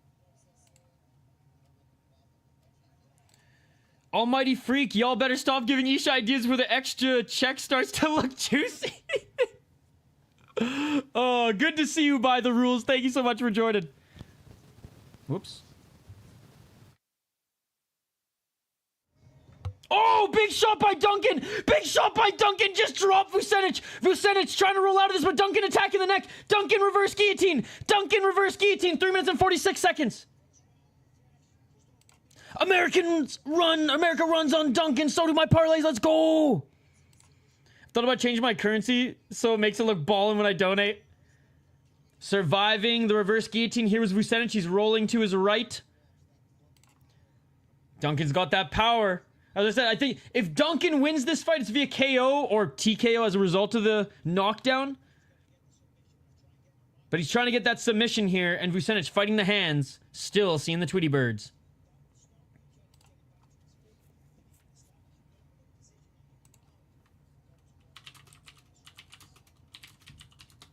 Three minutes and 4 seconds. Still trying to attack this guillotine. Is Duncan. Yo, 48 pesos is $2.30. So thank you so much. Thank you so much. America running on fentanyl. That too. Duncan and Fent. Lay it on him now. Lay the whole stick of butter on him now. And in the butterfly guard of Vucenic is Duncan. Vucenic looking to close the guard here. 2 minutes and 36 seconds. Actually doesn't close the guard. Raising it. High guard here for Vucenic. Chris Duncan for Christian Leroy Duncan. Who wins? Probably still Christian Leroy Duncan. Via clinch up against the cage. 2 minutes and 19 seconds. Nice job by Chris Duncan with a big right hand. Again, man, I picked Vucenic. I'm a fan of him, but the odds were way too wide on this one. 2 minutes and 8 seconds. Nice right elbow by Chris Duncan. Vucenic did not like that one, and he's rolling. Gives up his back to Duncan. Duncan doesn't have the hooks in yet. Vucenic. Knees planted. Oh, Vucenic has a UFC tattoo. We gotta learn from James Yontop, ladies and gentlemen. Don't get promotional tattoos on you.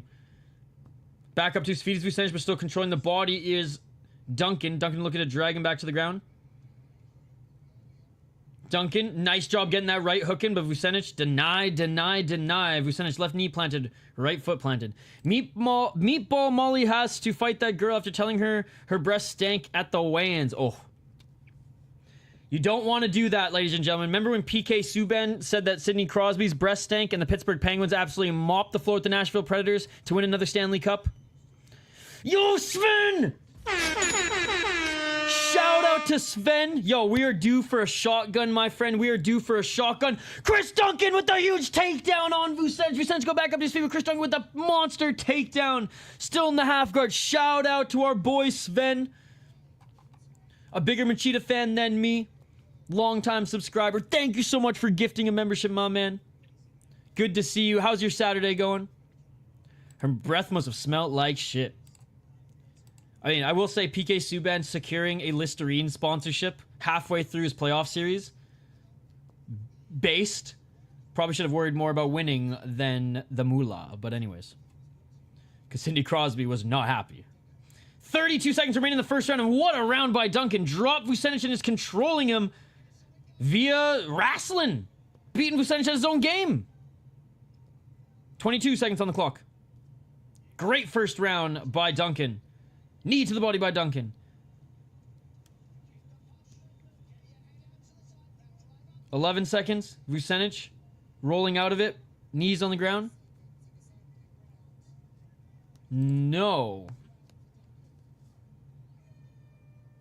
Yo, Dirty Hippo got the membership. Yes! It couldn't have gone to a better man.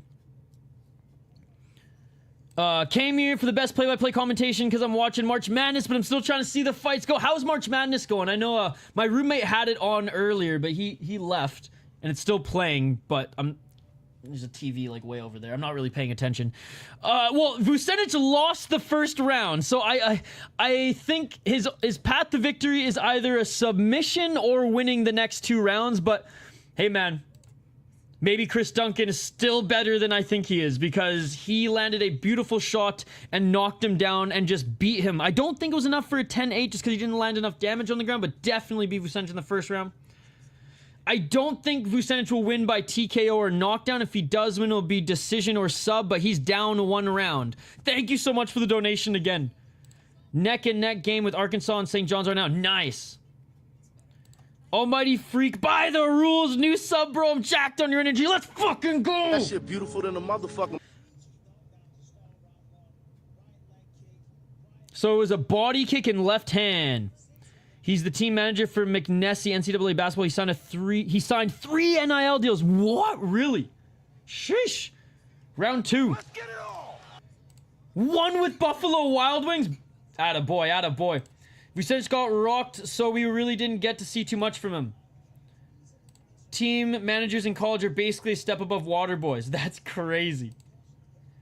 That's insane. Dude, shout out to him. Nice takedown by Duncan. Honestly, man, I said this in the preview that I have been writing Duncan off. His wrestling it's awesome. It's awesome. Vucenic back up to his feet. Body lock still by Duncan. Vucenic trying to roll out of this, and he does. Good reversal by Vucenic. Now Vucenic looking for the guillotine. Okay, Vucenic losing this one. Vucenic rolled in to the guillotine here. Popping his head out is Duncan, and Vucenic gave him that position. Vucenic back up to his feet. If Brady uses wrestling, then Edwards is in for a tough fight. I disagree. I think if Brady uses his offensive grappling and attack submissions, because Leon Edwards actually has historically taken the backs of wrestlers before, and I don't think Brady's as good as Bilal, right? So I think it's more of the jiu-jitsu that he has to worry about than the wrestling. I think he's fought enough wrestlers that he's fine in that sense. So I kind of agree with you, but not in the same lane. 3 minutes and 27 seconds on the clock. Back up to his feet as we said. Stop complimenting Duncan. I think you're giving him some voodoo trickery on him. Maybe. I'm picking him to win. Sean Brady has gone a lot better. Oh, Vucenic to the straight left, and he hurt Duncan. Duncan, back up on his feet. Edwards quick with the rear naked choke. He just can't get the rear naked choke. He can get the back. I think Edwards is much harder to get down than people think. I think so, too. Chris Duncan wearing some damage. Left side of his noggin. And Vucenic landed a nice left hook on him. Vucenic, double left jab. 2 minutes, 53 seconds. Duncan won the first part of this round, but there's more than enough time for Vucenic to come back. 2 minutes and 44 seconds. You did that! That was your left, not Jordan's! Duncan seems to be fading. 2 minutes and 33 seconds. By the way, Alvarez, it's great to see you again, sir. I know it's been a while. Vucenic honestly just keep this on the feet. He went for a takedown here. Duncan stuffed the takedown and is controlling his neck and shoulder. If we were allowed real MMA rules, Duncan could just knee Vucenic in the face right here and this fight would be over. We have these fake-ass, garbage-ass, pansy-ass North American unified rules. 2 minutes and 13 seconds on the clock. I don't know why he shot for the takedown there when he was actually getting the better of Duncan on the feet. And Duncan now looking for a standing guillotine. Back to his knees. He went for the ghillie. He should have just laid it on the head. Back up to his feet is Vucenic. They separate. No more takedowns, sir. Let's just outstrike him. Oh, a nice left hook by Vucenic. Left jab by Duncan. Misses on the third attempt. 1 minute and 47 seconds. Right hand by Vucenic. Nice head movement by Vucenic. Already looks like he better boxer. Nice right elbow by Vucenic. A 1-2 by Duncan, but blocked by Vucenic. Duncan missing with the overhand left. Vucenic blocked the right. Vucenic catching the kick of Duncan. Duncan now dropping for a guillotine. These boys ain't silly, ladies and gentlemen. They pulling gillies. These boys ain't silly. They pulling gillies. Oh! Vucenic taps! Vucenic taps! Oh my god! Chris Duncan subbed him! Chris Duncan subbed him! Oh my god! Oh my god! Chris Duncan got the guillotine! Chris Duncan got the guillotine! Ow! The dogs are howling! Oh my god! Hey, like I said, I'm a fan of Vucenic, but I gotta give a round of applause. That was an awesome performance by Chris Duncan. El Tapo! Why did he try to take him to the ground, dude? I hope he learns his lesson. If you were outstriking the guy who dropped you, fucking keep it on the feet. That's the thing. You can't make mistakes at this level. You can't make mistakes at this level. That boy dunk. That boy dunk. Because on the feet, Vucenic was getting the better of him, man. And twice put himself in that position. He did that to himself. That's what you get for sticking your head in on a double leg like a dimwit. Negative fight IQ. He has to learn from that. That was bad, man. That was bad. Always a bet under on bangers. Again, I did say going into this one that I wouldn't bet on this fight. But I wouldn't bet on this fight because I was so confident that Vucenic was going to win. And there was no money to be made. But if you guys drop money on Duncan, props to you. I'm getting absolutely cooked on this card for predictions, by the way. Let's see. So, Kutateladze thought would win. Fletcher thought would win. Sean Bannon won. CLD won. McParkin. Loner Kavanagh won. I got that one right. I got Padilla right. I got Nathaniel Wood right. Vucenic wrong. So, yeah, I need to go 3 for 3. Or sorry, 4 for 4 on these last ones to come out with some pride. Poirier wiping a tear from the corner of his eye right now. Oh, he's probably loving this. What I say? Wow, back to Cage Wars. I don't think so. I think he'll have at least 2 more fights left. He took the last one on short notice. This one's a learning experience. I think they give him 2 more opportunities. I had literally just said Duncan looked to be fading, then Vucenic just dove in for a desperate takedown. Gilly Goose Gang, negative fight IQ from the guy with a blackout sleeve. I'm not surprised, motherfucker. I need to get that clip. Dude, is it just me or is Volkanovski, like, looking old? Is he looking like Unk Volkanovski now? That Bannon pick was pure luck. I don't know how she survived that kick. True. I mean, but going into the fight, I thought that the kicks on the outside would have given her enough points to win. Did not think either of them would finish each other. Well, honestly, maybe Puja.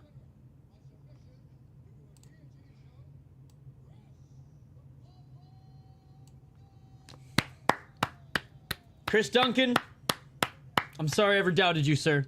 I'm sorry I ever doubted you. Honestly, even if I wasn't a fan of Vucenic coming into this one, I probably still wouldn't have picked Duncan, but still. The fight is over, yes. Second round submission for Chris Duncan. Uncle Alexander. Hey, give me 1 sec, guys. I gotta plug in my iPad before it dies. Oh, fuck.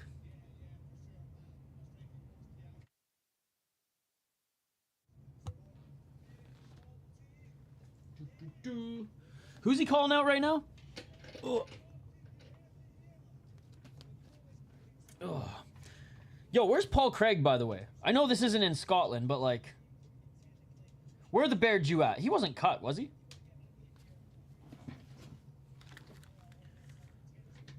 Post-juice Volk.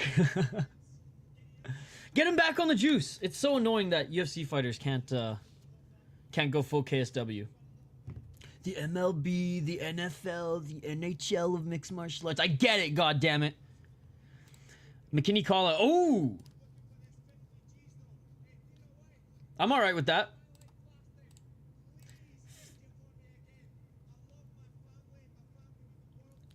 50 G's for a Gilly Goose Gang? I don't know, buddy. I don't know. Dana's gonna be more keen to give it to Molly McCann if she gets a knockout. Let's be perfectly honest. Like Melvin Manhoof big. Yo, shout out to Melvin Manhoof. Such a fun fighter to watch. Oh, he's fighting Bellato in May. Okay, that's why. Fair enough.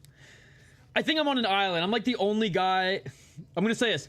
A MVP and Yuri in the audience. Oh, sick fucking suit by Yuri. And there's Patty the Batty. And Ditcheva behind as well. Dakota Ditcheva sitting behind Patty the Batty. Come on, Molly Abbott. I thought the same thing about Volk when I saw the poster for Lopez. Bro is doing more than just cooking with Volk. He looks like he ate him too. Emotional damage. The girl Pooja is going down the same drain as Angel Dublee. Our best prospect is at 1. Dude, the best Indian prospect, in my opinion, is an American. You know? But he's like... He's of Indian descent, and he wears it proudly. And I'm trying to get him on the channel for an interview. He's just not super active on social media. So it's just hard to get a regular dialogue. But dude, he's crushing it right now. All right. The Punjabi Prince. Leave it to an American to save Indian MMA, ladies and gentlemen. 8-0 as a pro, 32 years of age, 6 submissions, 1 KO TKO, but has actually really good boxing. 4-0 in Fury. He's the champ. He just beat Devin Dixon. And he's beaten some really good opponents. Since coming into Fury, man. Beat a 6-3 guy, 5-1, 7-1. Was in Icon and Cage Fury FC before. Has done MMA bare knuckle in Game Bread, so you know he ain't no bitch. Dude, he's fucking sick, man. He's tough and he's good at grappling. And if he finds his power, like if he trusts his striking a little bit more, I'm super high on this prospect. I'm super high on this prospect. And I think he's India's last hope. Help me, Manchakara. You're my only hope. Emotional damage. I know, they're friends now. Who we got here, I'll get to it in 1 sec. Paddy has a neck beard. Paddy's scared of Ilya. Well, they're friends now. They're friends now. No more hand sanitizer, boy. I'm terrible with accents, by the way. And impressions. This is the wrong channel for that.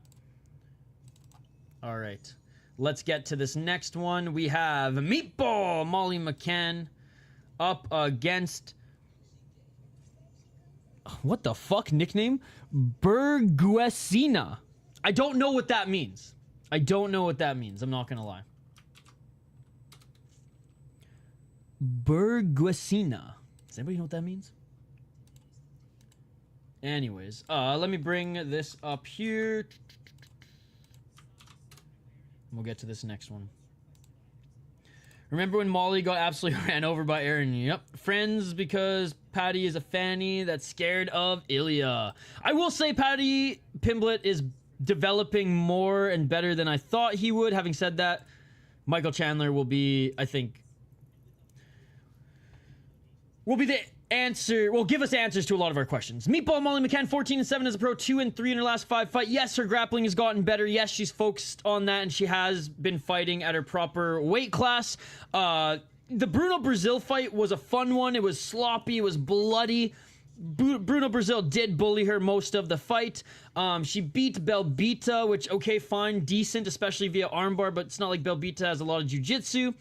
Stoliarenko obviously armbarred her. Erin Blanchfield obviously Kimura'd her. Hannah Goldie, I don't even really know who that is, but sure, she was a 6-2 chick, so nice spinning elbow. Shout out to you there. Luana Carolina, I'm not that high on, and Ji Young Kim's not that great either. So it's just like, when Molly McCann wins her fights, they're fun fights, and it's usually in fun fashion. I just think there's a huge step up in competition. Like if Molly McCann fought like bare knuckle or just straight kickboxing or even Muay Thai, I think she'd be a wrecking ball. But the fact that there's just other elements, there's always the takedown threat that you have to think of. There's the clinch work. She just still hasn't put it all together, in my opinion. Getting better in some areas, and I give her props for that, but if Molly McCann isn't just striking in the pocket with a brawler like herself, I'm scared she's going to lose the fight. And Alexia Thainara is a very good striker, good at picking her shots on the outside, good low kicks, and is a very good grappler as well. 11-1 as a pro, 5-0 in her last 5 fights. I mean, she's the favorite coming in off Contender Series against an established, Molly McCann. Now, I know, again, Molly McCann, nothing special in the division, but still. Women's MMA can be volatile to bet on as well, which is why it's interesting that she is the favorite. 11-1 as a pro, like I said, 1 KO TKO, 6 submissions, 4 decisions. This is not looking good for Molly McCann. Just saying, just saying. 1-0 in Contender Series. She beat Rose Fonseca, who was 7-0 as a pro. She was the LFA champ. And again, a well-rounded fighter who was pretty good. She's the girl who got head kick knocked out to Lanny Silva, but she was beating Lanny Silva before getting knocked out. So she just hasn't had a good 12 months, let's just say. Good win against Souza to win the SFT belt, but Souza wasn't that great. Oliveira was good. How's this chick going on to be okay? Hasn't fought since. So definitely, you know, not as much experience as Molly McCann. Fought Bruno Brazil back in Thunder fight. That's crazy. So they both lost to Bruno Brazil. Interesting. Her only loss is to Bruno Brazil. I just think she's more skilled and well-rounded. Experience not there. I'll give that to Molly McCann, but I'm going with the prospect in this one. Will Molly McCann surprise us? Can Molly McCann land a beautiful spinning elbow in the pocket? I think Thainara is too tall. Probably not. Thainara, that's who I got. Winning in this one. I'm picking Thainara. Batty is a show and prover. His ground game is wicked and underrated. He ran his mouth about Ilya for so long, and the second Ilya vacated the belt and moves to lightweight, he wants to be his friend. Coincidence?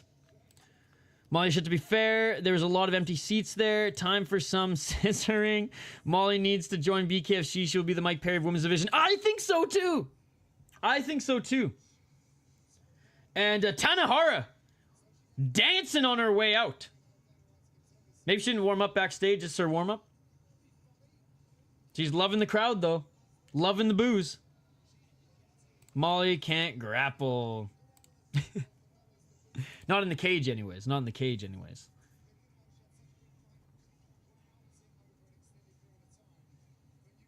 I mean, there's one British fan who's loving this. This girl doing way too much. I just became a meatball fan right now. Hey, I don't hate when people dance. MVP used to do it all the time. But if she gasses herself out here, like freaking Joe Sun, then lol. That's a lot of energy for a walkout.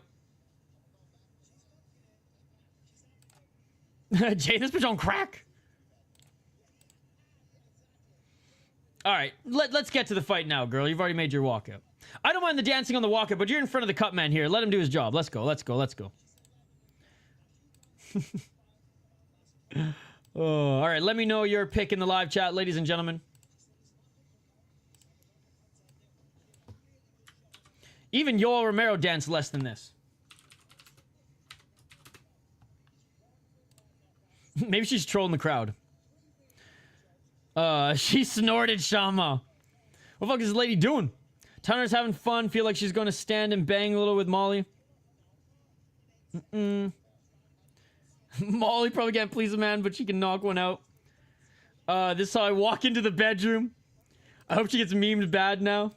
You're allowed to do this if you have MVP's resume, but who the fuck is this? True, true. I did. Why he started going for takedowns in the second round is beyond me. But there you go. That's some crazy dance moves. A milking in the moment. Like I said, I got no problem on the walkout, but like you're in front of the cut man here. It's like, all right, let's get things going. Let's get things going. Do I see their face off? I did not. I watched the weigh-ins, but I didn't watch the ceremonial weigh-ins. Head movement! Head movement! All right. Molly McCann hasn't even made her walkout yet. Molly McCann hasn't even made her walkout yet.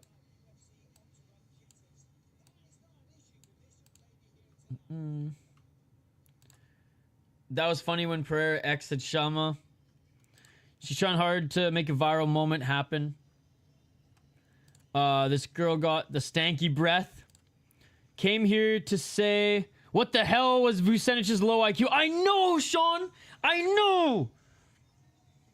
I had better expectations. It was like he was beating him on the feet.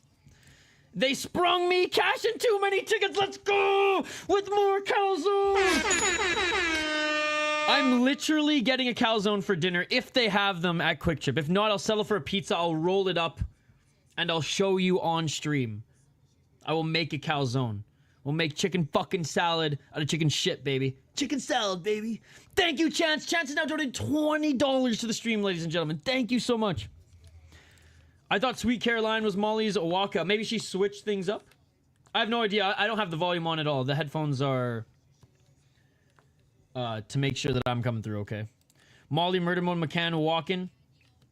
Oh, yeah. Oh, yeah. So, first round, he got knocked down and just kind of controlled. Second round, he was getting the better of Chris Duncan on the feet, stuffing takedowns, and then he went for 2 takedowns, got reversed on the first one, back up to his feet, lands some big shots, goes for the takedown, puts his head right into the gilly, and Vucenic and Chris Duncan. He wasn't being silly. Mark your own calzone, or make your own calzone. I don't have time to make my own calzone. We got LFA after this, or else I would. I usually make my own pizza, but I don't have enough time. Well, actually, you know what? I'll see what I got. I do have some tomato sauce left. When Pereira's exit, Shama got karma, but I like Alex Pereira better still. Pereira X needs a life. Imagine rooting for someone's downfall just because they broke up with you. It's pathetic on her part, honestly. Who's a solid main card pick to save me from the red? Honestly, man, the dogs have been howling here.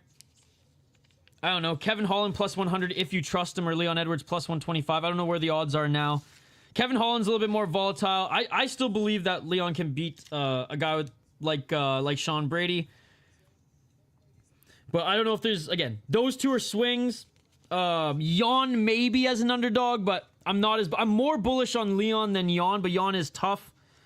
So, I don't know. My next picks are Kevin Holland, but, oh, for fuck's sakes. Come on, Holland. I hope you're dialed. Carlos Ulberg. But again, Jan could be a good underdog pick, and Leon Edwards. But, yeah, that's my opinion, but I haven't done well in picks today, so. The Adesanya dance entrance against Whitaker 1 was legendary. GOAT entrance in the UFC. Still Pride Sakuraba entrance was the best. Did you see Sakuraba's son got a recent victory, which was really cool? Amazing dance. All of MMA Twitter ganged up on her ass. Long ass reach. Oh, dude, yeah, dude, it's a sick fucking card. Antoine Ho is on it. Joe Giannetti is on it. I think there's 2 title fights. I know there's 1 for sure. It's stacked, dude. I mean, I haven't done a deep dive into like predictions or anything like that, but I'll go over it as we're streaming. But it is a really good card. I didn't. That's fucked up. Yeah, he seems to be off his rocker right now. More than usual. And actually, I interviewed Joe Giannetti on the channel last year. I had him on as a podcast guest, and we talked a little bit about Bryce Mitchell because he was his roommate in the Tough House. She screamed over Bruce the entire time, right through jail. Oh, yeah, you don't fuck with another man's fruit trees. Let's go, Meatball!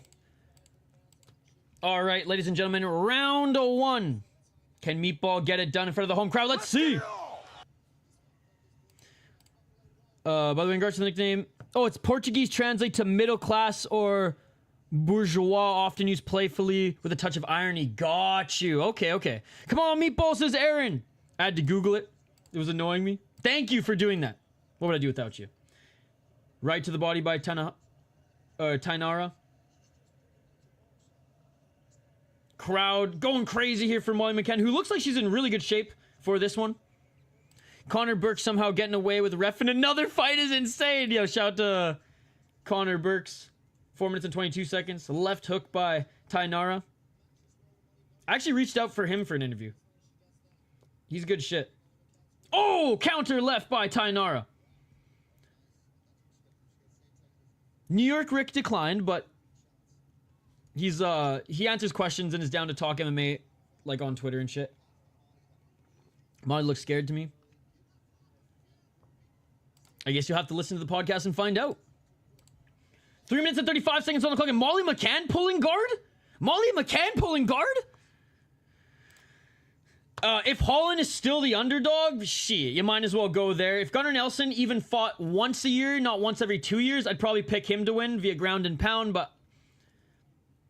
Oh, nice elbows from the bottom by Molly McCann. Nice right elbow by Thainara. But, yeah, I'm banking that Holland wants Dana to start giving him fancy sneakers again. And if he goes 0-5 in his last 5, Dana White's not going to give him those fancy sneakers anymore. He needs a win. Molly about to disappoint the hometown fans. I told you. She scared where Thainara tripped her. I took Holland. Oh, okay, it was a trip. I thought Molly McCann grabbed the arm and pulled guard. I can't stand Molly. 3 minutes on the clock. Thainara still in the guard. Thainara pushing the neck of Molly McCann down. Feet planted for Thainara.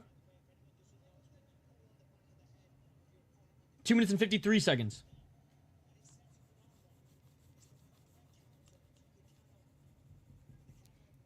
Oh, nice left by Thainara. Great crowd, though, man. They're still chanting for their girl.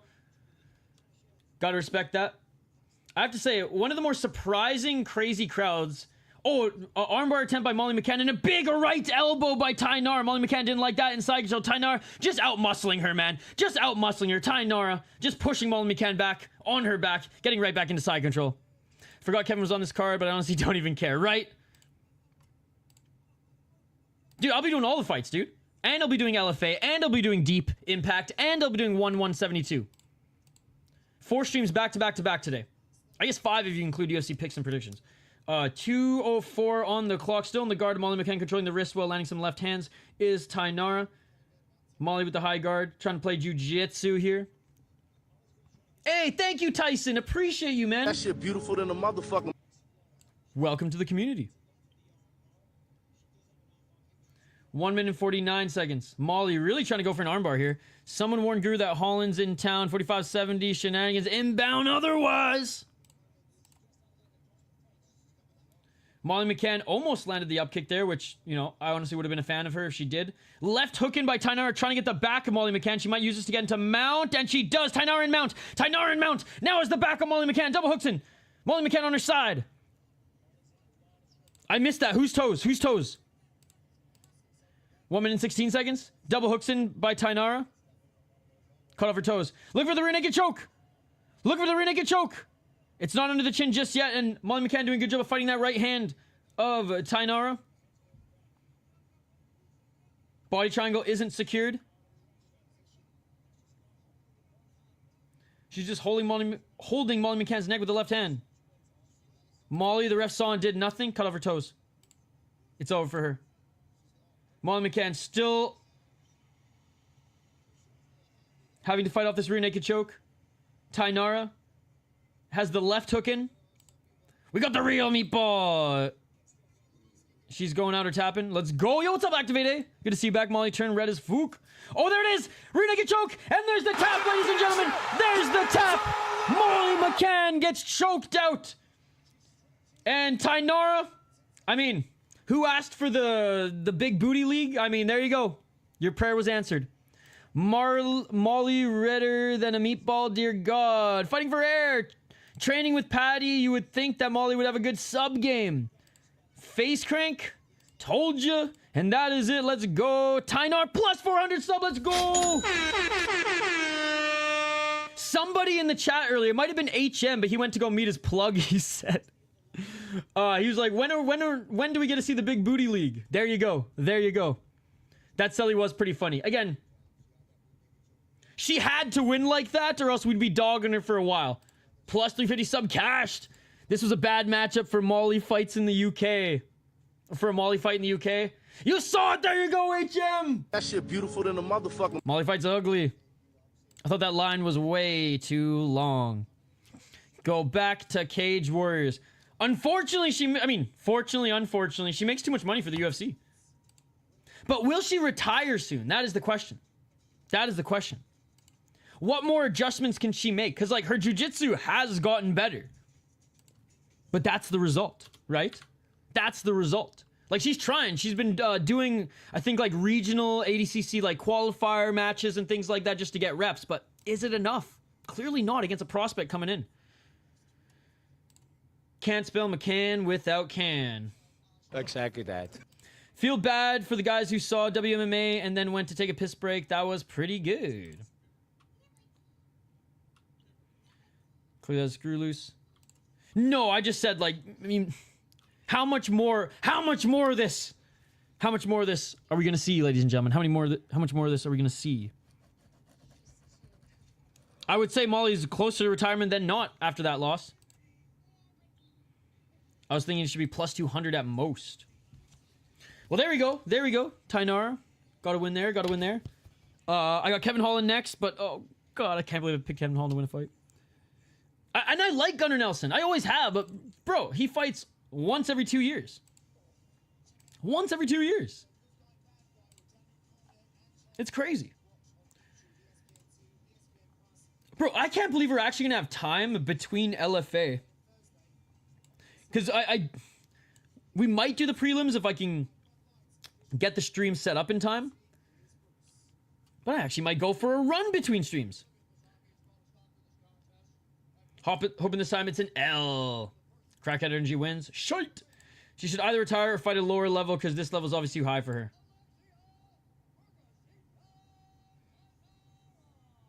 Oh, and Molly, did she put her gloves down? Molly doesn't have her gloves on. She is retiring. She is retiring. Called it.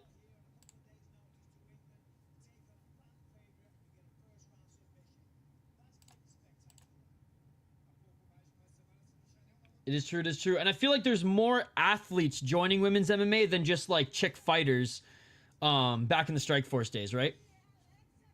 I'm down 2, so I'll go head to head in the next fight. Oh, what a shame. Who won? Thainara won via second round submission.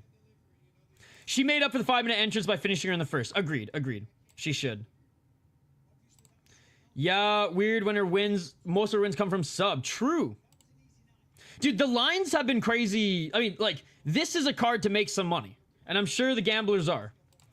Or good considering she got less CTE from her life from now on. True. McCann sucks. Yeah, unfortunately, this level... Well, she's retiring, I think, Jaden.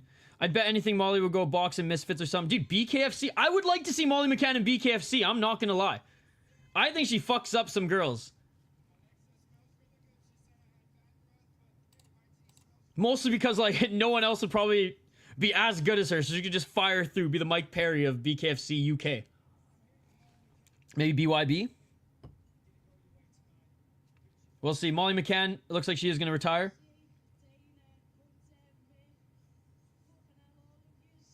Giving a shout out to the UFC. Kevin Halls has to stop caring about winning after fight, or had to stop caring after fight, JDM fight. He's just there for paycheck now. See, that's what I'm afraid of going into this one. Like, I kind of agree with you. That fire that we saw from him when, you know, in his first fights in the UFC, it was first 10 fights in like 2 years. But still, like, you could see the fire there. Whereas now it's, yeah, I'm just going to get as many fights in as possible. And there's moments where I feel like if he just took that, and obviously he's there to compete. I'm not saying that someone's coming in here and is just like going full pancrase in the fucking 80s, right? Or 90s. And you know, oh, emotional Patty here. Hey, I mean, good that she's thanking the promotion here. That's cool. But, yeah, it just, I know every fighter here is competing. No one's throwing fights in the UFC like in the pancrase 90s, late 80s days, right?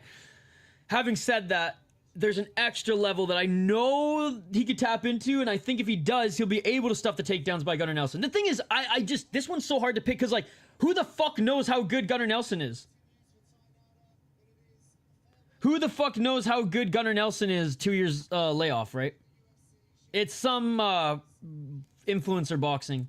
Did Mick Parkin... No, Mick Parkin did not get robbed. I don't know why everyone keeps saying that. I didn't get to see the whole thing, but it looked like he was winning. Mick Parkin won the second round. Mick Parkin lost the first round. The first round was a swing round, but I truly believe the striking was dead even, and Tybura got one late takedown. I truly believe that when the striking is dead even, if there's one extra box to tick for the judges, this is mixed martial arts. This isn't kickboxing. You will apply that. Now, if Mick Parkin outstruck him clearly and landed the clear better shots, which I think Tybura actually landed the better shots via body shots in the first round, then 100% the takedown means nothing. So anyways, I gave Tybura the first round, but the first round was the swing round. Second round, clear Mick Parkin. Third round, not clear Tybura, but 2 minutes and 80, or sorry, 2 to 3 minutes. What, 2 minutes and 80? 2 to 3 minutes of that fight, Tybura was getting the better of him in striking. So I don't know. Close fight, hardly a robbery. If Holland loses, do you think that he gets cut? And I picked Mick Parkin to win, okay? I ain't being no fucking bias here. I picked him to win. Everyone just fucking says robbery, man, and it's pissing me off because it's just diminishing the word. If Holland loses, do you think that he gets cut? No. They pay him a lot to lose as much he has been. I don't think so. Do I think Dana White buys him custom sneakers anymore? No. Props to Molly saying she refuses to go in there just for a paycheck. Respect. And then, ironically, we have Kevin Holland fighting next. He's the Black Tony Ferguson. I don't know. I wouldn't go that far. Joey G posted a short saying this fight is the biggest fight of his career. He's had 15 minutes to make everything right. Potential UFC contract or contender series. Ooh. I'll say contender series. Yeah, probably better for her to do them YouTube boxing matches or slap fighting like Paige Van Zandt. Nah, bare knuckle. Bare knuckle. What did you think of the UFC signing Craven Moorhead to a 4-fight deal? When was that signing again? Sorry, I hear Moorhead and I just think the fucking... Oh, damn it. I fell for it. Damn it! Emotional, damn it. You know what, though? Moorhead is a town in Minnesota, and they just won the Ron Burgundy moment. They just won the Minnesota High School state tournament. Oh, wait, no. They got beaten. Ha, ha, ha. Sucking dick joke. Good job, Dime. Good job. What did she say at the end that made them boo? I'm not sure. Kevin, get that 45-70. When an athlete puts their performance above the paycheck, they deserve nothing but respect, which is a great segue into Kevin Holland. Look at that milk bag Volk.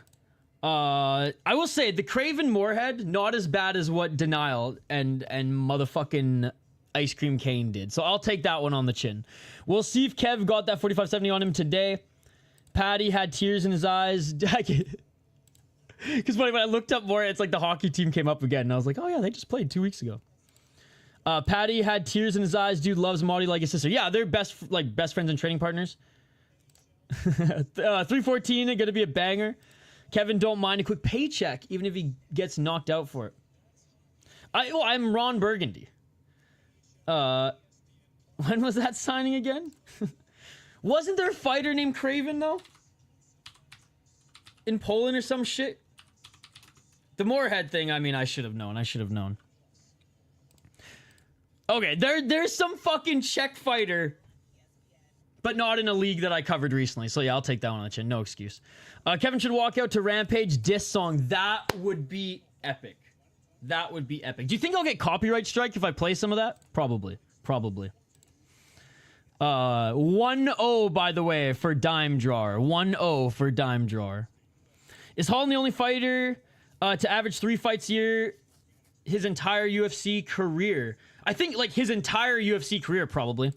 Miss those days when Tony used to mess you up with the razor elbows from the back like he did with Josh Thompson and Kevin Lee. Dude, he was so fun to watch. I remember watching, like, the Contender Series, or not Contender Series, Tough, every week on TV. That was one of the last Spike seasons, if I'm not mistaken, right? They weren't on Fox yet. And, like, instantly a Tony Ferguson fan. I mean, until that one episode. Where's your kid at? Where's your kid at? Oh, chicken salad, baby. All right, let's get to this next one. Featured fight here, ladies and gentlemen. Featured fight here. Tony had them elbows. He had them scrambles. Wrestling, baby. It's so funny because when you think of Tony Ferguson, you don't think the wrestler Tony Ferguson. Yet all Tony Ferguson talks about is wrestling all the time, all the time. Even in this fight leading up with Dylan Dennis at GFL, talking about wrestling. Gotta get the wrestling shoes back on, baby. I wouldn't mind seeing Holland fight someone like, okay, fuck you, but I don't think he can handle Nelson. 24 fights in 7 years is fucking insane. See, it was too soon. It was too soon. If you would have dropped that literally 5 minutes later, I would have 100% read it. I would have 100% read it. Tony will ankle pick Dennis? Dude, if Dylan Dennis beats Tony Ferguson,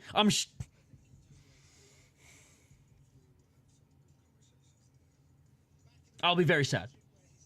I had to try. That new white... You mean Dricus du Plessis? He's far from new. He's been around for a while. Former KSW and EFC champ, baby. AK Justin Gaethje. Well, Gunnar got 6 fights in 7 years. How crazy is that stat? 24 fights in 7 years for Kevin Holland. 6 fights in 7 years for Gunnar Nelson. I think probably... God. TKO. I'm leaning TKO, Sean. But again, I'm just not confident with anything when it comes to Kevin Holland. So it could be a decision, him winning on damage. If Gunnar Nelson can, you know, employ the takedown and get some control time. I would say TKO is where I'm leaning. But, it's, again, I'm not bullish on anything to come. I'm not bullish on any narrative this fight could go down, right?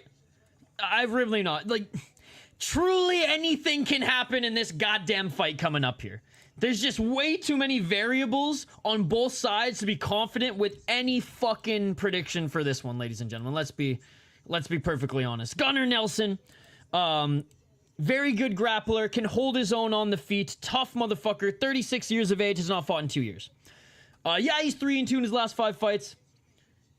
He fought 3 years ago and 2 years ago, all right? Brian Barberena, armbar 2. Hey, he beat Brian Barberena. Brian Barberena is nothing special, but still was able to armbar him. Beat Santos. Santos okay, but again, his last 2 wins, not really super impressive. And they were a long time ago. Donald Cerrone was fighting a lot, yep. 14 submissions, like I said, very good grappler, very strong, good takedowns, just tough to control. But having said that, he's only lost to like top level guys. Beat Cowboy when he was in his prime as well. Tumenov's a good win. But that was like fucking almost 10 years ago. Kevin Holland has not done well recently as well, ladies and gentlemen. 1-4 in his last 5. Fought 2 months ago. Got subbed by DeRitter. I mean, look, DeRitter would sub Nelson, I think, easily right now. Let's be perfectly honest. Lost to Roman Dolidze via KO, TKO, rib injury. I'm not impressed by your performance. Terrible performance, especially if his rib injury wasn't as bad as he led us to believe. Good win against Olias Jacek. Olias Jacek's a hard guy to finish. I'll give him that. That was a good win. Lost to MVP. Lost to Jack Della Maddalena. This is the... He had that fire in this fight. If he can stuff Gunnar Nelson's takedowns, or at least 65 to 70% of them, and get back up to his feet, because he is good at scrambling. When he does get those takedowns, likely up against the cage, I think Kevin Holland will do more damage. I think Kevin Holland will outstrike him. I shouldn't even say I think. He should. He should outstrike him. He should be able to get back up to his feet. If Gunnar Nelson was more active, I'd be picking Gunnar Nelson, given Kevin Holland's recent track record, but I just can't, dude. I lean towards the active guys who have the potential, and I'm going with Kevin Holland on this one. And again, at plus 100 yesterday, I don't know. I don't think it's that bad. Yeah, Kevin Holland. Holland never seems like he cares whether he wins or loses anymore, as long as he can buy more sneakers or get more sneakers from Dana White. Dana White has been giving him like really expensive sneakers. The tall, slender bloke from the UK who trains and moved to Brazil. I don't know who it is, Alvarez. Who's a tall, slender English guy who moved to Brazil?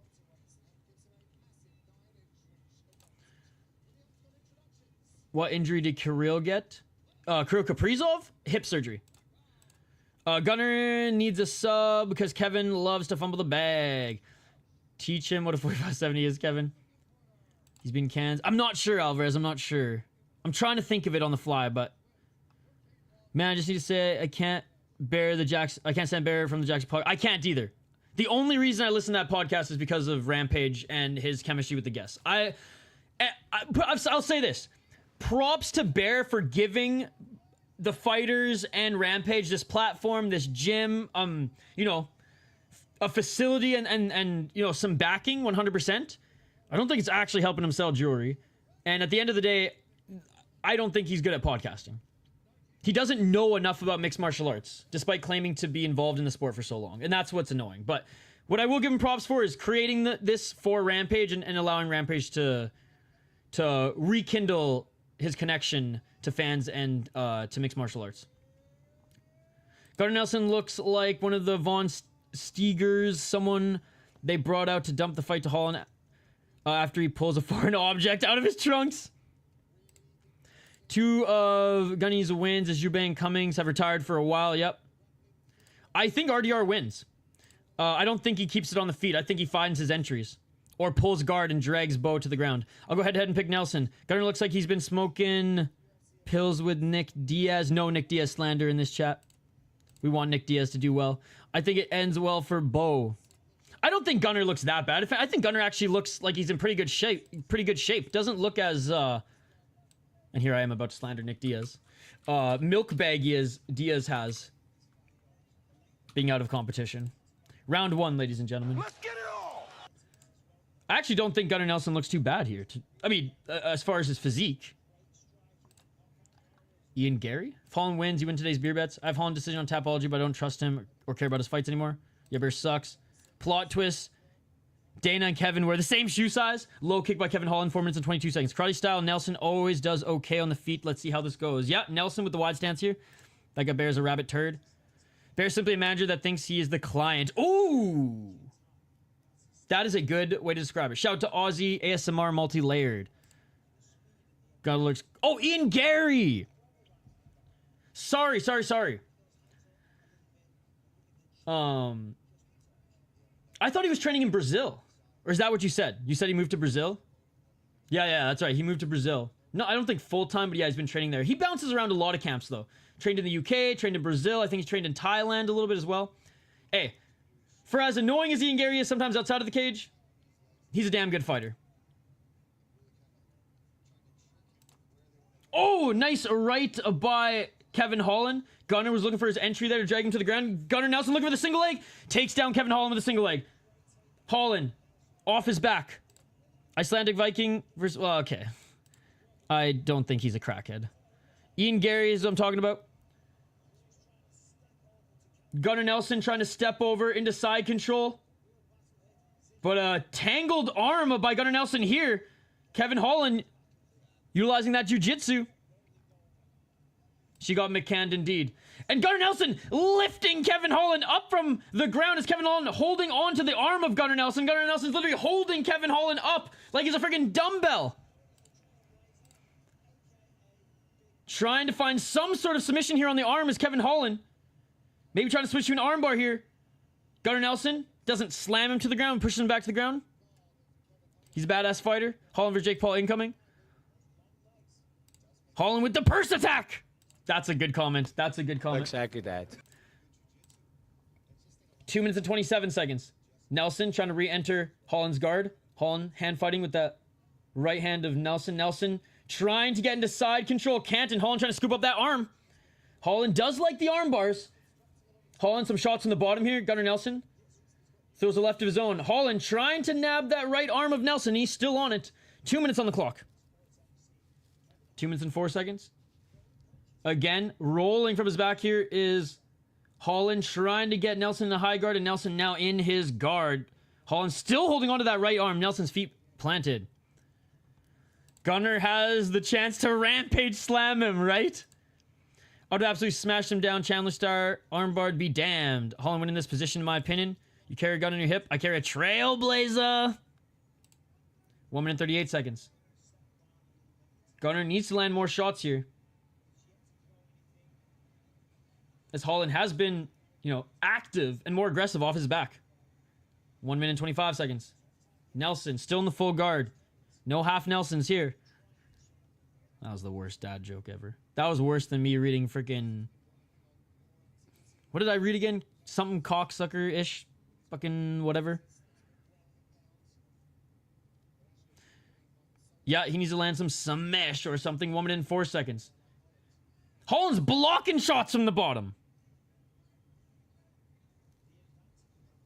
56 seconds remaining.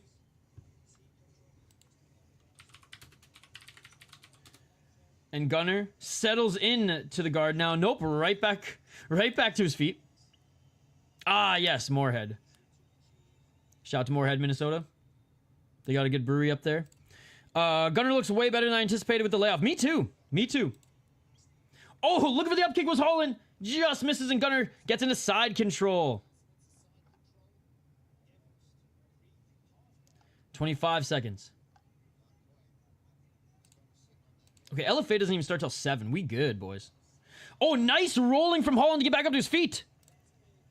Gunnar also fuck around and get Suzad. Physically, I'm saying. Oh! Kevin Holland with a 1-2 just dropped! Gunnar Nelson, Holland, big shots from the top position. Another big shot and hurt him. Holland, saved by the bell. Big right hand. Gunnar Nelson seeing the Tweety Birds. Saved by the bell. Holland cracked him 3 big times. Stop training with Connor, never the same. Definition of saved by the bell. That would have been a TKO for Kevin Holland. That would have been a TKO for Kevin Holland, ladies and gentlemen. How the fuck wasn't that stopped? Gunnar started in the UFC before Guida. No, he didn't. There's no way Gunnar Nelson started before Clay Guida. He was out. Holy shit. Yeah. Good old Craven, Minnesota. I mean, Moorhead. Definition of saved by the bell. Oh my god. Oh shit, what happened? Dude, Kevin Holland was 1 second away from a TKO finish. Definitely a Holland round now. I sprinkled on Holland and yawned by KO. I don't give a fuck if the decision's rigged! 4 minutes and 56 seconds on the clock. Round 2, ladies and gentlemen. And clinching here, looking for the knees to the body, is Gunnar Nelson. Nice right hand to the body by Holland.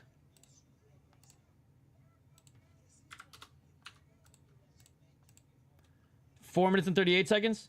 Damn it, I almost predicted it. Technically, that's a 10-8 or 10-7 round. Holy shit, that was close. 4 minutes and 28 seconds. I clearly felt the tap. 4 minutes and 22 seconds in the second round. Nelson out from the clinch. Guida made his UFC debut 6 years before Nelson in 2006. Yeah, I was going to say. I remember when Guida made his UFC debut. Holland just grabbed his wiener. Alright, that was more sus than me reading that comment. Oh man, I got this fight not to go the distance. Why did the ref not stop it? 3 minutes and 48 seconds. Because he's not Mark Smith. Mark Smith would have stopped it. I.e. Chris Curtis. Oh, clash of heads there on the entry. Clash of heads there on the entry. We'll see if anyone was cut. Well, Clay Guida was cut from the UFC. And Gunnar Nelson's only 36. So, I would say no, that's incorrect, Alvarez. 3 minutes and 24 seconds. Fucking Clay Guida's like 42. And he was cut. I mean, Gunnar Nelson, I don't know how much more fighting he's going to do after this. Maybe when he's 40, he comes back, but we'll see. 3 minutes and 12 seconds on the clock. 26-2 on significant strikes. That's insane. Gunnar Nelson going for the takedown here. Unable to get that double leg. 2 minutes and 57 seconds. Again, big shout out to the live chat, by the way. Appreciate you guys. I'll give another shout out to those who've donated after this fight. 2 minutes and 47 seconds. Gunnar is still a yellow belt. 2 minutes and 40 seconds. I think he was a national wrestling champion. I don't think national in Iceland. I think you're like national somewhere else. Maybe Ireland. I don't know where he lived a good chunk of his life. But I did read somewhere that he was like, or maybe he won some like big wrestling tournament out across the pond.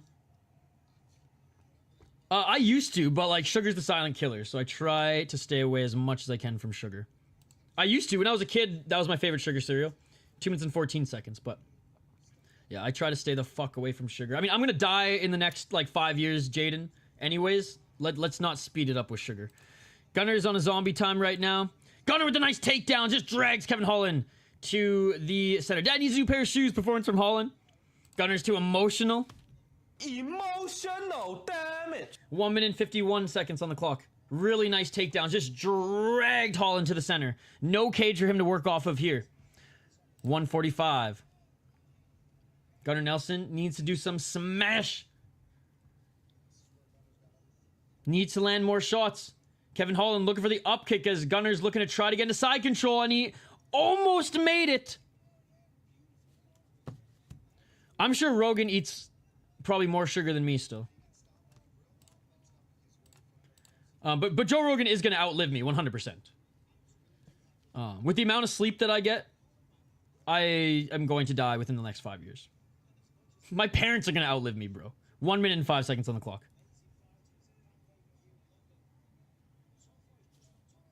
One minute.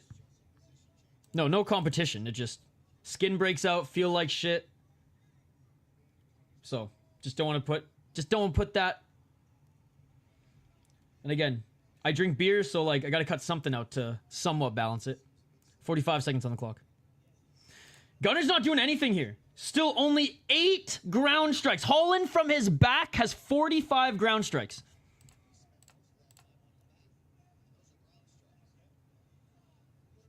Holland is winning this round from his back. Holland now looking for the arm. Holland looking for that arm again. Unable to get it.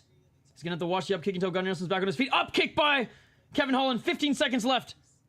Drop a like, fellas. Some axe kicks from the bottom here by Holland. And Holland's done more damage, landed more strikes. This is how you blow it when you have control time. You just got to land muffin shots to the body. You got to do the old Tito Ortiz. 2 to the body, overhand to the head. 2 muffin shots to the body, 1 over the head. This is getting goofy now.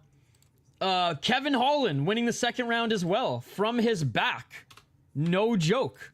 From his back, ladies and gentlemen. I'm going to go work out. I'm still listening while I get ready, though. Shane, there's 2 more fights left. Fair enough, fair enough. You're going to be on for LFA tonight?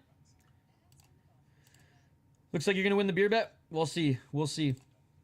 2017 for Holland. Sounds good, Shane. I might even sneak a workout in before LFA, Shane. Kevin just needs to stay at 170. 45.70. All right, round 3 coming up. Round 3 coming up. And again, I had to refresh this. 4 significant strikes for Gunnar Nelson. Yet having 6 minutes of control time, bro. He hasn't done anything with it. Nothing. Kevin Holland has landed 33 significant strikes from the bottom. 101 on 122 thrown. 12 on 23 by Gunnar Nelson. Gunnar Nelson has to get the finish here via TKO or submission, or this is over. Let's get it all! By the way, underrated fight coming up. They just showed it on screen. Moreno against Urseg should be an absolute barn burner of a fight. I have Carlos Ulberg, but I dropped $2 on Jan moneyline. And I have Leon Edwards, and I dropped $5 on him moneyline. 4 minutes and 32 seconds. Respect and someone agree with the damage, but they're 100% giving that round to Gunnar. I don't think so. I don't think so. If he would have landed 10 more strikes, maybe. He literally didn't land. He landed 2 strikes that round, Zachary. I'm sorry, you can't win a round with control time and 2 strikes. And the judges haven't been judging the fights that way so far. Talk about a lock. Polish power, baby. 4 seconds. Especially since he cut him in that second round too, right? That wasn't like a cut from the first round. I think he bruised him in the first round, but I think he opened up that little cut. 3 minutes and 52 seconds. Or at least made the welt bigger. Oh, and Gunnar Nelson with another takedown. Gunnar Nelson in full mount. This is where he might be able to win back the fight, though. This is where he might be able to win back the fight, though, Zachary. Gunnar Nelson in full mount. Let's see if he can attack the arm triangle choke. How many arm triangle chokes does he have in his career? Let's see. Let's see. Still in the top position. Kevin Holland. Nice reversal by Kevin Holland. Still on the ground, but no longer in full mount. I don't think he has any arm triangle chokes. Does Gunnar Nelson. Jan's a massive step up for Ulberg. Jan is so well-rounded. It's less about that, Jaden, and more so about his 2 years layoff, double shoulder surgery, and just slowing down in his striking. I don't think Ulberg's going to knock him out. Cut off Kevin Holland's toes. I don't think Ulberg's going to knock him out, but I think the speed factor is going to be the is going to be an issue. And again, I wasn't high on Ulberg until he beat Ozdemir. That's a huge step up in competition for him there. And I think Ozdemir is faster than Jan. Is he really going to choke this fight away? Fuck is useless in mount. 2 minutes and 37 seconds. Oh, right hand by Gunnar Nelson. But honestly, that was blocked by Kevin Holland. But that left wasn't. In case Nelson does win and the beer bet isn't over, I pick Ulberg in the co-main and go head-to-head in the main. Sounds good, sounds good. Oh, looking at the back of Kevin Holland here. Is Gunnar Nelson. Arm triangle choke. Arm triangle choke. Oh my god. Oh my god. 2 minutes and 13 seconds. Holland not really trying to fight the hands with that left anyways. 2 minutes and 7 seconds. Is Holland going to go to sleep? No, he's still awake here. He's giving the thumbs up. He's giving the thumbs up. His arm is close to his cheek, which is good. This is just really uncomfortable. This is more of a crank than a choke. Holland's still in it. Good job by the ref checking. Because his arm is so close to his face, that's the only thing defending right now. 1 minute and 46 seconds. He needs to get into side control. He needs to get into side control. 1 minute and 38 seconds. Gunnar's winning this round by now. Gets into side control, but Holland trying to roll out of it, and Holland does roll out of it. 1 minute and 30 seconds on the clock. Back up to his feet. Kevin Holland. I still think he's losing this round. But 1 minute and 22 seconds on the clock. If Holland can, like, do a lot of damage in this position. We'll see. We'll see. Incredible escape. That's the Kevin Holland who cares, ladies and gentlemen. Hold in there, Holland. Kevin Holland 2 fights ago would have tapped. Nice knee to the body by Holland. Left by Holland. Holland with the tie clinch.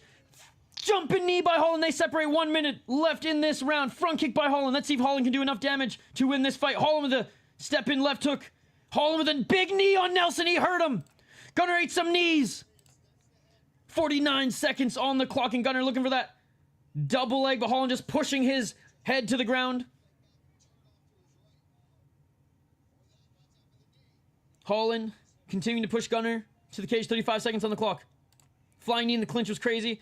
I was honestly about to question if this fight was fixed if Holland got finished there. Put him to dead.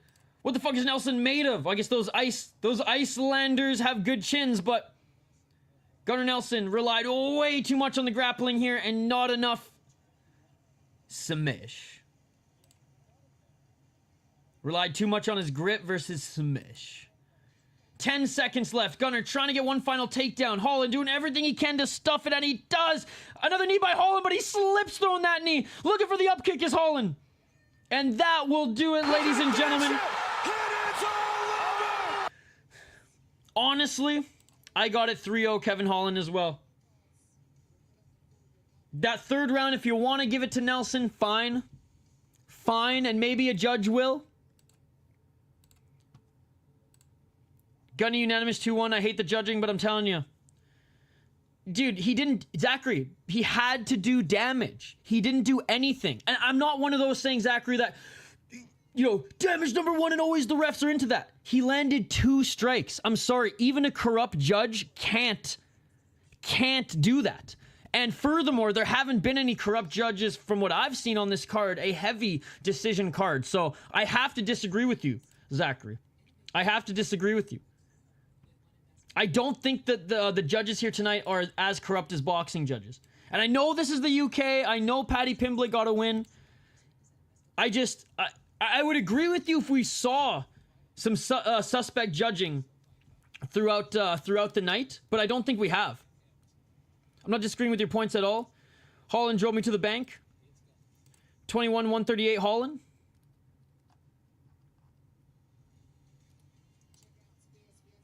Put it this way, Zachary. If you're right, can we agree that that judge needs to be thrown out of the building right now? Dana White picks him up. Get the fuck out of here. All right, listening in for the official decision. If Gunny wins, it's a legit robbery. Agreed.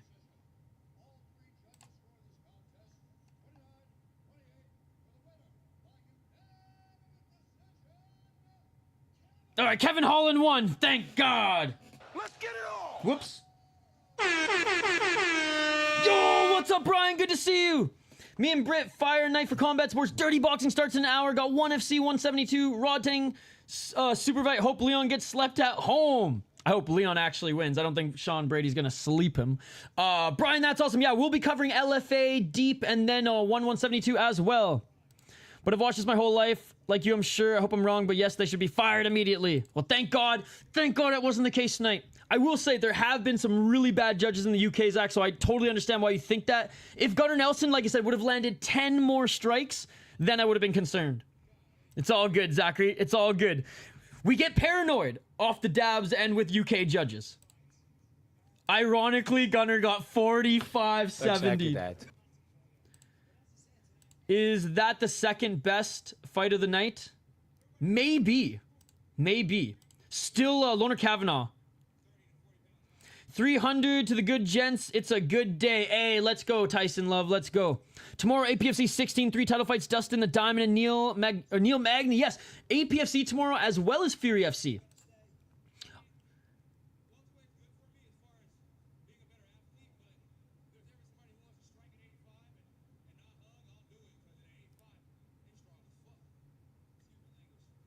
So Kevin Holland saying, if anyone wants to strike at 185, I'll do it. Just no huggers because they strong as fuck, as he says. But, I mean, 170, I think, is his weight class.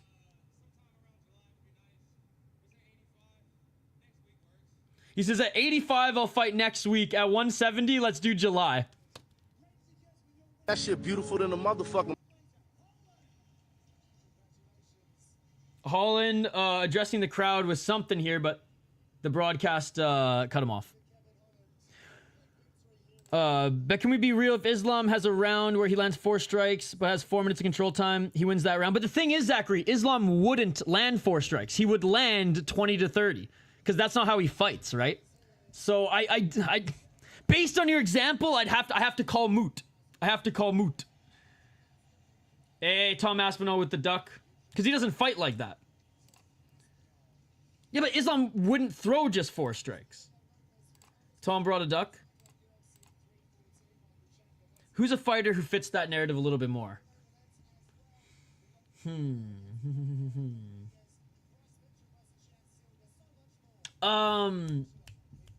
Fuck, who's that flyweight? Who's that flyweight? The former LFA champ.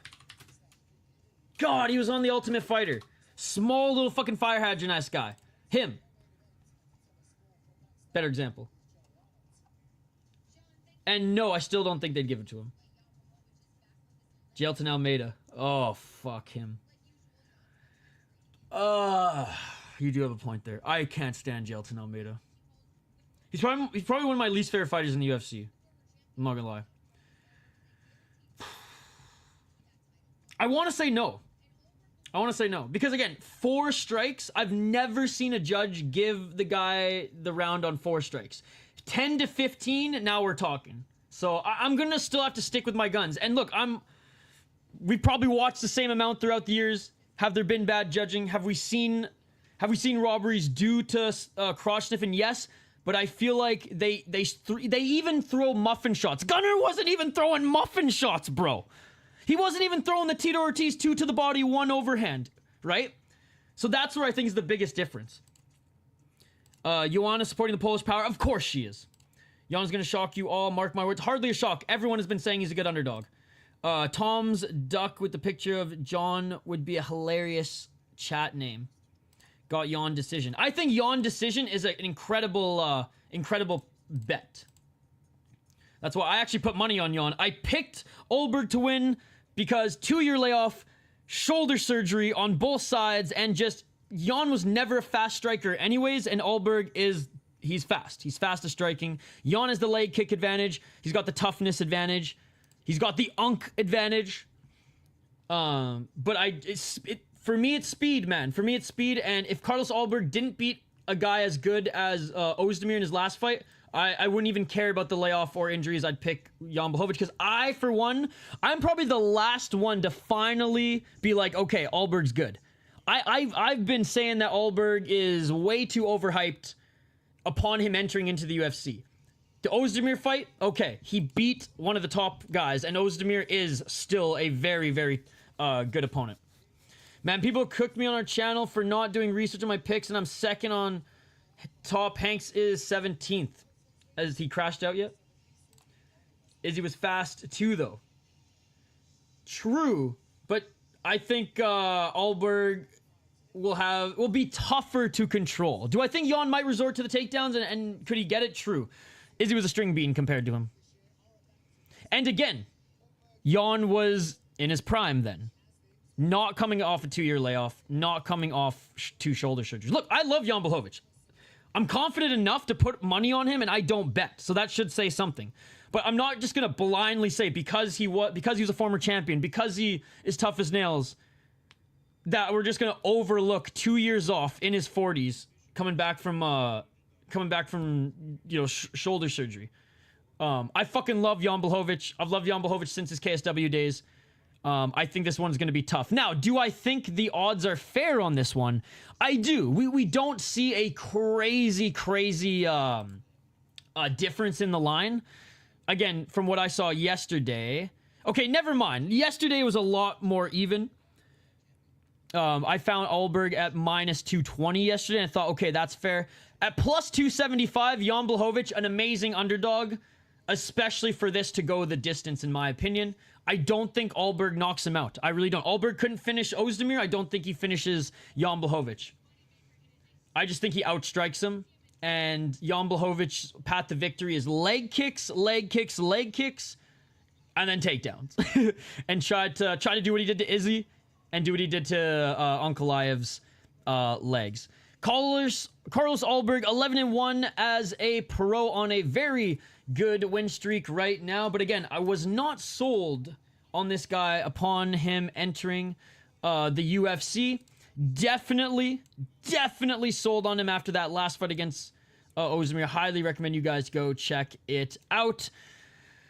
Minus 350, even with the asterisks that we see on Jan Blachowicz. I do think that's a little too much, but I understand why he's the favorite, and I did pick him to win, so. 7 KO, TKO, 1 submission, 3 decisions, 7-1 in the UFC, 1-0 in Contender Series. Again, best win of his career, and it was a very, very good performance. Like, it was competitive at times, but he didn't make it close. Absolutely knocked out Alonzo Menefield, which he's tough to knock out, but he ain't that great of an opponent, let's be perfectly honest. Dawoon Jung was able to submit him. Ihor Peteria, awful. Nigu Mariano is decent. Tafon Nachukwi, not that great. You know, losing as a heavyweight now in the regional scene. I'm pretty sure he lost his last fight in the regional scene. Okay, no, he beat Chris Dawkins. Anyways. Great kickboxing background. His takedown defense is better, but I mean, I think Jan is still going to be old man strength, Polish power. I think he will be able to control him at times. But if Ulberg can keep this fight on the feet, I think he'll land more strikes. He'll mix it up to the body. If he can check those leg kicks, then that's huge. I just think unanimous decision, more damage. 2 out of the 3 rounds goes to Ulberg. Having said that, Jan Blachowicz, tough as nails. Leg kicks like no other in this division. Maybe Alex Pereira, but I would say Jan Blachowicz has friggin' adamantium bones as well. And does have wrestling. His boxing historically has been good. I just think Ulberg is going to try to keep this on the outside and not in the pocket. So I'm picking Ulberg to win. I dropped a couple bucks on Jan. I want nothing more than Jan Blachowicz to fight his way back to a title shot against Ankalaev, and we see the rematch there because that was a very close fight. I honestly think Jan Blachowicz won that fight. Really, not a robbery though. Could have gone either way. Well, I guess it wasn't a robbery because it was a draw, but still. Yeah, going with Ulberg, bet on Blachowicz. It's a win-win here. Or picked Ulberg, bet on Blachowicz. It's a win-win here for me. Let me know your thoughts in the live chat. Hey, I said I needed to go 4 for 4 on picks to do better after losing the Jordan Vucenic one. We've gone 2 in a row since. Let's see if Ulberg can get it done here. All right. Jan gave Pereira a super close fight. Debatable split win. I think he gave Ankalaev honestly more of a close fight, but yeah, it did look good against Pereira for sure. Utilizing the grappling, right? Sprinkle a few on Leon. I put $5 on Leon. Jan will hopefully pressure him and get his back to the cage and land the Polish power. 42-year-old Polish pup. I mean, hey, who beat him at 42 years old to get the title? Old man Glover. So we'll see, we'll see. I do think he did as well. Well, actually, no, I don't. It was close, though. It was close. I think he beat Ankh. What was I saying there a moment? I do think Pereira won 2 out of the 3 rounds, but the round that that Błachowicz won was solid, man. Wait, was it? It wasn't 5 rounds, was it? Now I can't even remember.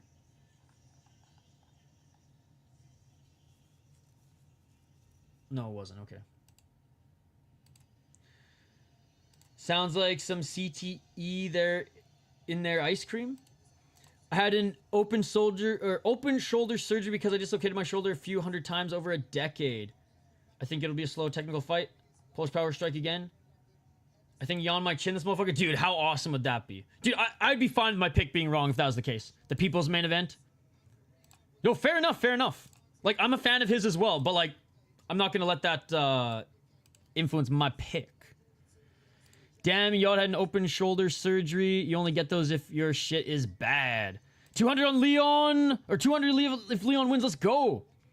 Prayer and Rakic also fast. Again, 2-year layoff coming off of shoulder surgery, dude.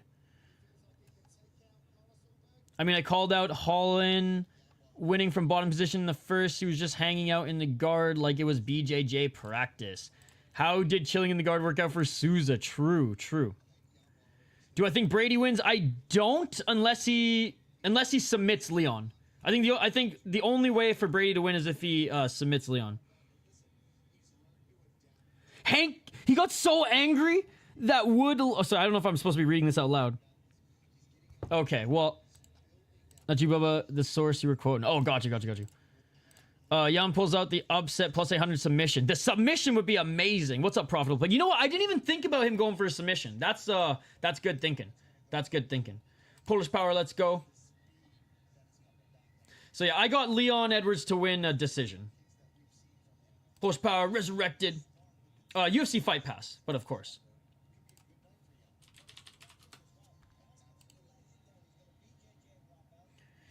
And Jan Błachowicz entering the cage, ladies and gentlemen.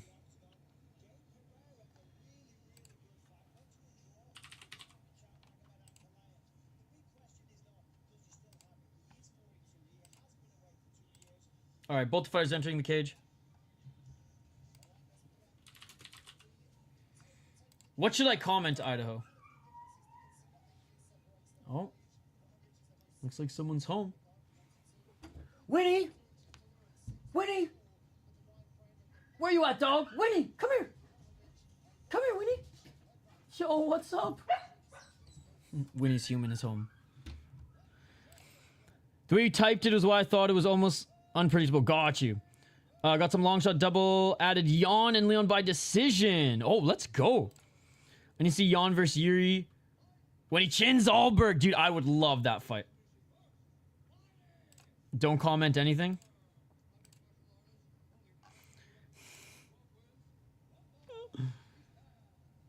I mean, we've seen some crash outs, but ending the I haven't watched it yet. Ending the stream. Now that's a fucking crash out, bro. Jan is 9-2 in fights ending by KO and sub. If he finishes or gets finished, his perfect balance will be disputed.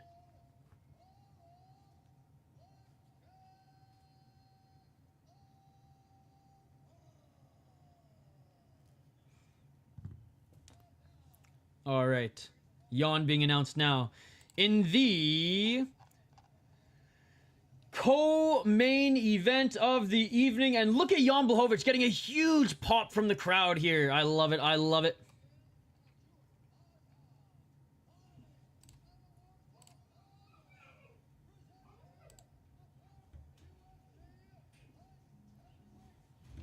All right, guys. Co-main event.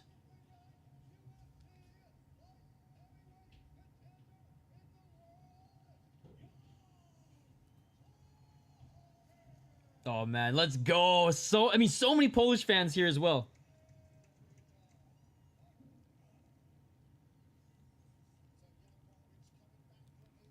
All right, here we go. Mark Goddard in there. Whoops, what's the wrong ticker? I had that going the whole time. All right, here we go, guys. The second biggest test of Ulberg's career. Ozdemir was the first. Jan Błachowicz, the former champ. Legendary Polish power. Let's see if he can showcase it against Carlos Ulberg. Round one, let's get it on. How can you not love Jan? Exactly. Going for the low kick already is Błachowicz. Jan is there too. I drink hella beers with Jan. Dude, I would try to keep up, but he'd probably kill me in the first hour. Given I'm like a third of his size. Dude, I absolutely love Jan Błachowicz. Loved Glover as well, so that fight was kind of interesting for me to watch. Oh, nice step back left by Ulberg, but I was happy for Glover. Hopefully this ends quick for you.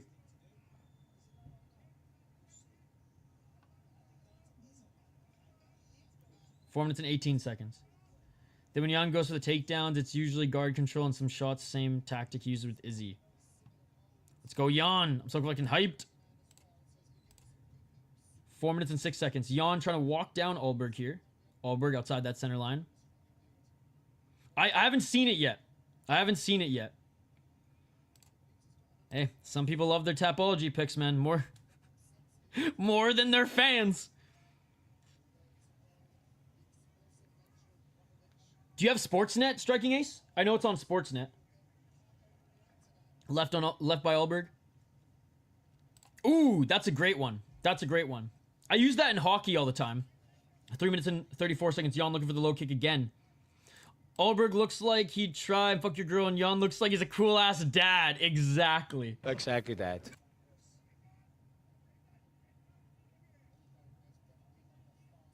Jan keeps that chin tucked. Smart man. Smart man.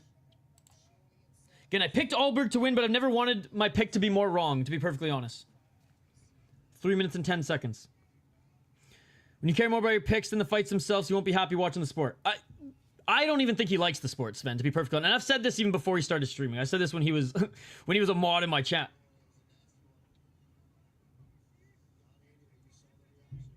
I think he likes Tapology picks game.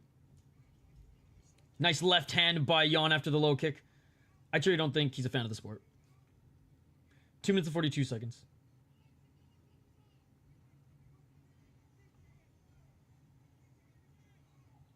GSP's my dark horse for that poll. Ooh. Apparently he could party. He was just very good at keeping his personal life not in the public. Like, I don't think as much as Sidney Crosby, because apparently Crosby likes to throw him back too, but like you would never know. But nice right hand by Jan. 2 minutes and 17 seconds. Not a banger here, and because I think Ulberg respects Jan striking quite a bit, and Jan just looking a lot of feints here by Jan, and honestly the speed is not a factor yet, which is what I thought it would be. Ulberg with the reach though is looking to parry left and go for that left hook. I knew it, but being tentative. Jan doesn't look slow to me. No one pushing forward. Leg kicks are working for Jan. Absolutely. I think he likes all the chicks. Black, Asian, white. People forgot GSP and John showed up at the same club together. 1 minute 35 seconds. This is very even so far. Carlos has power, and you also have to respect the Polish power. And the leg kicks, so he's staying very much on the outside. Which this was its own main event, not gonna lie. 5 rounds. I'm okay with Jan in his return after 2 years not being in 5 rounds, personally. Especially if he wants to keep fighting, because that might have taken out of him. 1 minute 12 seconds. Continuing to walk forward as Jan eats a leg kick there. Yo, what's up, Alpha Zeta? I freaking love Jan. Hope he wins. May I present to you my first piece of evidence? Nice left by Jan. Swing and a miss by Ulberg.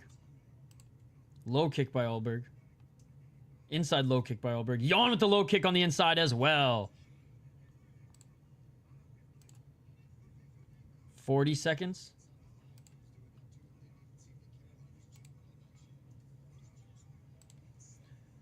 Each of them landing good low kicks.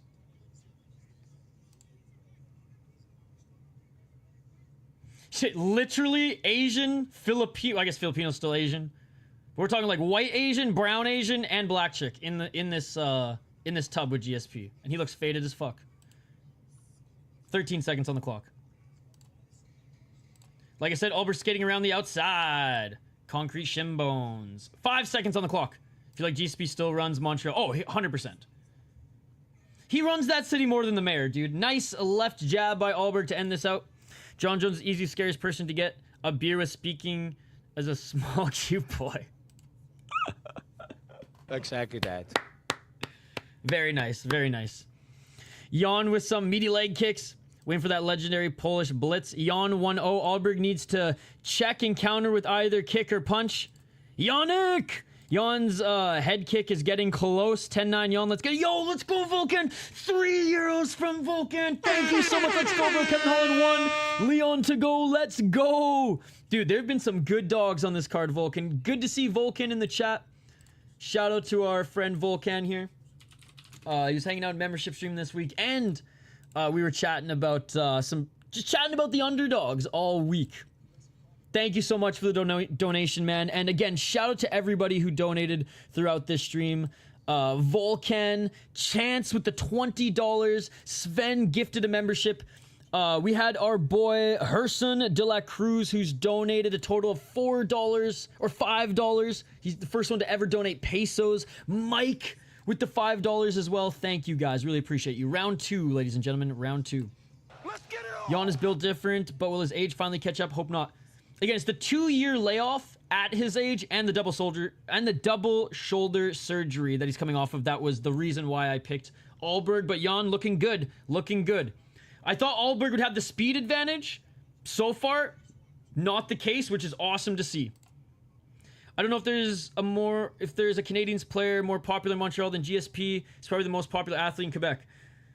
I think like back in the day, like in the original 6 or like, you know, before there were even 20 teams, I'm sure some of those Montreal Canadiens were superstars.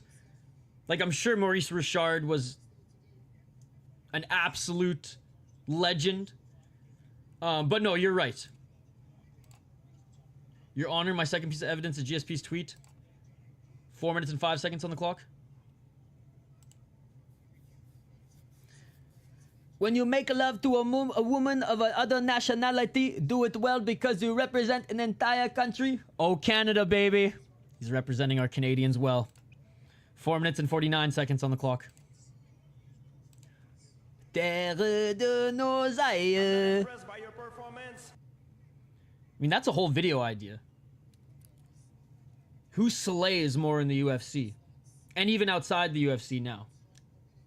Left jab by Ulberg. 3 minutes and 30 seconds. Hey, of course, Joshua. These Michigan dabs are killing my ass right now. Oh, nice left by Ulberg. Left by Jan. That left jab by Ulberg starting to get through. 3 minutes and 18 seconds on the clock. Amazing how times changed when I grew up in the 70s. If you get into a fight and kick the person, everyone called you a sissy and said you fought like a girl. Well, that was before they watched Muay Thai and these Thai fighters kicking down trees with their leg kicks. Hey, shout to Aussie ASMR. Oh, Canada. I can do a French accent. Parce que je parle français. Ben oui, tabarnak de colis. Oh, Jan with the big right hand. Jan blitz forward. There's that Polish power. Fights are awesome. Or the fight's awesome.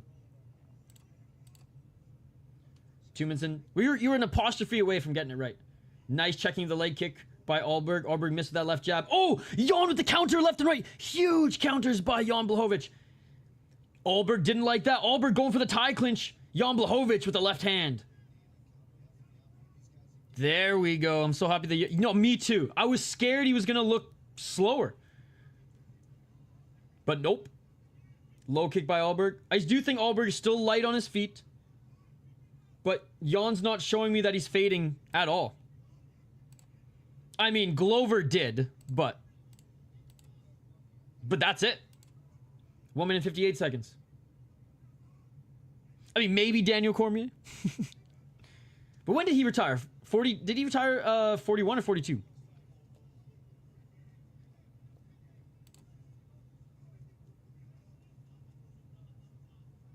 How do you know if Ali versus Lau on the poll? Because it's a Foreman poll question. 1 minute 37 seconds on the clock. And honestly, I just took the every suggestion that was given to me by Ice Cream Cane. What minute are you at? 1 minute and 16 seconds. Left jab by Ulberg. Front kick by Ulberg.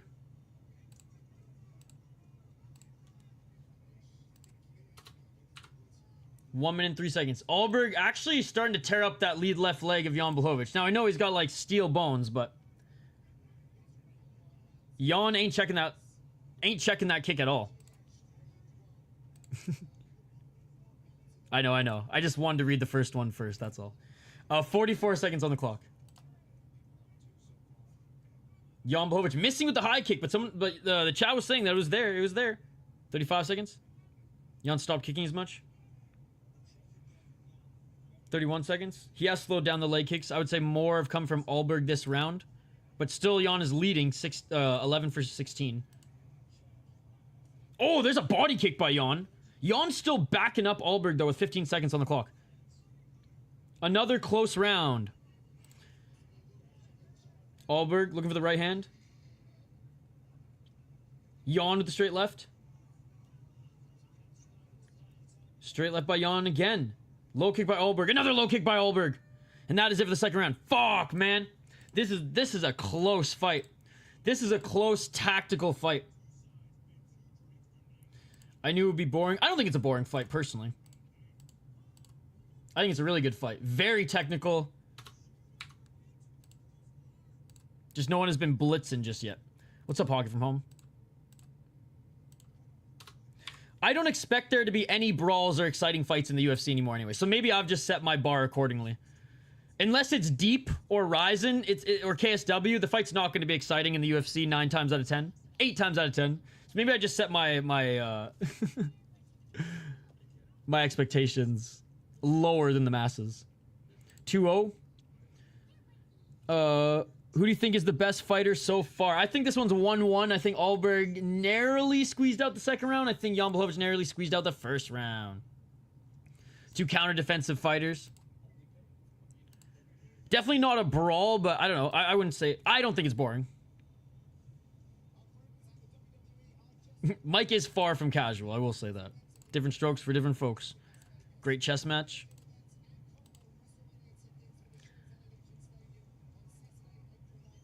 So Mike has made more money than I've made in my entire life working betting on mixed martial arts. The guy knows a thing or two. Round 3, ladies and gentlemen. Let's get it all! 4 minutes and 40 seconds. Low kick by Jan. 2-0 assists Sven. It's such a close fight. It could be 2-0 for Jan. It could be 2-0 for freaking Ulberg. It could be 1-1. Let's see who does better in this third round. 4 minutes and 20 seconds.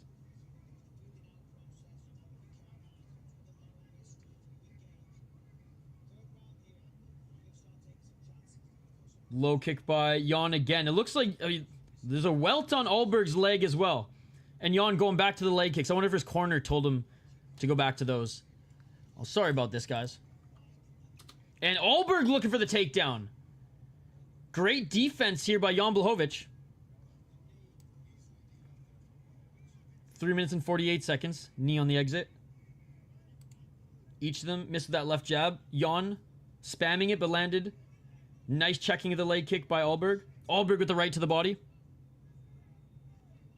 Left by Jan. First round was close enough. I don't think so, but definitely could be. Nice takedown defense. 2 minutes and 25 seconds.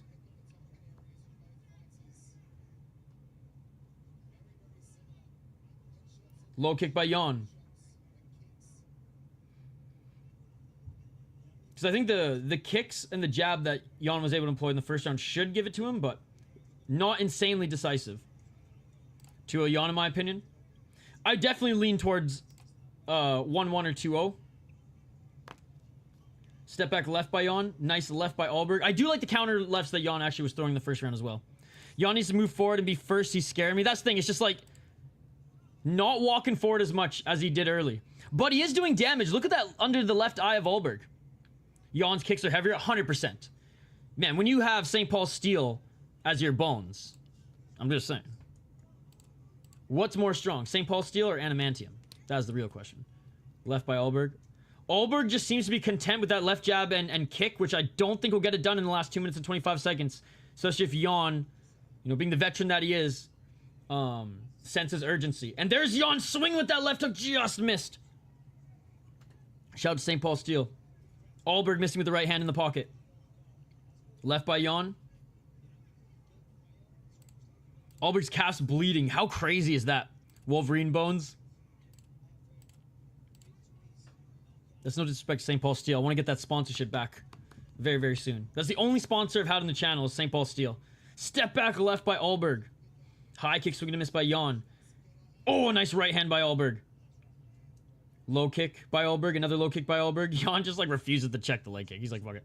He is still quick. He is still quick. Thought Ulberg would be quicker, and I thought he'd just be a little bit slower after the shoulder injuries and rehab, but no, man. He's fucking Polish guys, man. They're and ladies. Fucking Polish people, man. You guys are just built different. 1 minute and 23 seconds. Nice step back right by Ulberg. Low kick by Ulberg. Jan looking for a late takedown. Jan doesn't get it and just misses with the left hook. Honestly, he should try that again. How many robberies after this goes to split? Oh, the whole chat's gonna say robbed. Close fights can't be robberies. Or else the word robbery wouldn't exist. Or did I get that mixed up? Regardless. 55 seconds on the clock. At least he said it before it went to split. Literally the stats are dead even. It's crazy. Crazy. Second round leans a little bit more towards Ulberg, but still. Nice left and right by Jan. Low kick by Ulberg. 32 seconds. Both of them have welts on their eye. Both of them have welts on their leg. Did Jan just steal part of that guy's nose? 20 seconds. Jan with a nice left to the body. Jan looking great for 42. Absolutely. And coming off a 2-year layoff. Jan with the low kick. Jan walking forward. Jan with the body kick. Jan with the low kick. Oh, nice right hand by Jan Błachowicz. Jan Błachowicz with the high kick, and that is it. They're both just screaming in each other's faces right now. That's badass, dude. That's badass.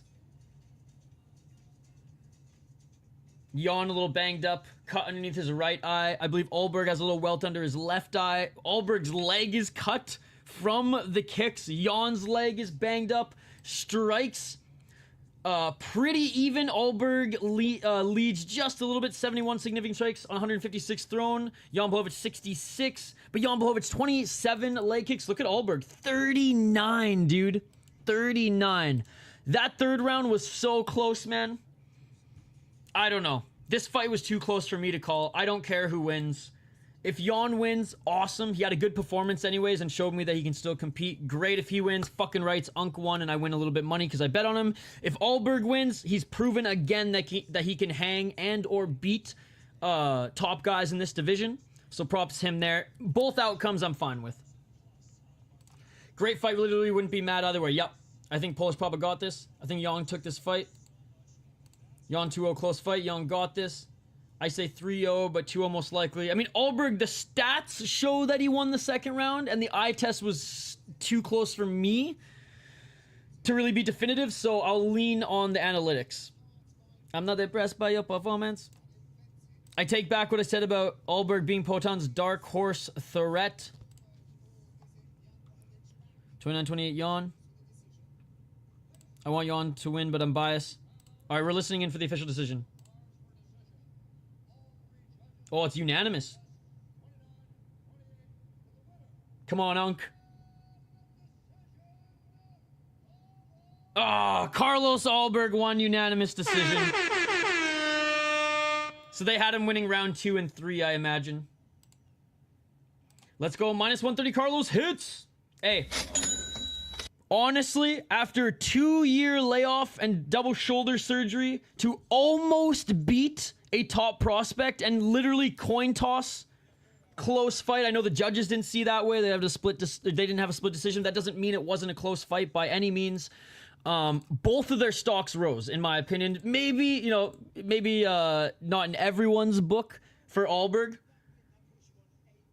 Definitely had a better performance against Ozdemir, but Jan Błachowicz, again, I was wrong off his 2-year layoff. Better than Ozdemir, so there you go. Great fight. It was amazing hanging out with y'all. Hey, have a great shift. We'll probably be still streaming by the time you get off work. Poton would kill Carlos. Boo. I had Jan winning 2-1, round 1 and 3. 3 was I think 3 was the deciding one. Just put volumed the old man at the end, unfortunately, for Jan. He done well. Really good fight. Jan is an absolute legend, and Carlos proved himself. Exactly. Like, for me as a fan of the UFC, like, this was kind of best case Ontario.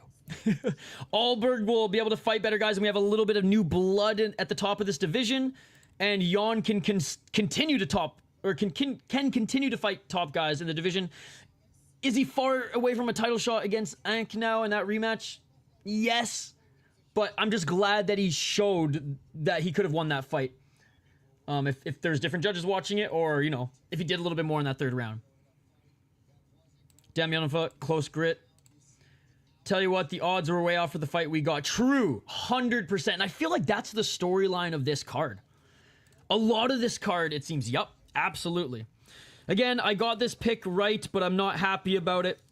It has nothing to do with me putting $5, or $2 on Ankle. I put $5 on Leon Edwards. I will say the comeback, I could have ended my stream like Hank 2 fights in, but nope. We real MMA fans here. He is a real MMA fan. I just joke. It's crazy. Crazy that he ended the stream. I haven't seen the crash out yet, but I'm excited for it. I guess this would be appropriate. I don't give a fuck if the decision's rigged! Jan vs. Rakic, the rematch? Jan vs. Yuri, fight night main event in Poland or Prague. Oh my god, shove that into my veins. I'm going for Leon Edwards. Yes, I am. And Herson, thank you so much for the donations throughout this stream, man. You are far too kind. The first ever commenter, first ever City Lifer to donate pesos. They're fighting like demons. Make Yuri versus Jan for the King of Europe. Dude, in Prague or Poland, it would be amazing. It would be amazing. Bro, who the fuck is that kid screaming in my ear? Am I screaming in your ear? Sorry. I'll turn my volume down. Yuri said he wants Jan. So, bro, in the last one, you going for Leon Edwards? Yes, I am. C. Leon coming on. They're showing the cold open for it right now. Oh, maybe my mic's picking up my roommate's dog. Oh, the clip I played. Oh, okay. Hank the Tank. He is the second half of Split Decision Combat Sports, friends of the channel. He really, really likes his picks.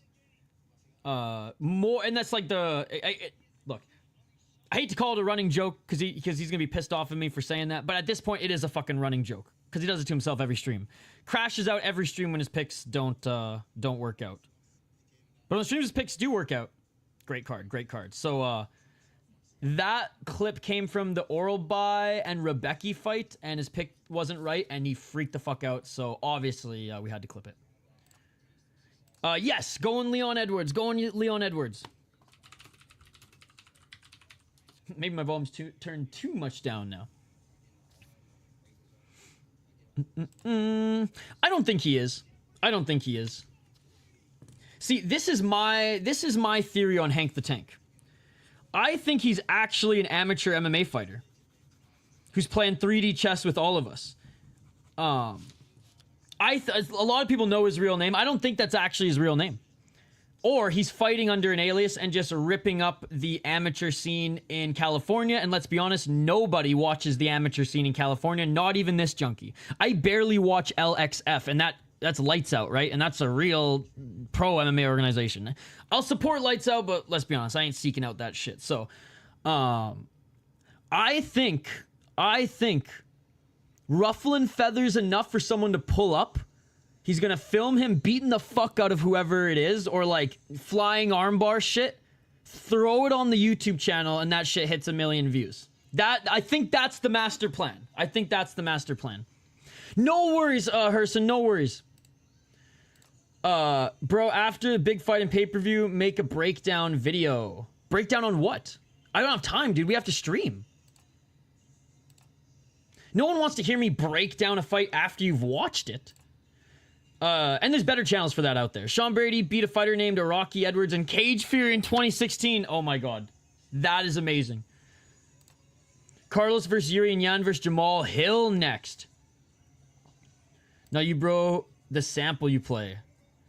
Hank is too big. He'd be heavyweight, but he only 5'7".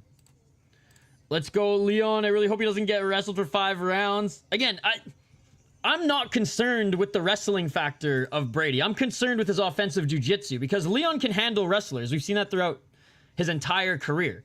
Again, the Bilal fight aside, but I think people forget that there was one whole round where he had Bilal's back, right? And almost finished him at the end. Now, Bilal won that fight, don't get me wrong, it was a bad performance overall by Leon Edwards, but like he got Usman's back as well. His takedown defense is underrated.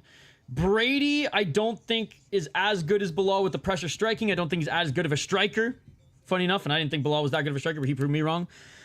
I think he's more dangerous in his offensive jiu-jitsu. So if he takes Leon to the ground, I don't think he's going to hold him. I think he's going to try to pass guard and go and try to take his back, which I think, knock on wood, Leon Edwards can defend. Jan's still top 5 after that. I just wish Jan utilizes his takedowns. Brady ain't Bilal. I mean, I have nothing against Sean Brady. He's confident, fights out of a good gym. Seems like a good guy. So, anyways, let's get to the breakdown here. And again, like I like Leon Edwards. I followed his rise quite a bit. I was gutted when we didn't get to see the fucking Masvidal fight. I think twice it was booked, right? And we never got to see it. You're not taking into this how on fire Philly is right now, respectfully. I don't think football and MMA have anything to do with each other. And it's not like the Flyers are doing that well either. Is that bad raw? I have no idea. KO in the main event. I know the headshot dead makes us think that Leon Edwards is a KO artist, but I truly don't believe that he is. He's a very good 5-round fighter. All right, let me get this. I don't know why this isn't working. Sorry, guys. Yeah, I don't think the NFL affects the fighters at all, personally. And again, John Tortorella, like if John Tortorella was in his corner, I would agree with you. But John Tortorella is not in his corner, so that opinion is moot in my book. Shout out to John Tortorella, the best coach of all time. Sean Brady, 17-1 as a pro. He is 3-1 in his last 4 fights. Minus 130. He is the favorite, ladies and gentlemen. I think because he fights a similar style to Bilal, except more of a submission artist. He's a way better jiu-jitsu practitioner than he is a pure wrestler. However, he does like to go for single and double legs. Things that Bilal Muhammad is actually better at defending than just the straight body lock takedowns. This isn't at elevation. This isn't at 6 a.m. And Leon Rocky Edwards making his walkout now, making his run out now. 3 KO TKOs for Sean Brady, 5 submissions, 9 decisions. Only lost once to Bilal Muhammad TKO. 7-1 in the UFC, 1-0 in LFA, and has continued to stay active in grappling competition as well. Great win against Gilbert Burns. A decline in Gilbert Burns. Great win against Kelvin Gastelum. Nowhere near the same Kevin Gastelum that fought Izzy. Got absolutely destroyed by Bilal Muhammad, which I honestly thought that Bilal Muhammad was going to lose that fight, but joke's on me. Beat an older Michael Chiesa, and honestly, I would say, like, Jake Matthews was probably his best win on the come-up. Again, Christina Aguilera.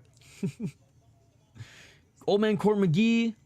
Nordia. I mean, his rise wasn't that spectacular, but neither, I guess, was Leon Rocky Edwards as well. 33 years of age for Leon, only 1 year older than Sean Brady, but a lot more experience. Kickboxing background, good takedown defense, and not a fish out of the water when it comes to jiu-jitsu. He's a lot bigger and lankier than Sean Brady as well, so it's going to be interesting to see how Brady utilizes his offensive grappling against this type of frame. 7 KO TKOs, 3 submissions, 11 decisions. Has only lost 3 times via decision and disqualification against Belal Muhammad the first time. 14-3-1 in the UFC. Again, one of the most underrated records amongst active UFC fighters right now.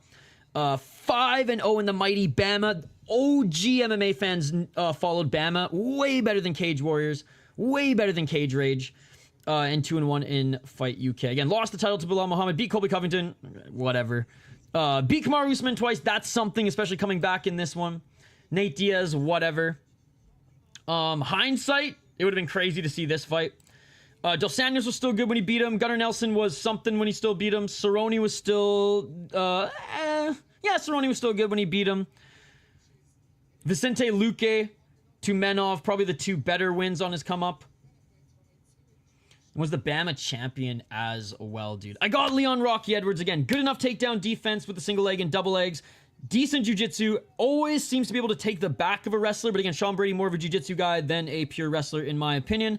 And as far as the striking goes, even if Brady pressures him forward Belal style, again, I just don't think he's as good. So I think Leon will be able to sidestep him and not get pushed up against the cage. I will say this, though. Sean Brady, he knows the formula. He knows the formula. And we saw with Usman, we saw with Usman twice, actually, and we saw it with Belal Muhammad. So let's see if he can take notes and employ that here. But I got Leon Rocky Edwards in this one. Again, he beat the guys he needed to beat, but he wasn't tested really until Belal, and then look what happened. Belal's Jamaican, bro. I don't think that's a boss. I don't think he's French. Philly's on the rise again in MMA, which is good. I do like their gym. Oh, Bass Rutten? Edward ducked Stephen Thompson to fight Nate Diaz. And then almost got finished at the end. Brady by like glove touch flying armbar. Is it just me or does it seem like every fight Leon Edwards listed height change? I've seen like 6'2". Maybe he grew a little bit. These stats for the UFC aren't necessarily, super accurate. I don't think we really have accurate measurements from MMA fighters. Tapology is usually wrong as well. But to be ranked top 5, have your best win, arguably Jake Matthews, is crazy. Dude, I know, and I'm going to the game on Thursday. He's in Minnesota on Thursday, and I'm going to the game. He might beat or tie Gretzky's record. Deller, I will be giving live play-by-play and commentary. You're a smart guy. You know I can't show the fight. You're a smart guy. You're a smart guy. You're a smart guy. You're smarter than to ask a question like that, sir. This is YouTube. But we're happy to have you. Live play-by-play commentary, reaction, and of course, live interaction. But you're a smart guy, dude. You're a smart guy. Oh, 100%. 100%. There's, 10 games left?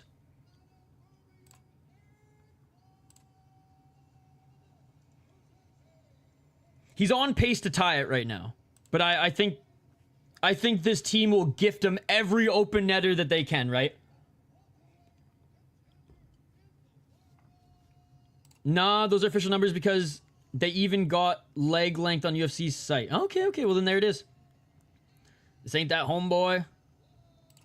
Nah, 6 goals by Thursday would be wild. This is Alexander Ovechkin. 3 more games, right?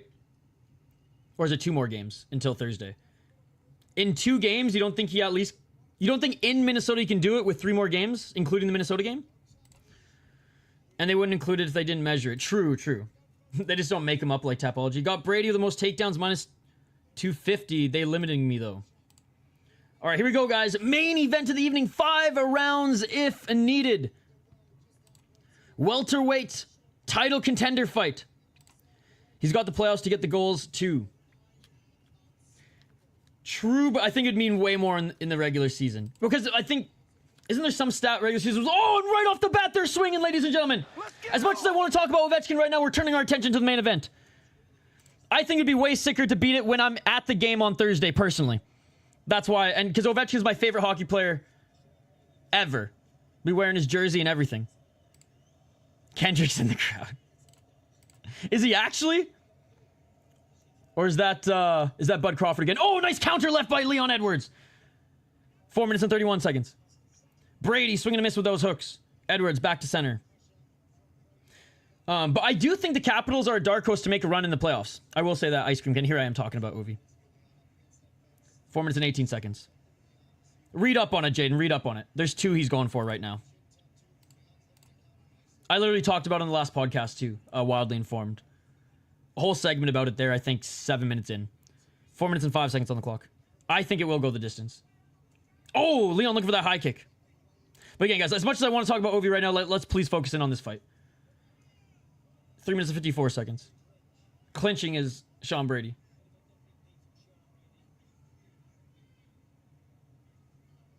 Knee to the body by Edwards. Then I keep drawing myself in. 3 minutes and 38 seconds. Brady missing with the right and left.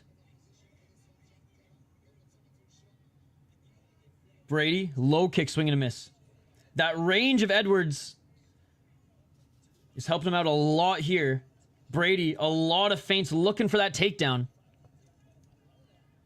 3 minutes and 18 seconds. 3:13.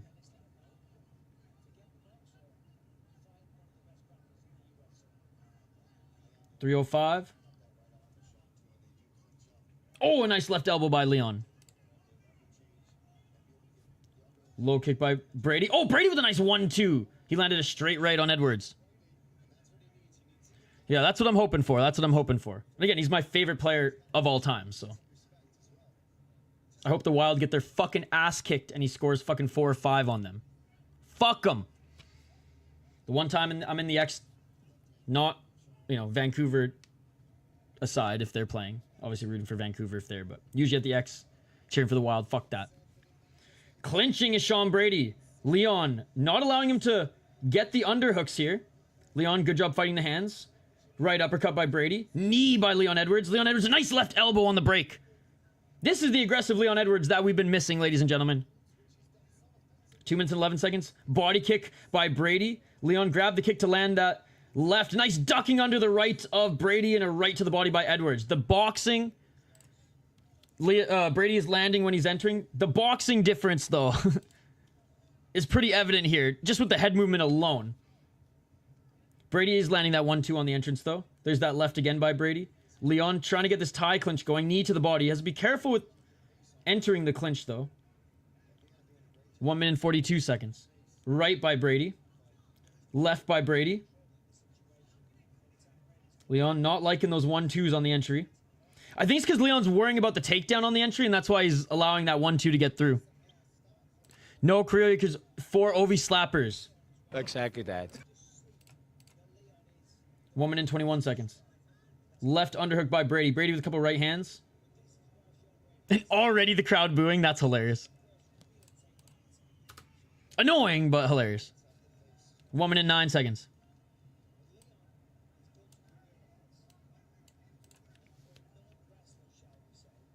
Knees by Brady. Leon was looking for a takedown here. Brady might challenge Vucenic for the inked belt. That's true. That's true. I forgot Sean Brady basically has his legs fully done. I forgot he was tatted up this much as well. Some control time here for Leon Edwards. Is he going to land? They're back to center, still clinching. Brady landing some good shots to the body. Each of them exchange a knee. Brady outstriking Leon in this first round. And a nice trip by Sean Brady on Leon Edwards. 19 seconds. If he can land some strikes here, he will secure the round. Brady built like a pit bull. 10 seconds on the clock. Brady in half guard. Let's see if he can land some of these short left elbows. Leon holding onto the torso and just making sure Brady doesn't land any shots here at the end. Hey, thank you, Herson. I'm sorry that we lost with the Vucenic. I hope Edwards wins. End of the first round that Brady won. Leon, I think, landed, like, the best strikes, but not enough volume, and with the takedown, and with the control time. 1-0 Brady for me. Weird takedown. I think he used his momentum more than anything. All right, round 2 coming up. The one time ESPN doesn't show us the commercial. All right, here we go, here we go. Leon can't stay in the clinch. I know, he was initiating it a little too much, and Brady was getting the better of him. And I think he thought he could get more knees, or maybe he's looking for that step back elbow, but I think he just needs to stay on the outside. I think Brady was complaining to the ref about Leon grabbing the inside of his glove. There hasn't been a fight of the night. I do think there's been a fight of the night, for sure. I think Kavanagh and Dos Santos, 100% fight of the night. Sean is landing 3 or 4 for every knee he landed. True. Round 2, ladies and gentlemen. Oh, and Brady overhand right, already looking for the takedown, and doesn't fully complete the takedown as Leon Edwards has his knee planted. 1-0 Brady, 5-round fight. Yep. And Brady overhand right to the takedown. He ain't messing around here. Leon still on his feet. Body lock by Brady. Look, Jason warning him now. No grabbing the cage, Leon. He's notorious for that. He should have at least only 3 fingers. Nice takedown by Brady. Brady trying to get into side control. Trying to get to side control. 4 minutes and 20 seconds. And this is where Sean's going to pounce. He's not just going to stay here and go for ground and pound. He's going to try to get your back. He's going to try to go for an arm. And there it is. There it is. The back take by Sean Brady. 4 minutes and 10 seconds on the clock. Back take, but only 1 hook in. He's trapped that left leg of Leon Edwards. Leon Edwards holding on to that right arm of Sean Brady. Oh, about the glove pull. Got you. It is very good. It is very good. Like I said, a better grappler than wrestler. 3 minutes and 40 seconds. Cut off his fingers. Cut off his fingers. I didn't see the cage grab. That's what I thought you were talking about. That's what I thought you were talking about. I didn't see a cage grab, but that's what I thought you were talking about. 3 minutes and 25 seconds. Good job by Brady. Both hooks are in now. Leon holding on to that right arm of Brady here, but Brady softening him up. Brady now body triangle. Great job by Brady actually lifting his own foot up there to secure the body triangle. Body triangle is secure. Sorry, Leon. We got to give you a backpack. Backpack, yeah! Great job by Sean Brady here controlling the back. And Leon still holding on to the arm. Leon trying to roll out of this. Again, Brady hasn't been able to threaten the rear naked choke here because Leon's been pretty much controlling his right arm, but lets it go here. 2 minutes and 46 seconds. Continuing to try to soften him up here, Sean Brady.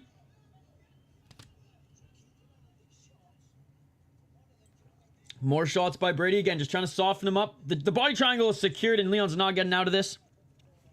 I'd see the cage. I just heard Jason warning him about something. It may have been to close his fingers when extending out. Was probably worried about the eye pokes. Right. 2 minutes and 22 seconds. Brady with some hammer fists. Oh, big elbow to the side of Leon's face. That's going to give you some room to get that arm under the neck. Most takedowns at minus 250 for Brady was free. Don't let him bully us, son. Now probably Brady wins. Fight ain't over till it's over. And Leon reversing. Leon reversing. Now looking for the single leg. Not quite there yet. Brady pushes Leon back to his back and gets into half guard. No longer the backpack here, but this is Sean Brady's world, ladies and gentlemen. This is Sean Brady's world. Leon got out of it, wasn't able to reverse, and Sean Brady now in that modified half guard. Side control, needs to get that left. Honestly, he could probably get into side control pretty easily right now. Now he's looking for a Kimura. My weed's maybe just here. Dora the Explorer. That wasn't the weed. How's Brady's cardio gonna be? We shall see. We shall see. He's looking for that Kimura. Leon Edwards keeping that right arm of his tight to the body. Leon's content with riding this round out at this point. As long as he doesn't get Kimura'd. All defense for Leon Edwards in this round. 1 minute on the clock. Hey, cheers. That's good. I'm glad to hear that. I'm glad to hear that. All right, no longer Kimura threat. Sean Brady still in half guard, but that modified half guard is basically side control. Oh, and he's getting into mount. Sean Brady mount. Sean Brady double hooks and back mount. Back mount for Sean Brady. 43 seconds on the clock. 43 seconds on the clock. Big shots here by Sean Brady. Leon Edwards trying to get out of this. Trying to roll. Sean Brady lost the left hook, but still has the right hook in. Sean Brady, big right elbow. Edwards again. Rolls to his back, and Sean Brady back in half guard. Sean Brady, some good ground and pound here. Leon wasn't even using his other arm at all. Weird. I got this a 10-8 round. It was a round of pure domination. I agree. I was even going to say. And Brady didn't just lay there. He was going for submissions, and he was landing shots. Doing the old Tito Ortiz. 2 to the body, 1 to the head. Great round by Sean Brady. Won the first round. 10-8 second round. I agree. Round 3 coming up, ladies and gentlemen. Leon Edwards, lucky this is a 5-rounder, man. Lucky this is a 5-rounder because he's dug himself a hole here and he's sitting on the bench. He ain't standing. The shit winds are blowing, boys. The shit winds are blowing. Shit winds, rain. Shit winds. All right. Round number 3 coming up. 30-27 Sean. He's going to need to hit him with a sequel to the headshot dead. Edwards, 0 strikes in the second round. 0. My prediction, Brady. 2018 Brady. You can't make a prediction after the first 2 rounds. But hey, I'll give it to you. I'll assume that you picked him before. He was about to get Kimura and didn't even try to use his other arm to stop it. I know he just he just kept his right arm glued to his chest. You think he's still not channeling Coach Sirianni? English fight is 2-5 so far. Lean about to make it 2-6. He doesn't look hurt. No, he doesn't look hurt. Not in my opinion. Good to see you, Walter. Round 3, ladies and gentlemen. Brady just getting the better of him in the offensive grappling. 2017. 0 strikes in round 2. 10-8 round for Brady, 100%. Oh, big elbow by Leon Edwards. And a nice left uppercut. 4 minutes and 42 seconds. Oh! Brady ate that walking in. I don't know. 4 minutes and 32 seconds on the clock. I'm guessing Brady by a lot. Fabian in your corner is bad luck. Well, I mean, isn't Fabian always in his corner? Leon's catching him. Leon's goated coach preparing a new motivational speech for the 5th round. Leon looking for a takedown. What the hell, Leon? 4 minutes and 8 seconds. And Brady catches that neck. Leon back up to his feet. Only for a moment, Brady dragging that neck back to the ground. Was 5-2 Edwards and 2-7 Brady after round 2. Bet 365. Thank you. Great job by Brady. Taking advantage of just a gift that Leon Edwards gave him. And now Brady back in modified half guard side control. And we're going to see more of what we saw in the second round. Leon getting beat up. 50-44 incoming. What is he doing? Go for a takedown? 2 rounds left after this. And Sean Brady in full mount. Honestly, Leon just shot himself in the foot. I have no idea why he shot a takedown. He was getting the better in the striking exchanges. And now Sean Brady's in full mount and Leon Edwards is in freaking survival mode. Right into mount. What the fuck you shooting, mate? Leon Edwards got out of mount. Trying to reverse his way out of this. Oh, but he put himself in a position where Brady's landing some big right hands to the side of his head. Don't let him bully us, son. He's letting him bully him. And Sean Brady looking to try to take his back. Leon Edwards. Can he get back up to his feet? Knees planted by Edwards. But Brady landing some big shots on the side of his head. Need a prayer? Because Leon fixing fights? I don't think so. 2 minutes and 46 seconds on the clock. Brady. Body lock. Why the hell would he shoot? I do think Leon gets in his own head when fights like this go for him. Leon getting 45-70'd. 2 minutes and 27 seconds. He needs to pay for that Turkish hairline ticket. 2 minutes and 27 seconds. If Nixick can afford it, I imagine Edwards can probably afford it as well. 2 minutes and 15 seconds. Although, Nixick probably generates a lot more money from his gym than some of these guys. Even champions. I take it back. If Joe Pyfer can afford it, then Leon Edwards can. There we go. 2 minutes on the clock. Speaking of Joe Pyfer, his training partner, Sean Brady, modified half guard side control. And Leon Edwards got nothing for him right now. So out of the 3 sub finishes, who do you not give a finish bonus to because of Santos versus Kavanagh? Chris Duncan. Fucking guillotine. Oh, so you're a wrestler now. Leon needs a yarmulke? Not tired, just being controlled. Get fight of the night. Who's getting the 2 bonuses? 1 minute and 20 seconds. Sean Brady continuing to ride the back of Leon Edwards. He's got the double hooks in.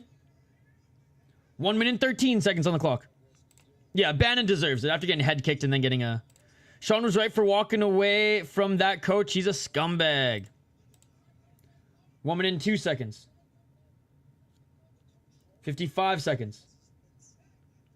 Again, back mount by Brady. Leon is on his right knee, but giving up way too many shots to the side of his head. He clearly wants fame.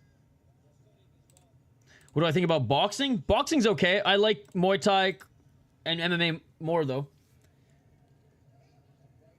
38 seconds on the clock.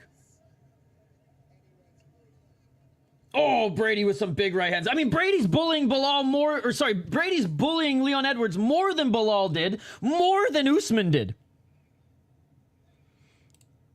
Leon's bald spot's like a big red target. He's letting him bully him, son.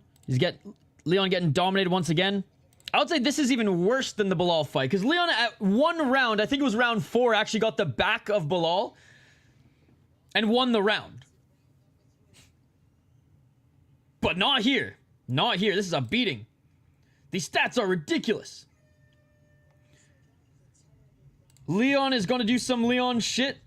And that is it. Again, Leon Edwards was doing well in the beginning of the 3rd round before he shot that takedown. He shot that takedown and it was over.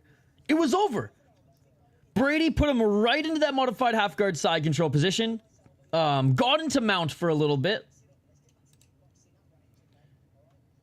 Brady getting tired. Was Usman really that good? In his prime, I think he was... I don't think he was like... People were saying he was the best welterweight of all time. I don't think that at all, but I do think he was very good. I mean, look what he did with Hamzat on short notice. Minus 2,000 Brady. This setting up for a late finish for Leon. Well, it turns out Leon is who we thought he was. Yep. An absolute beating. Oh, bro, bit by bit, my prediction is going to right. Brady won the fight. No, again, Harsh, I'm not saying that you... I didn't know you made that prediction before. I thought you just made it after watching the first 2 rounds. And in that case, I'm not going to give you any credit at all. Leon's plan is to tire Brady out by letting him punch his face repeatedly. I'm not watching it, just hopped in, so confused. How many rounds? Brady up. All rounds. Everyone. Maybe he's conserving energy for round 5. I hate that his headshot dead. Makes me fear for that all the time. 4 minutes and 49 seconds. Leon cannot wrestle here. He went for the takedown in the 3rd round after landing big elbows and big shots on Brady. Brady blitzing.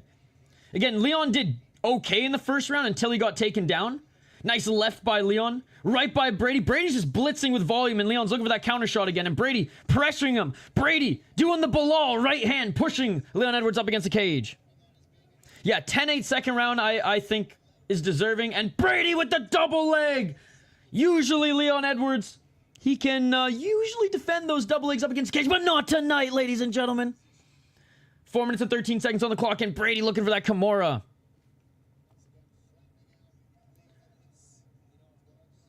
And Brady right back into modified half guard side control, looking for that Kimura again. All right, let's that go. 357. Being against cage, 30 seconds. Ain't gonna cut it, Leon. A right broke out after round 2. Throwing the octagon that hit Leon. He responded by kicking the fan in the head. Shot dead. 30-26 Brady. Oh, yeah. Well, that's his teammate, right? That's his teammate. All right. Reverse guillotine attempt by Sean Brady. Reverse guillotine attempt. And Leon Edwards. He's cheating again. He's cheating again. Oh, reverse guillotine. Leon Edwards, he might go to sleep. He might go to sleep. It is all over. Sean Brady submits Leon Edwards, ladies and gentlemen. Sean Brady submits Leon Edwards. Again, even though Leon Edwards was the underdog, it feels like an upset. It feels like an upset. Absolutely dismantled him. And you know what? Leon shot himself in the foot in the third round. I'm not saying that that's the reason he lost.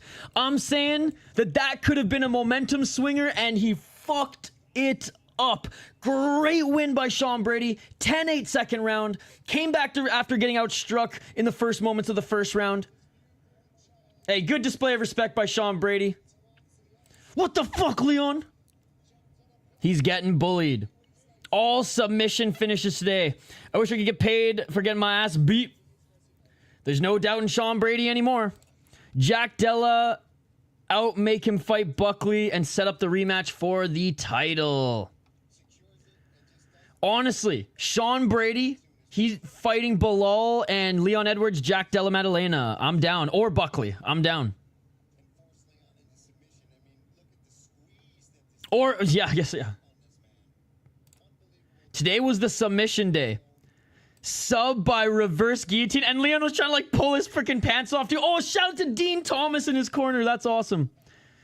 Sub or decision. You were right. Full domination on the ground. Full domination. Crazy work, bruv. That was awesome. Honestly, I didn't either, Idaho Skatesman. I didn't either. The one thing I said was his style that differed from that of like Usman and shoot, even Bilal, was that he's less going to stay in a position and just ground and pound. He's so active on the ground, hunting submissions, hunting the better positions. And he did just that against Leon Edwards. What a sub. Yo, what is up, Mr. Grant Gregory? All right, hit me with it. I've been waiting all day for Mr. Grant Gregory to slap me in the face. I'm waiting for it. Come on, rip the Band-Aid off now. I don't want to be mulling over this, waiting for LFA to start. Just hit me with it right now. Right on the cheek, Mr. Grant. Come on, hit me. I deserve it. I deserve it.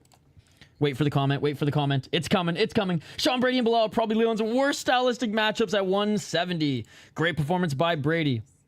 I thought you were going to slap me with the, haha, Superlek lost his title on the scale, as I've been just dogging Rodtang for the last year. That's what I thought you were going to slap me with. I've been waiting for it all day. I thought last night when he missed weight, you were going to tag me on Discord. I was like, uh-oh. Mr. Grant, he's going to say, I fucking told us so. How's it going, Mr. Grant Gregory? Great to see you. Oh, we'll be live, by the way, all night. We're going to be covering LFA. We're going to be covering Deep and, of course, 172.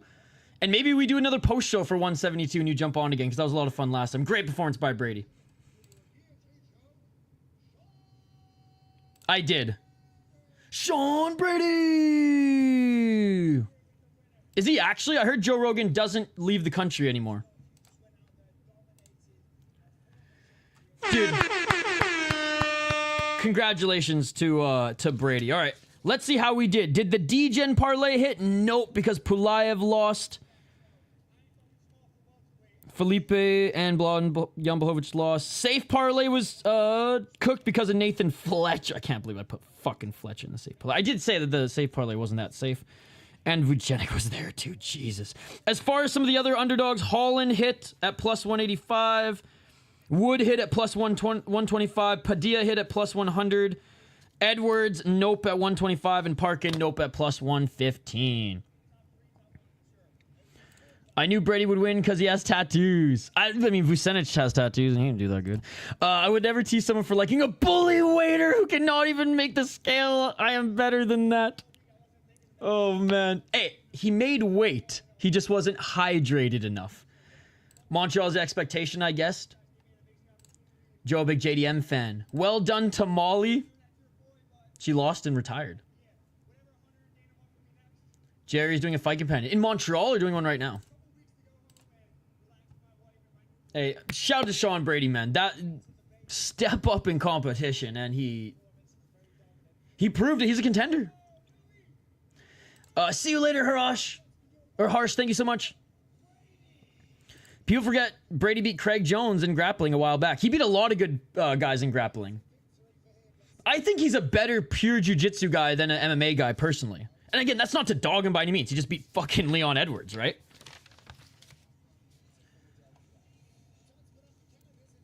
Molly should have never told that chick her breath was stanky. She whipped her ass for it. Like I said, PK Subban said the same thing to Sidney Crosby. Look what the Penguins did to the Nashville Predators back in 2017. Oh my god, Ulberg plus Brady parlay brought me back. I was doing horrible tonight. Thanks for making me not feel like I'm watching the fights alone, man. Love the work. Hey, Zachary, join us anytime. We'll be back in 2 hours for LFA.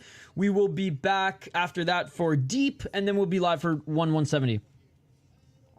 How does that even make sense? You make weight but not hydrated. So there wasn't enough like H2O in his piss, I guess.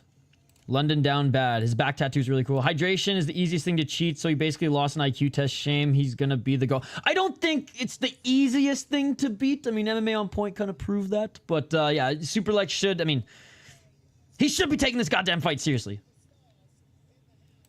I don't really like it either. I meant on her career. Should have just stuck with my gut. That was my first bet the whole card. That was a good fight. Yo, what's up, 3MMN? Good to see you, good to see you. Montreal being the only place out of the US, Joe, makes me proud. Montreal's a beautiful, beautiful city. I would say one of the most beautiful cities in Canada. In and, you know, drone. Vancouver, it's beautiful with a drone, but you get downtown Vancouver, it's fucking disgusting. She only tapped because of the breath. Hydration test is a shame. What happened to PK Subban? Fell off the face of the earth. Oh, but no, he's not. He's making more money than I think he ever made, and he had a really good contract doing TNT broadcast. Brady under 70.5 significant strikes minus 15. Billy Jack. So it's on the Deep YouTube channel. Let me give you the link. You have to be a member to watch it, but if you like Japanese MMA and you like real MMA, superior rule set action, soccer kicks, stomps. Literally in the last Deep fight we watched, man, a guy 2 foot stomped on the face of his opponent. It was beautiful. Real MMA is beautiful. Real MMA is beautiful. But anyways, it's a membership. I believe it's like 15 or 20 bucks a month. You can look ahead at their cards, and if there's 1 month that they're not doing any, I just cancel it and then just like re-up it, and boom, you get basically 3 to 4 fights for one pay-per-view cost, essentially, right? They do show their fights for free a lot of the time. Bro, is YouTube bugging out for you guys or just for me? For some reason, it's not letting me. Okay, here we go. There you go. There's the link to it. I buy memberships sometimes for like Grotchin, for Black Combat, and usually those ones I like buy it and then cancel them because they do shows like once every 3 or 4 months.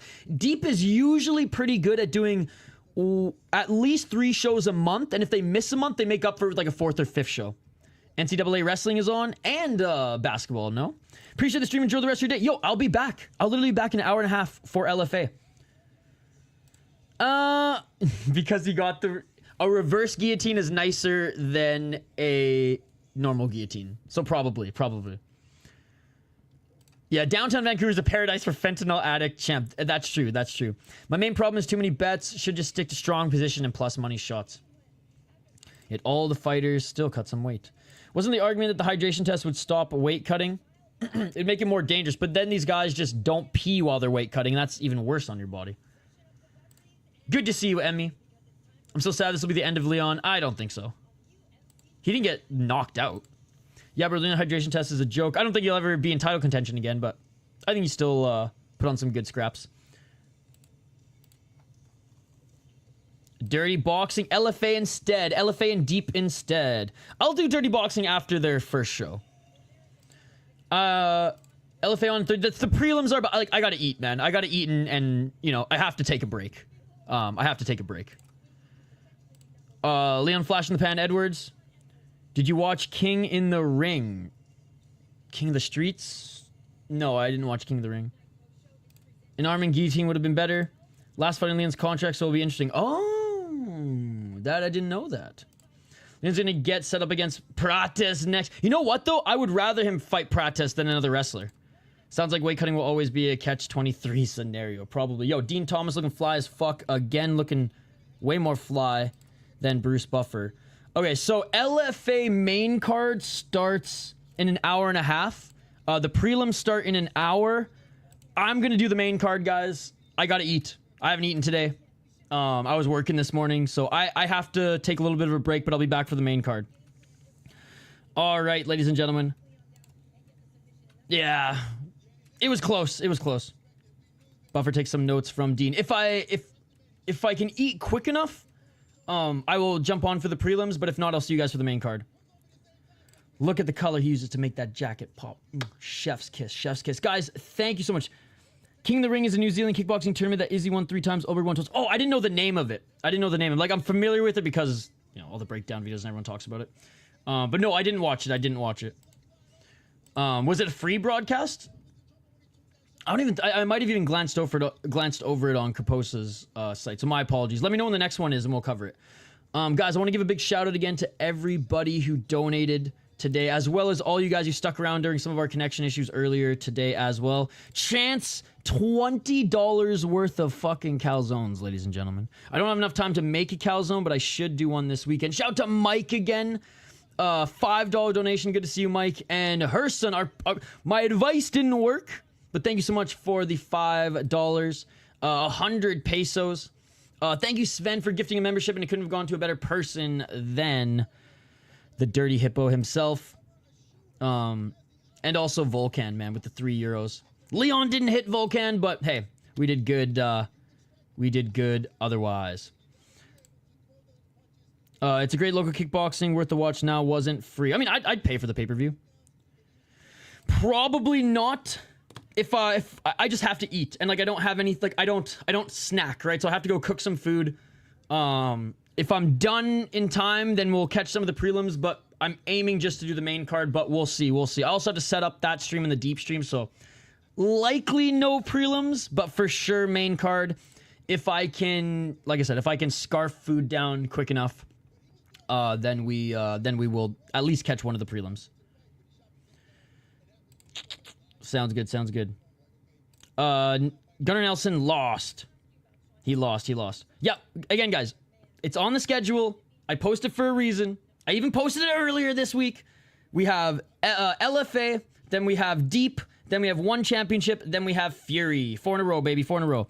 I think Jan and Mick Parkins both won their fights. I don't know, they're close. Again, as long as people aren't screaming robbery for those, it wasn't a robbery. I think Mick Parkin lost. And Jan Błachowicz, I really had no idea.